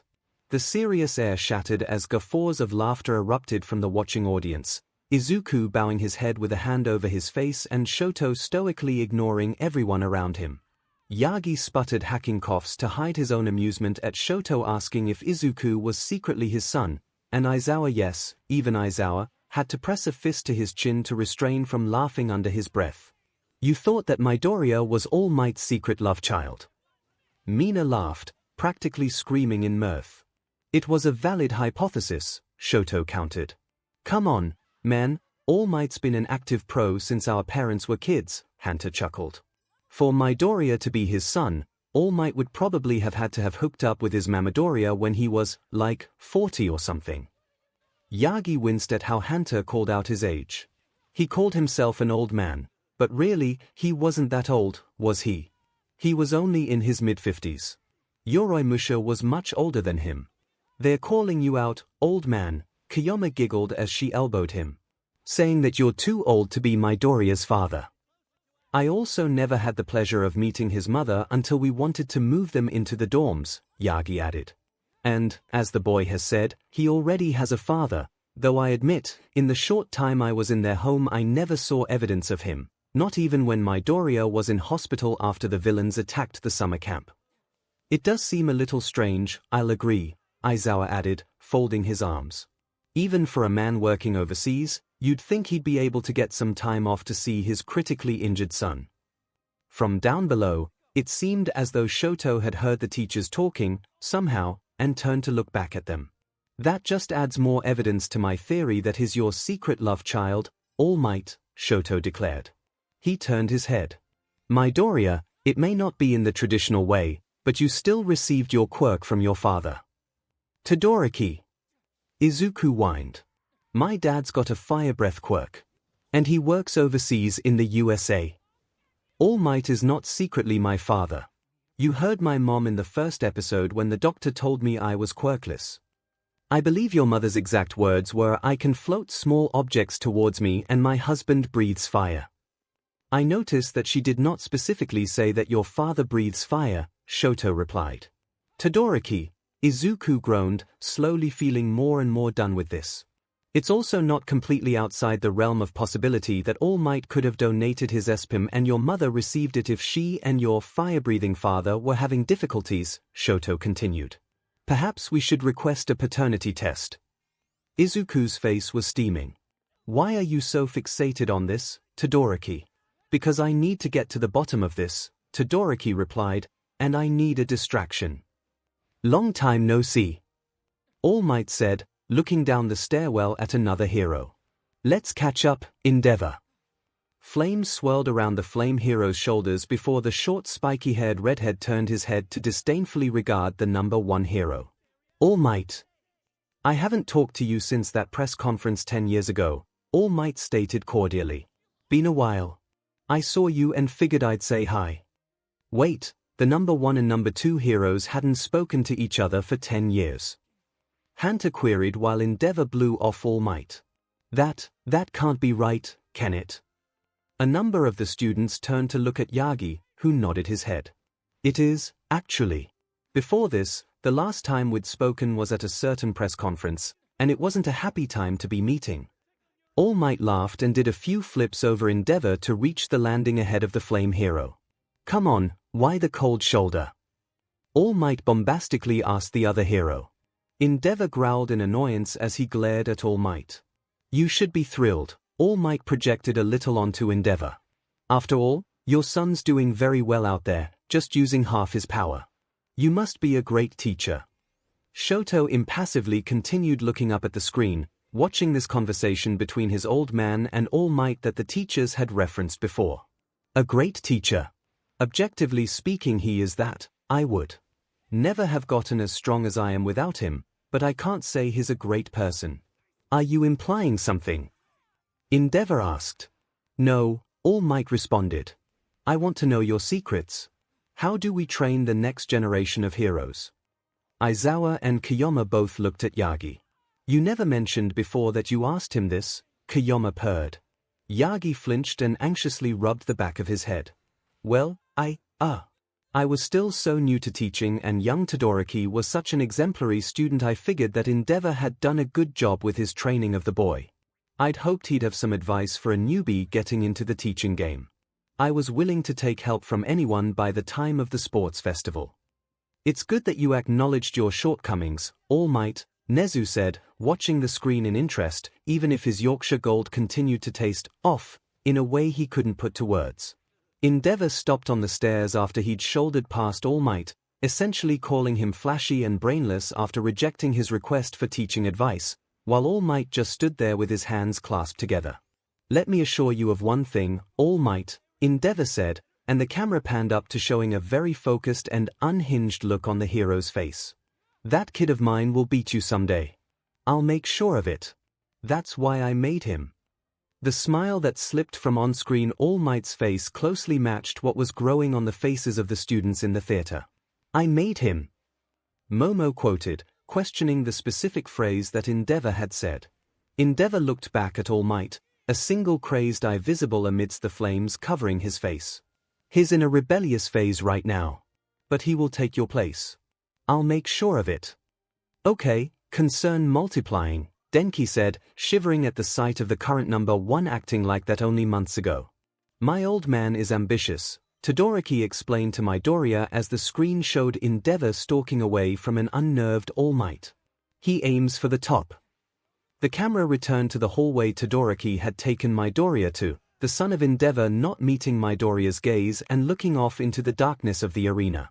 He used his power to make a name for himself as a hero. But he was never able to best All Might, so the symbol of peace is living proof of his failure. He's still at it, though, trying to take down All Might. One way or another. Hey, hang on, Tetsu muttered. You're not trying to say, getting at, Midoriya voiced his uncertainty. What are you trying to tell me, Todoroki? Todoroki shifted his gaze to look directly at Midoriya again. Have you ever heard of quirk marriages? A few gasps came from some of the students in the theater, Momo most prominently amongst them, as she sharply turned towards Shoto. That can't. Todoroki tell me that isn't what Endeavor did. Shoto glanced down from the screen. I used to think so, but, after something I saw yesterday in the labyrinth, now I'm not so sure that that's all it was. What I once thought was the indisputable truth about my father has been challenged, and my anger towards him may be blinding me. Mind filling in the peanut gallery? Toru asked. Forced into relationships, Todoroki explained to Midoriya while the show displayed their classmates in the cafeteria, getting lunch to feed their bellies in preparation for the next stage of the games. They were simply viewed as old-fashioned arranged marriages. But, clearly, it was unethical. My father has not only a rich history of accomplishments, but plenty of money to throw at his problems. He bought my mother's relatives to get his hands on her quirk. And now he's raising me to usurp All Might. The on-screen Izuku wasn't the only one who gasped at the revelation that on-screen Shoto had just dropped, but Shoto's past self wasn't done yet. It's so annoying. Todoroki's face was covered in shadow as he glared at the ground between himself and Midoriya. I refuse to be a tool for that scumbag. Okay, all in favor of disliking the current #1 hero, say aye, Nito called out. I chorused all the teens in the theater, many of them throwing up their hands as well. Todoroki, Tenya softly said his name. This is all, I'm not done talking yet, Shoto replied, gesturing to the screen. In every memory of my mother, he continued, I only see her crying. The screen flashed to a mostly black image, the colors apart from that being shaded and subdued, with a crying woman with long white hair in what might have been a pink shirt but for the shading of the faded memory having her back turned to their perspective, seemingly that of a younger Todoroki with his hand reaching out to his mother, before it quickly faded to complete darkness. I remember she called my left side unbearable, Todoroki stated, his left hand moving to cover the scar on his face, before she poured boiling water on my face. Stomachs turned in the theater as that settled in on them, unveiling a tragic backstory that could have been compared to Izuku's. And to have it move on them in one go, learning that Endeavor had sired Shoto solely to defeat All Might and his mother had done something so horrible to him, it was enough to render all of them speechless. Endeavor stalked through the halls, the flames on the shoulder blades of the man's costume flaring. The reason I picked a fight with you was to show my old man what I was capable of doing. Without having to rely on his diamond fire quirk. Todoroki withdrew the hand that had been covering his scar, the clear blue iris of his left eye small as he glared at Midoriya. You see, I'm going to show him that I reject his power, and I can take first place without using it. The camera swayed away from Todoroki, to show Bakugo standing against a wall, revealing that he'd been standing just around the corner from the confrontation between Todoroki and Midoriya. Katsuki's eyes widened. SHT. I didn't know this thing was going to show that I was there. Shoto's eyes narrowed in contrast to how Katsuki's had widened. I see, so Bakugo had also been listening in. He didn't mention this at all, not that he ever would. If we'd been facing one another before my match with Midoriya, I doubt he'd have tried as earnestly to get me to accept my quirk as my own power rather than Endeavor's. Bakugo! Izuku gasped, turning around in his seat to glare at his former friend. You were eavesdropping on us. Katsuki's expression soured. Shouldn't have been talking out in the open where anyone could have heard. You mean the empty hallway away from the crowds that I brought Midoriya to specifically so we wouldn't be overheard? Shoto asked. When Katsuki didn't respond and only glowered at the front row, Toru sighed.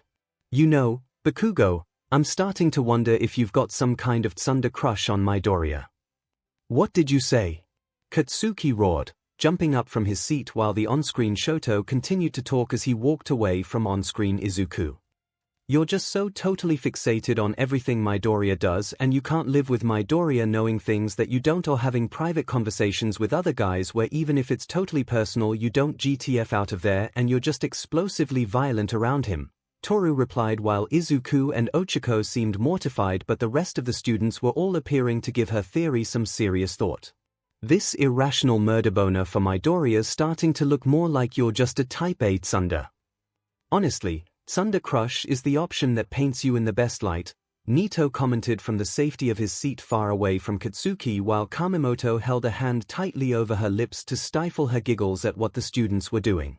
There's no explanation of your behavior towards Midoriya that doesn't make you appear to be mentally ill. That, and he said he liked green hair the other day, Denki joked. Momo placed a hand to her mouth, while Izuku and Ochako both looked like they were going to be sick. A hero with a tragic backstory, fighting to rise above it, Midoriya thought as he watched Todoroki walk away. Hey!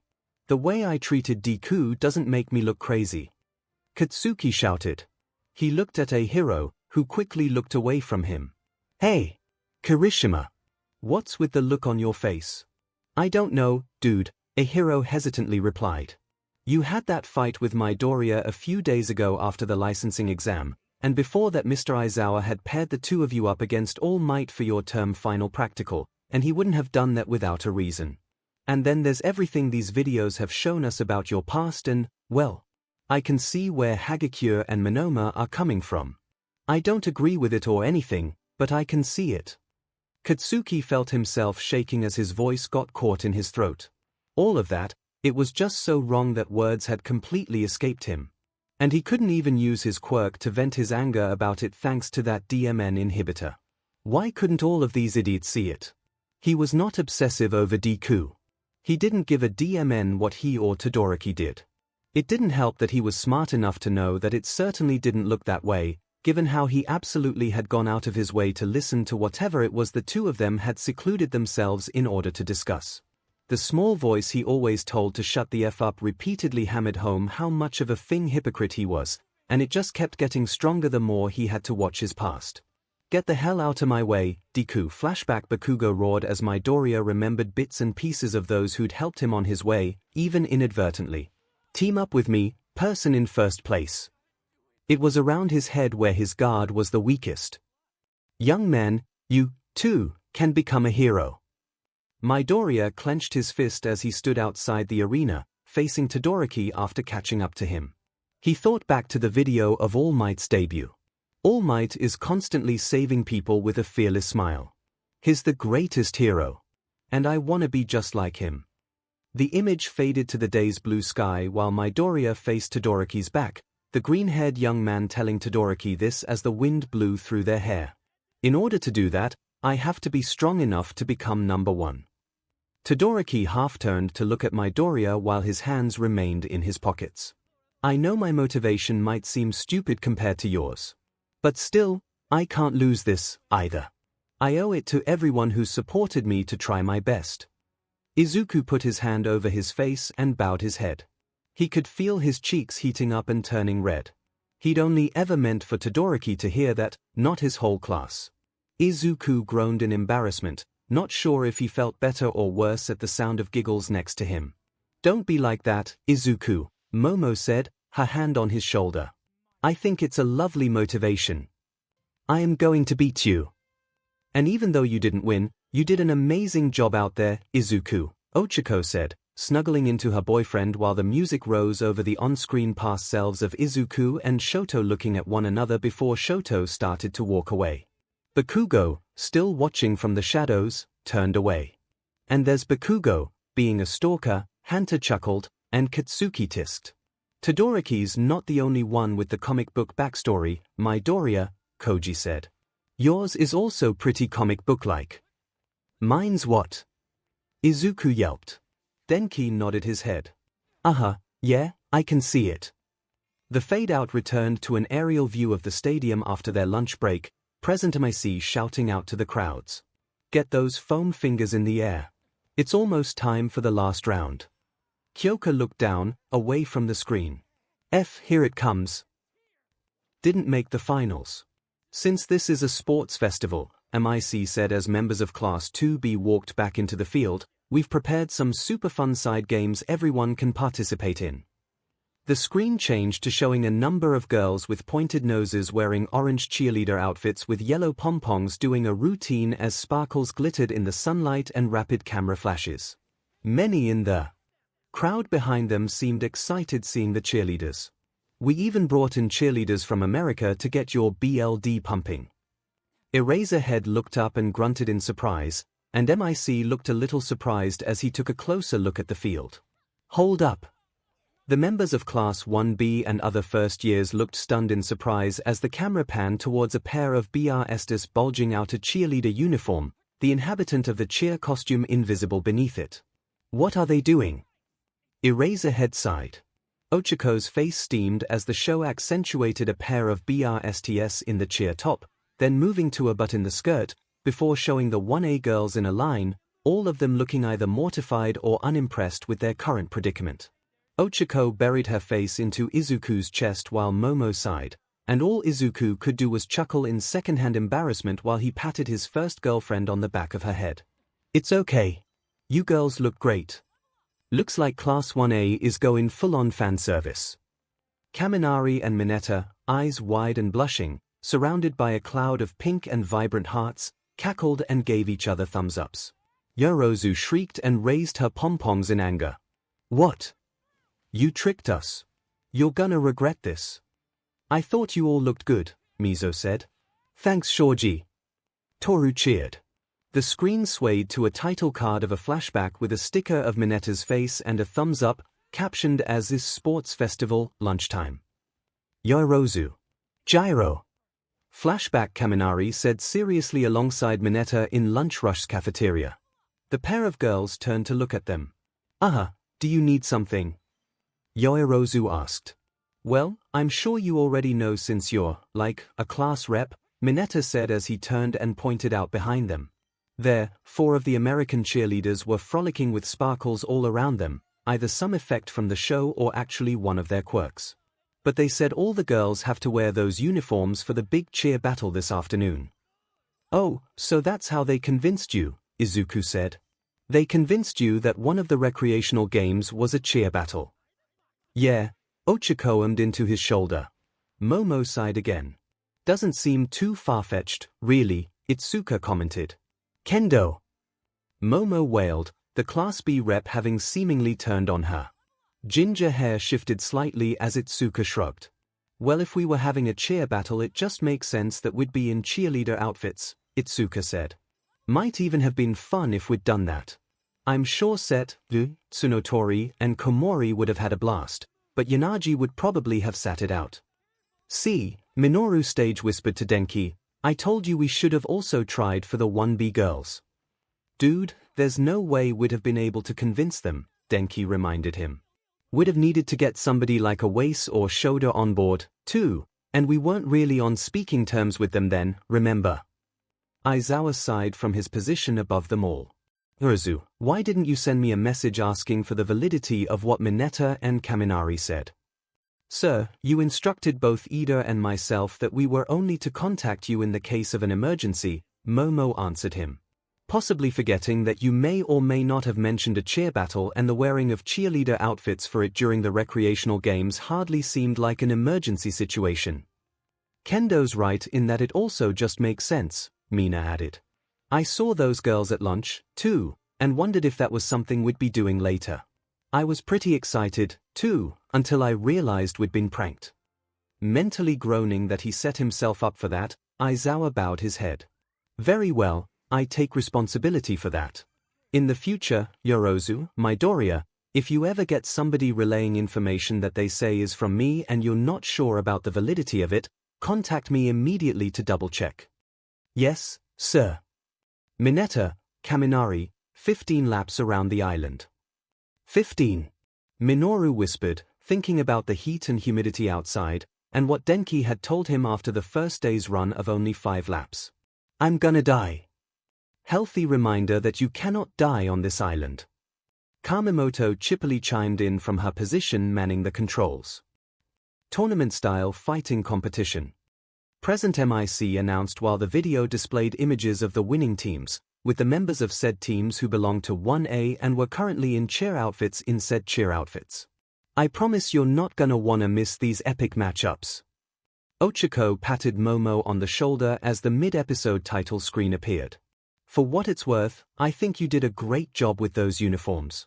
We looked amazing when we stopped being embarrassed. Momo returned her consolation with a smile. Thanks. Kirishima looked up at the screen displaying the tournament brackets with quivering excitement. I watch these finals every year, and now I'm actually in them. So, wait, Ashido asked. Is it always a tournament? The finals always a one-on-one competition, Zero answered her, but they switch it up every time. Last year it was a foam sword fighting match. Come closer and draw lots to see who you're up against, Midnight instructed with a smile, holding up a yellow box with the word lots scribbled on it. Then enjoy the pleasure of the recreational games before we start. The camera swayed to slowly panning over the assembled first years. The 16 finalists have the option of participating in those activities or sitting out to prepare for battle. I'm sure you all want to conserve your stamina. I'll start with the first place team.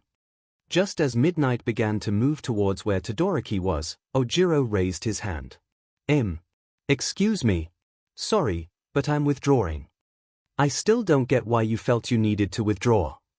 Toru exclaimed, waving her invisible arms wildly. So what if you got there because of Shinso's stupid brainwashing? You were in the finals. You could have competed to prove that you deserved to be there. Masharao groaned and laid his head back. This again. I've told you all before, it wasn't right. There's no way I could have competed without feeling guilty about being there. The rest of you all worked as teams, you all did your very best, giving your all in the cavalry battle as parts of a whole. We didn't. We were just puppets running under Shinso's control. Okay, so, why did Ima keep going on if that's how you and Shoda both felt? Tetsu asked. The kids in the theater paused at the question before they all looked towards the man in question. Isn't it obvious? Yuga answered. It doesn't matter how the star gets on stage so long as he can shine brightly.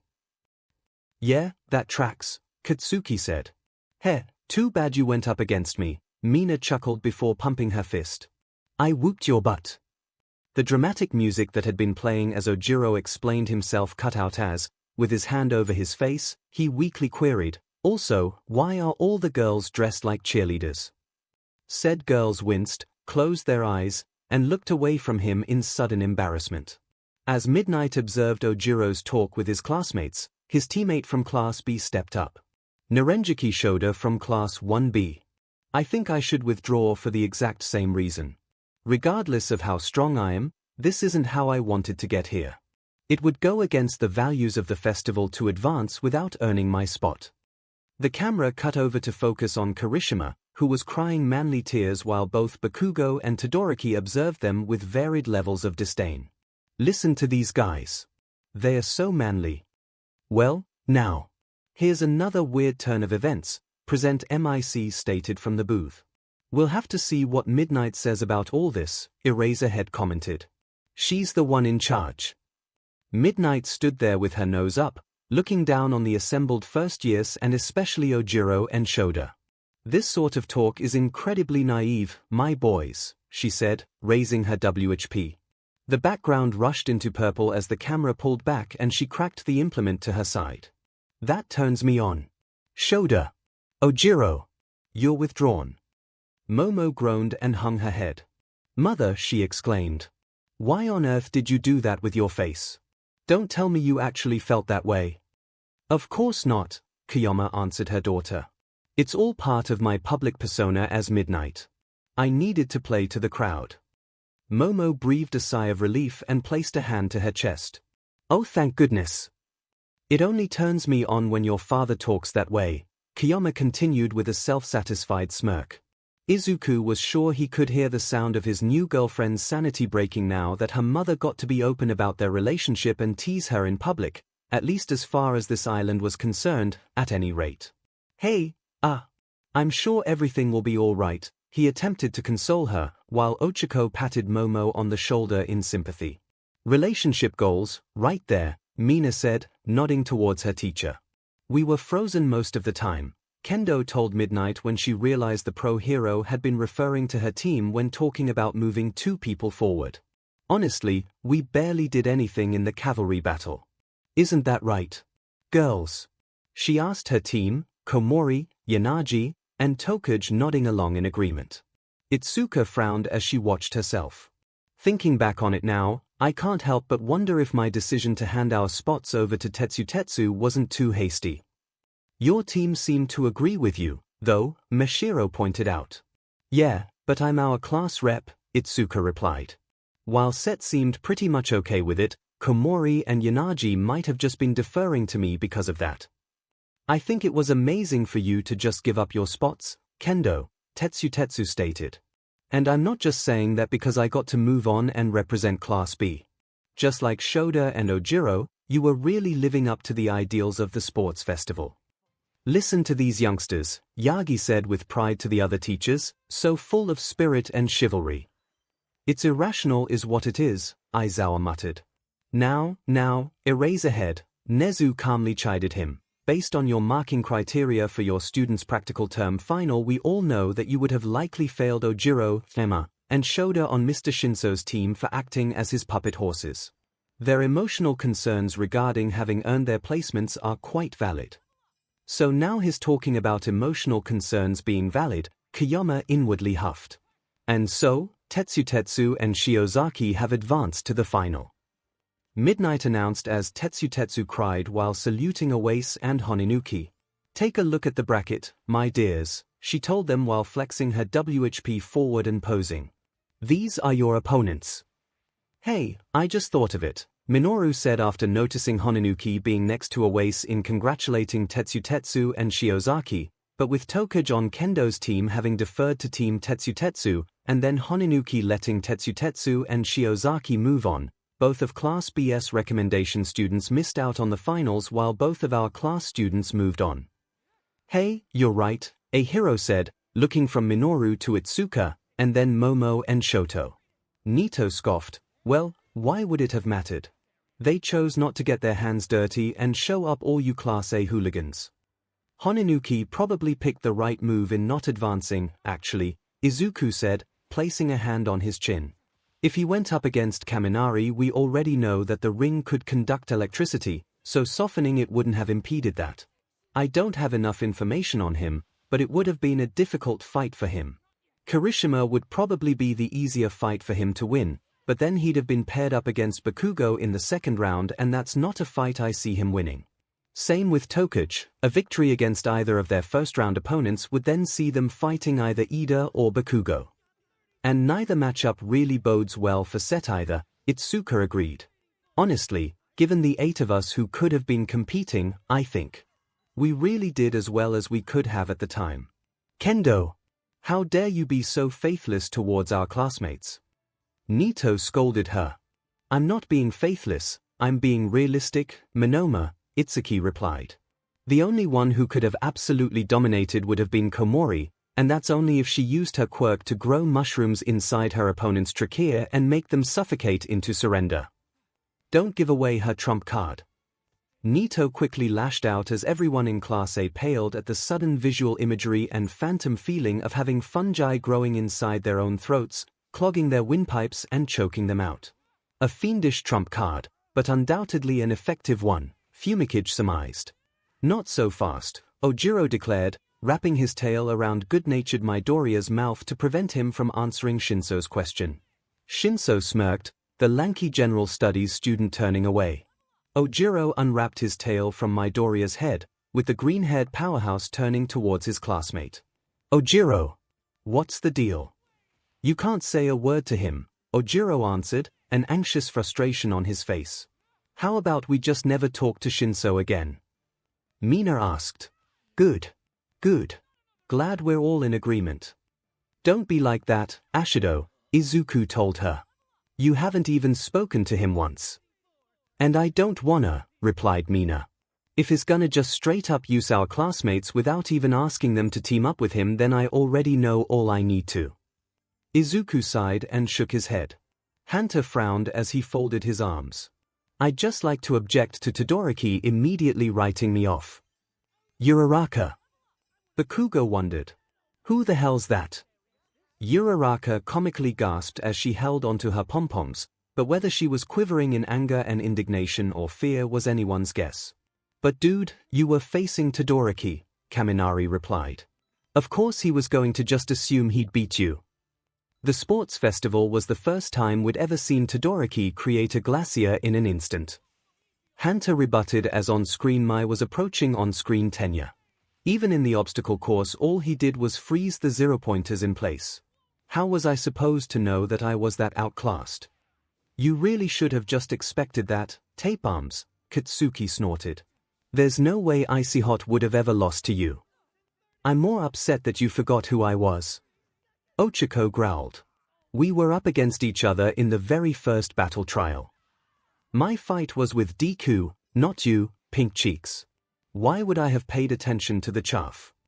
Momo placed a hand on Izuku's shoulder as she saw him tensing. Calm down, Izuku, she said firmly. We're already well aware of his thought processes during that event. There's no need to get excited over it all over again. All right, settle down, Aizawa called down from the teachers' seats. Getting worked up over the minutiae of what happened during the sports festival is pointless. Just sit back and keep watching. Woohoo! 𝐔𝐸𝐽 cheered as she leapt up into the air, much higher than any of her classmates, as the girls of Class 1A began cheering on those doing the recreational games with varying amounts of enthusiasm, or none at all in Jiro's case, as she sat down with her elbows on her knees and her knuckles under her chin, making an adorable pouty face. Mina snapped a picture of the frame. This is wallpaper material. Ooh. Send me that. Toru begged. You got it, fam. Delete that picture right now. No way, Jiro. We're way too cute. Besides, it's on VOD on our room TVs anyway, Tsuyu reminded Kyoka, so Mina'll be able to take a picture of it again whenever she wants anyway. Hey, anyone up there got a bag they can give me? Zero asked the crowd, holding up a card with the word bag written on it. Other hands flipped over cards for cat and textbook, with Soto and Kaminari rushing off towards the walls of the arena to call up to the crowd as well. Yagi hummed while putting his hand on his chin. You know, I do wonder about the scavenger hunt, since it's asking our students to ask for things from the audience. How were they supposed to get their items back? We had a station set up after the recreational games concluded where anyone who had given an item for the scavenger hunt could collect it, Kiyama answered him. Though it was interesting that Soto actually was able to get a cat. It was quite surprising that we'd had a hero sneak their house cat into their purse when they came to watch the festival. A hero did? Yagi asked, shocked that someone would do such a thing. In their purse? Apparently her cat's trained to assist her in the field, Kiyama added, so she never leaves home without him. She works search and rescue, and her cat helps, like a feline version of a Saint Bernard. Never thought I'd hear something like that, Yagi said.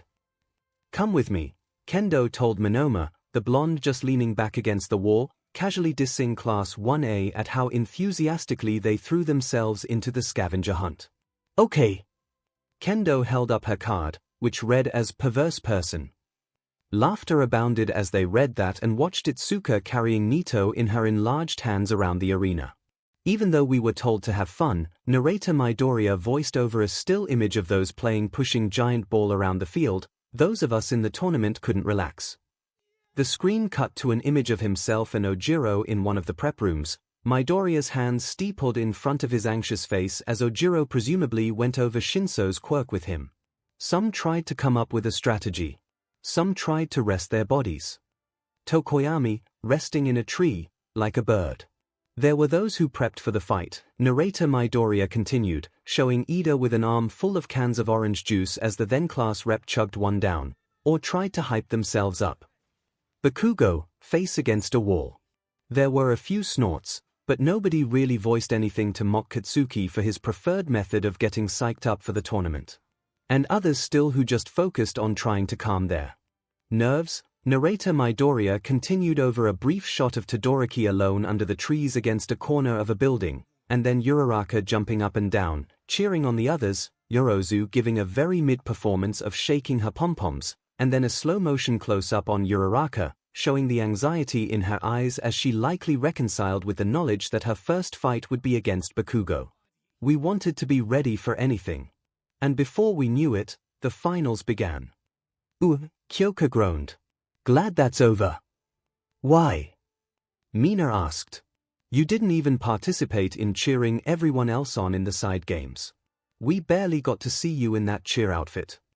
Can't I just be glad that the reminder of being tricked by Mineta and Kaminari is over?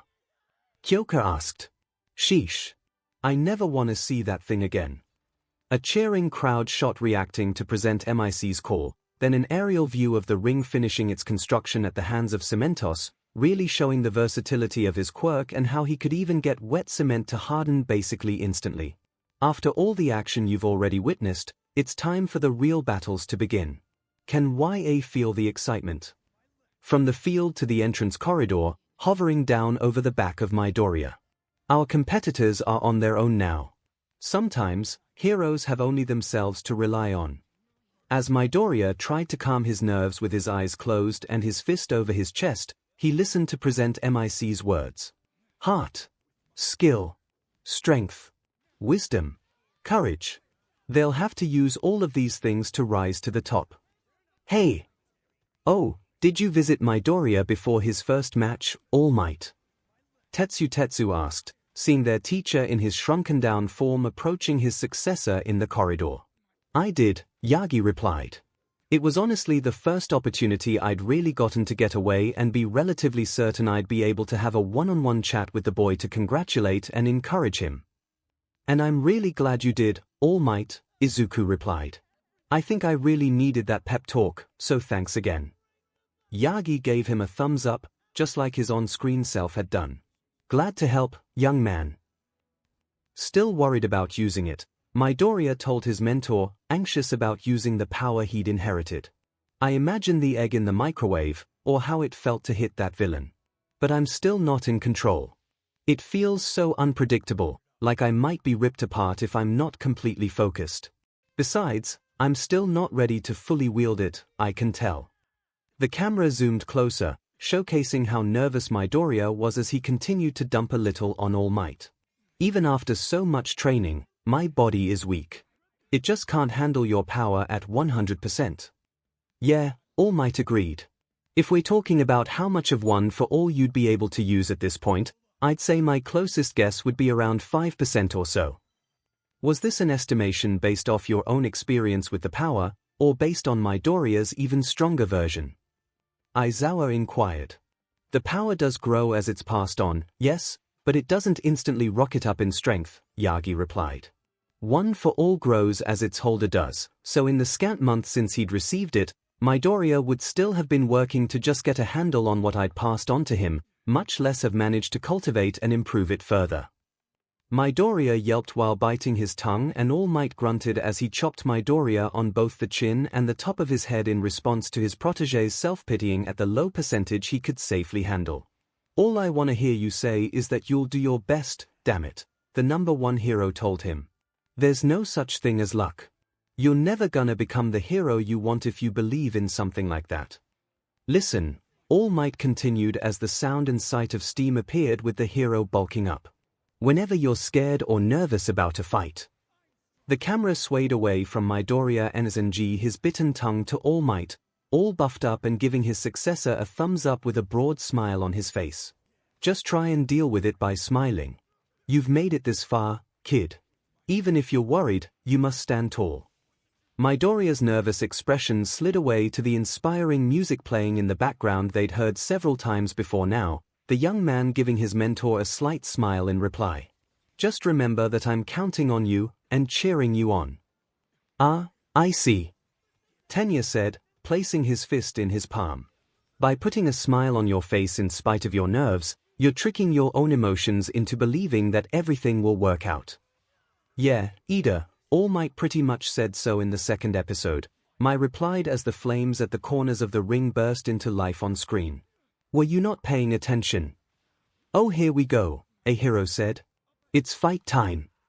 Yeah, now we get to see what it was that Shinso said to Midoriya to get under his skin, Denki said. Plus whatever crazy thing happened to Midoriya to get him to break out of his brainwashing. Whoa, he looks kinda scared in that picture, doesn't he? Present MIC said in response to the blinkangel missit image of Shinso versus Midoriya while the camera swooped in on Midoriya emerging from his tunnel back into the arena. It's Izuku Midoriya from the Hero Course versus Hitoshi Shinso from General Studies, who really hasn't done anything to stand out yet.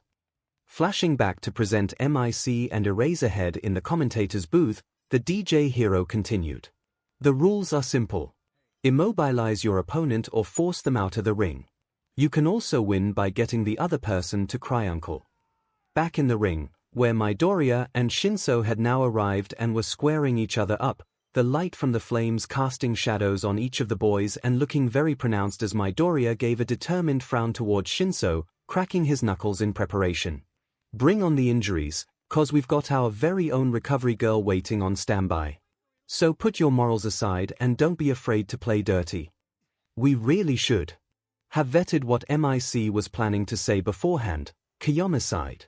Recovery girl can't heal everything. Ening CRP, folks. It's not allowed. Real heroes use their power to throw villains in jail, not kill them. Present MIC continued as Cementos made himself a cement chair near to the ring and sat down in it. I'll stop anyone who tries to get too rough.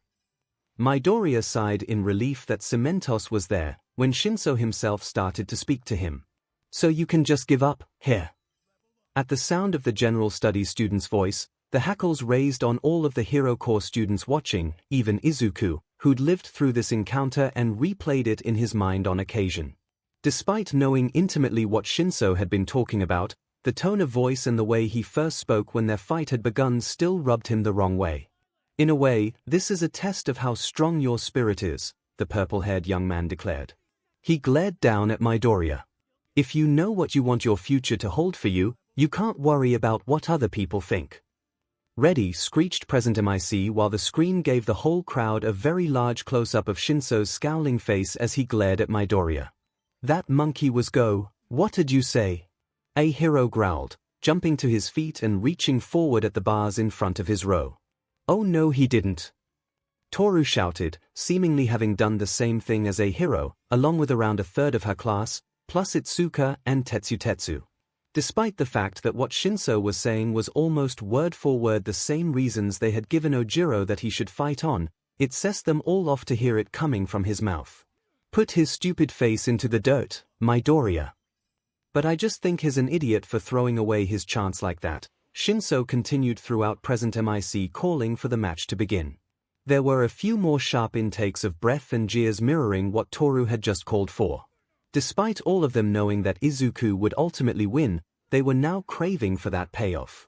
Even if they did not fully agree with Ojiro's reasons for bowing out of the tournament, they still respected him and his decision. Deriding that and calling him an idiot was crossing a line. And as far as Katsuki was concerned, only he gets to call his classmates idiots, not General Studies wannabes. Midoriya gasped at what the boy across from him had called his classmate, and then his face turned into one that his classmates rarely see, a genuinely angry one. Their broccoli-head sunshine boy growled and started to charge Shinso. Don't you talk about him that way. There was a flash of white as Midoriya charged, and then Shinso smirked. Scowl intensifying, Mashiro said, makes sense that's how the tool managed to use his quirk on you. Hey, that would've worked on practically any of us. Ochako came to her boyfriend's defense. I'm not blaming him, Mashiro replied. And I'm not angry with Midoriya for falling for it even after I warned him. At the time I'm sure only two of us wouldn't have said anything even knowing his quirk. Darn right I wouldn't have fallen for that insomniac reject's power, Katsuki huffed. Would have just exploded him to hell for even thinking he'd be able to use it on me. That's assuming I'd have even told you if you were his opponent. Hey, what's the dialio? This is the first match. It should start out with a bang. As Present MIC practically panicked and complained, the camera showed Midoriya standing still, rotating around his head from back to front to reveal his eyes completely white and blank. Nobody home. The fight has just begun and Izuku Midoriya is completely frozen.